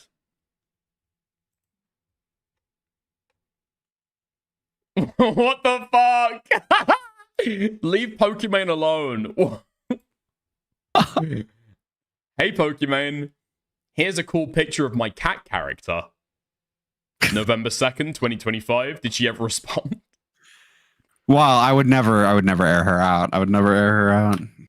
Oh, you're not one to kiss and tell. Yeah? No. Hey, what Listen, what me and Pokimane get up to in public, that's on us. So, this is in August, so this is a completely different fucking month. Okay, hello. Cool art of my YouTube cat character. That's the Pixie. How many women have you done this with? I think those are the only 2. I tried to switch it up after. What, you think the women are gonna like be stalking you in the ego group chat? No, I just tried to switch up my method. There you go.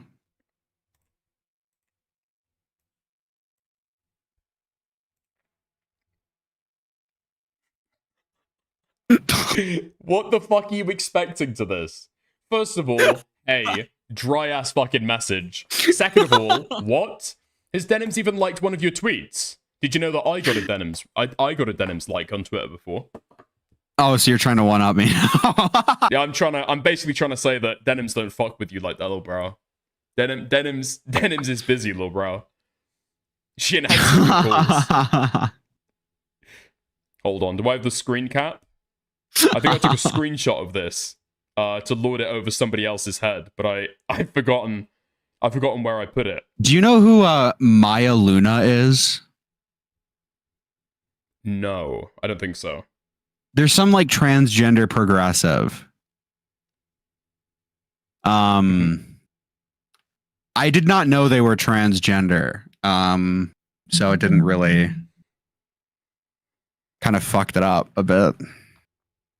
Okay, what are you sending me the DMs right now? Yeah, there you go. Ah, okay. Do you want to read your side? I'll read their side. We could go the other way, or I'll be the trans girl, you be the cisgendered man. Do you like Project Zomboid? What's that? It's an epic video game, Maya. Do you fuck with epic video games? Always. What do you like, man? Whoa! What do you like, man? Sorry. I didn't know you were trans. I was using the term man generally. I hope I didn't offend. Yeah, it didn't work out. Didn't work out. I kind of fucked up. You again. Yeah, never. Oh It did my not work God, out. bro. That's brutal. That's brutal. Wait, hold on. I just sent this real quick. Liked by Denims. The police didn't suspend it because they found nothing. Pikachu suspended it because of the harassment from Techtown. Dude. You've got to write more. You've got to get more involved in the Tectone tweets. 100%. That's how you get the fucking e-girls. Oh, I see. Yeah. I see. I mean, also, I think Denims lives in California, right? So I'd like to think that Denims woke up, saw my tweet, and that was the first thing that she thought of. Like, oh yeah, I like that, you know?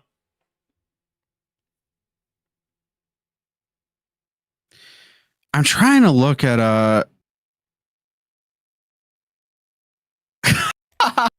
okay.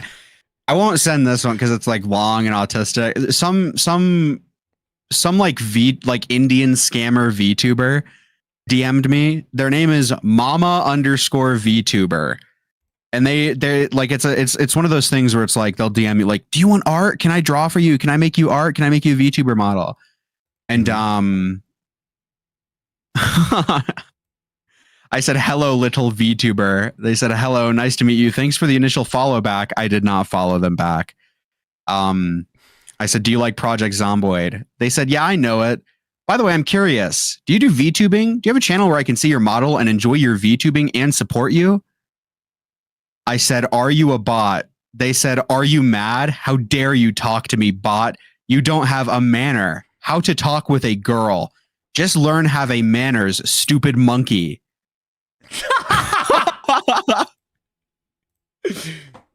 Twitter is like an awful fucking platform. I don't even know if it's like something that you have to like do wrong, or if you have to get over like a certain amount of like followers.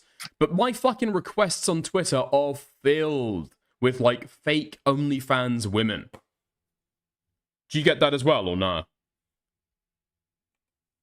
Yeah, Like, my just fucking in the last replies are several full of days. porn bots, yeah. Yeah. Wait, hold on. Didn't you snark Valji for complaining about porn bots the other day? Now that I'm thinking about it. I forgot. That sounds familiar. I forgot what I said, though. No, he was replying to them on Twitter. Oh, okay.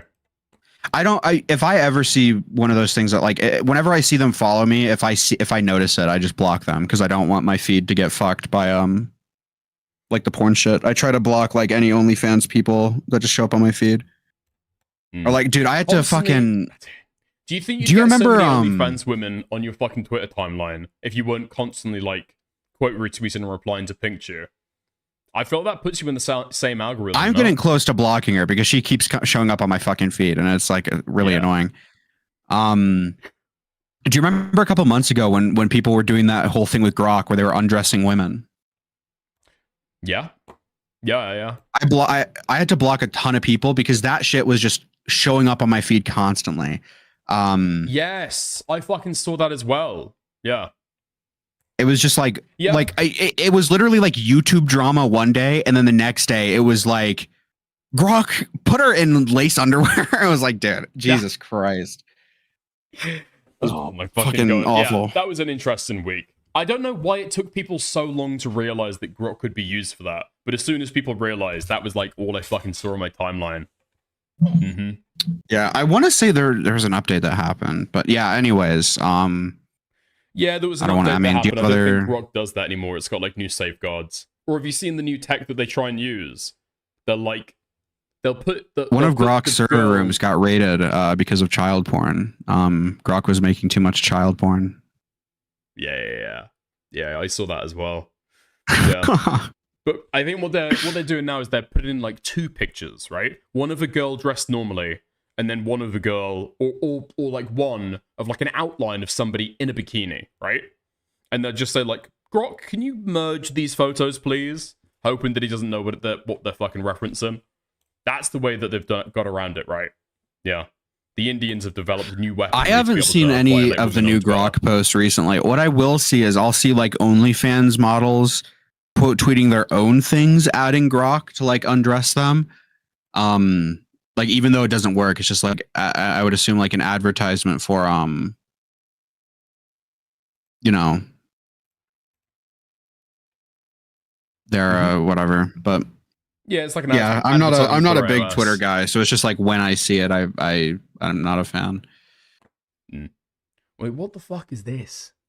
Wait, Ali Khan, show Morale the tweet that I sent you. Okay, let me forward this over. Do you want to do this fucking screen share? Hold on. 'Cause I'll play it on my screen and you can play it on yours as well. Yeah, you got it? Yeah, sure. Just play the audio, go ahead. Okay.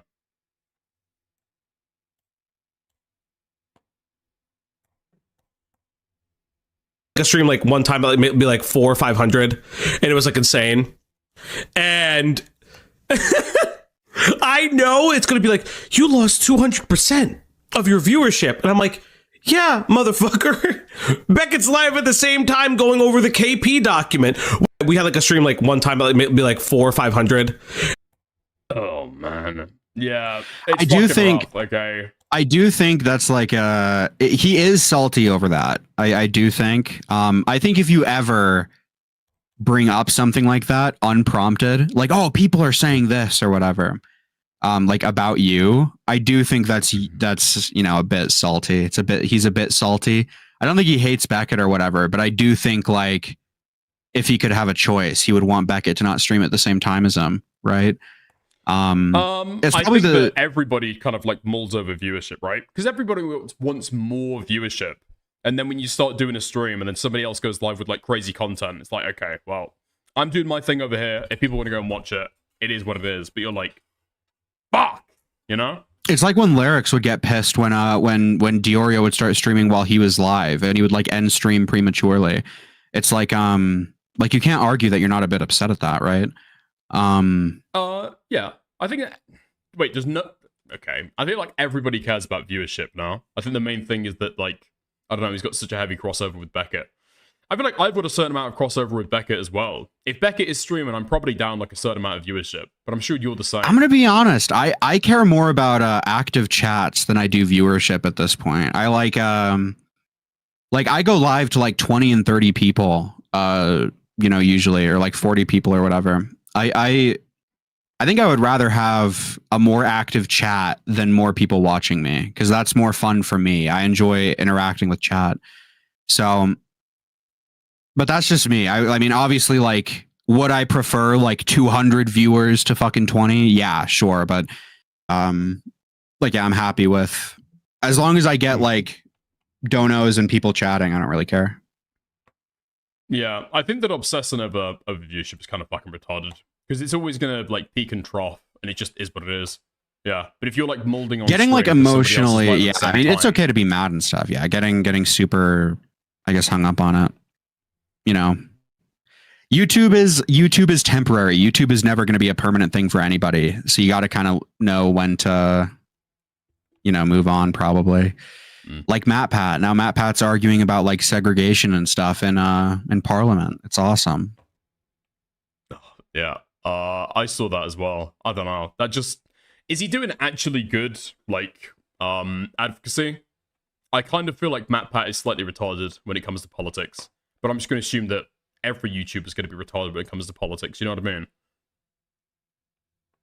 Yeah, I watched a video of his yesterday where he talks about his friend killing himself and he was crying. I thought it was a little funny. Oh, fuck. Okay. Okay.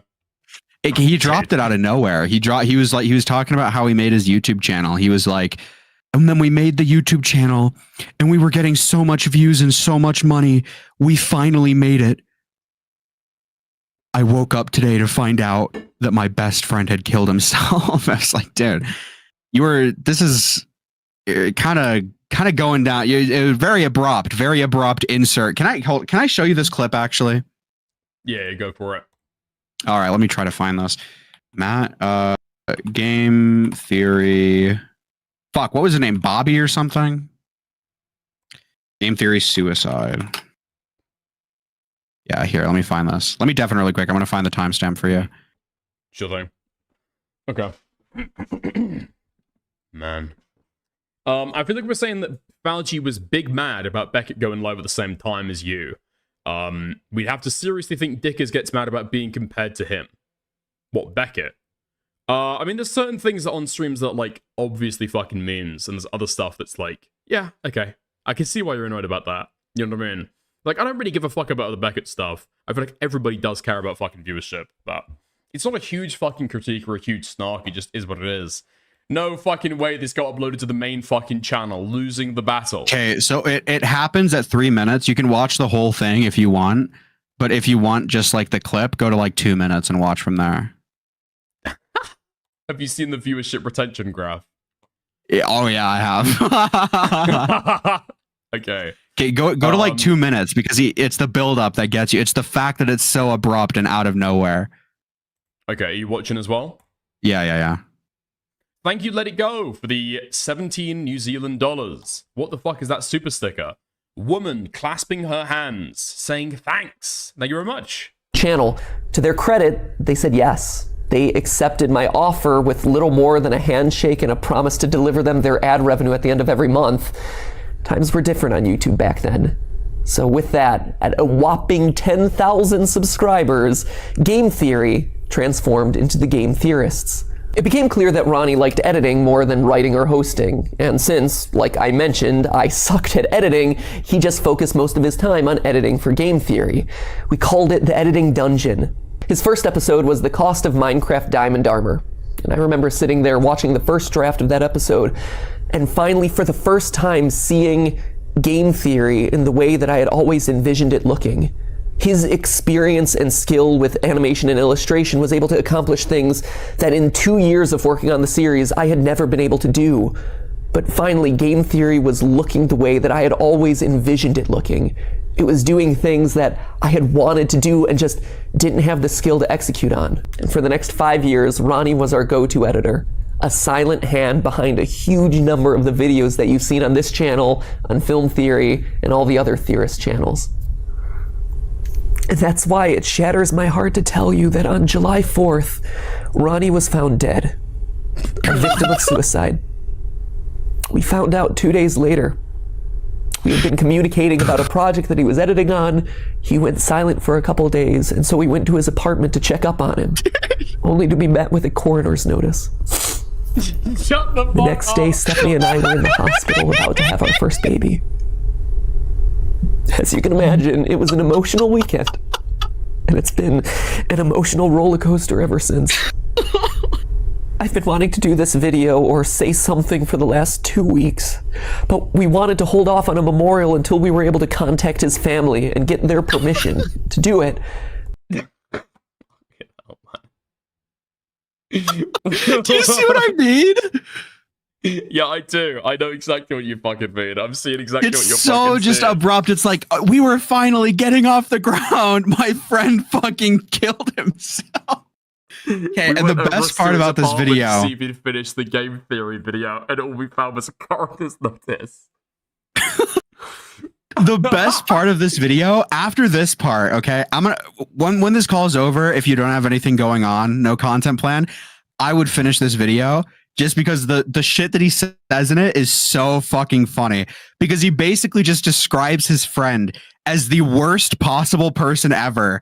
Like, but he does it in like the nice way, quote unquote. He's like, Ronnie was not everyone's cup of tea, and sometimes he was a little too harsh, and nobody really liked hanging around him. It was like, dude, this guy's just died, and you're like just describing him as the most insufferable fucking person ever. Okay. It's so insane. I might put that on the back burner. You know what? We'll do that as fucking goal content, okay? That's the way they're going to be fucking doing it. Okay. Dude, what the fuck? 17 million views and only 1.4 million likes. What the fuck? That's a crazy low like ratio. Especially for a video you've made about your friend fucking dying. Okay. Interesting. Yeah. Interesting. Yeah. It's I appreciate it, mate. dude, this guy has made so many videos crying on this YouTube channel. It's actually crazy. It's really like Matt Pat's a crier. Anyways, I don't want to keep you. You know, you have your docket, you have your content. Is there anything else you want to touch on? No. I think we've gone over all everything I want to speak to. Valgy, your sexual harassment of women on Twitter. Matt Pat's friend's suicide. Yeah, I think we've got everything. I appreciate it. I'll chat to you later, mate. Listen, okay? All right, yeah. Schedule. Keep that fire burning. I'm raped for content, and I need this, okay? I need this, bro. I'm going to be honest, after leaking that, it's kind of like the hate is all kind of, it's like, it was almost therapeutic in a way. I don't even think I like hate him as much as I did before I leaked it. It's like, it's almost like, it was definitely a bit therapeutic. I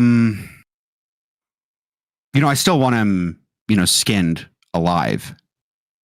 Do I want him skinned alive as much? No, but I'll see. I'll have to talk to a couple people and see what the play is. You want him skinned alive, like one day you want a wife. Like it's like an abstract. You know that you'd feel happy if it happened, but it feels that you've got no passion. You've got no fire in your fucking belly. Yeah. Wait, are you I will give you a suggestion. Do you know who Mary Chu is? I do know who Mary Chu is, yeah. So, Mary Chu and Goddammit Malcolm had a debate about the ethics of covering Firebat. Really? Yeah. So it's about 30 minutes. So the prelude to this, you're going to have to connect some dots together yourself. But the prelude to this, or the context to this, is Malcolm essentially said that he thinks that Mary Chu is a bit of an asshole and a bit of like an egotistical person, right? And he thinks that they have buyer's remorse or troll's remorse from propping up Firebat before it was revealed that they had done things like rape and assault and stuff like that, right? Mm-hmm. So that's the context to the debate if you do end up watching this. It's pretty good.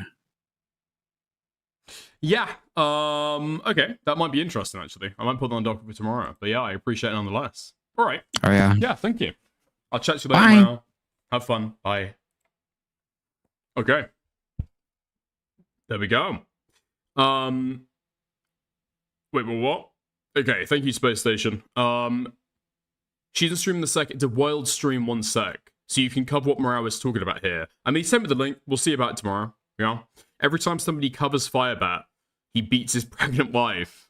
Yeah, I'm gonna do that shit again. Okay, nice. Listen. Okay, I started extremely fucking late.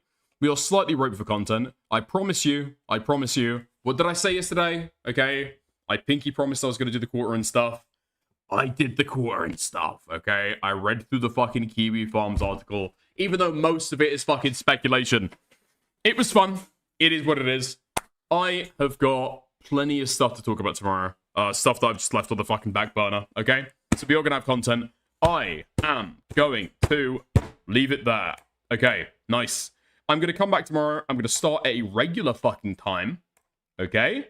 And then we're gonna do a much longer fucking stream.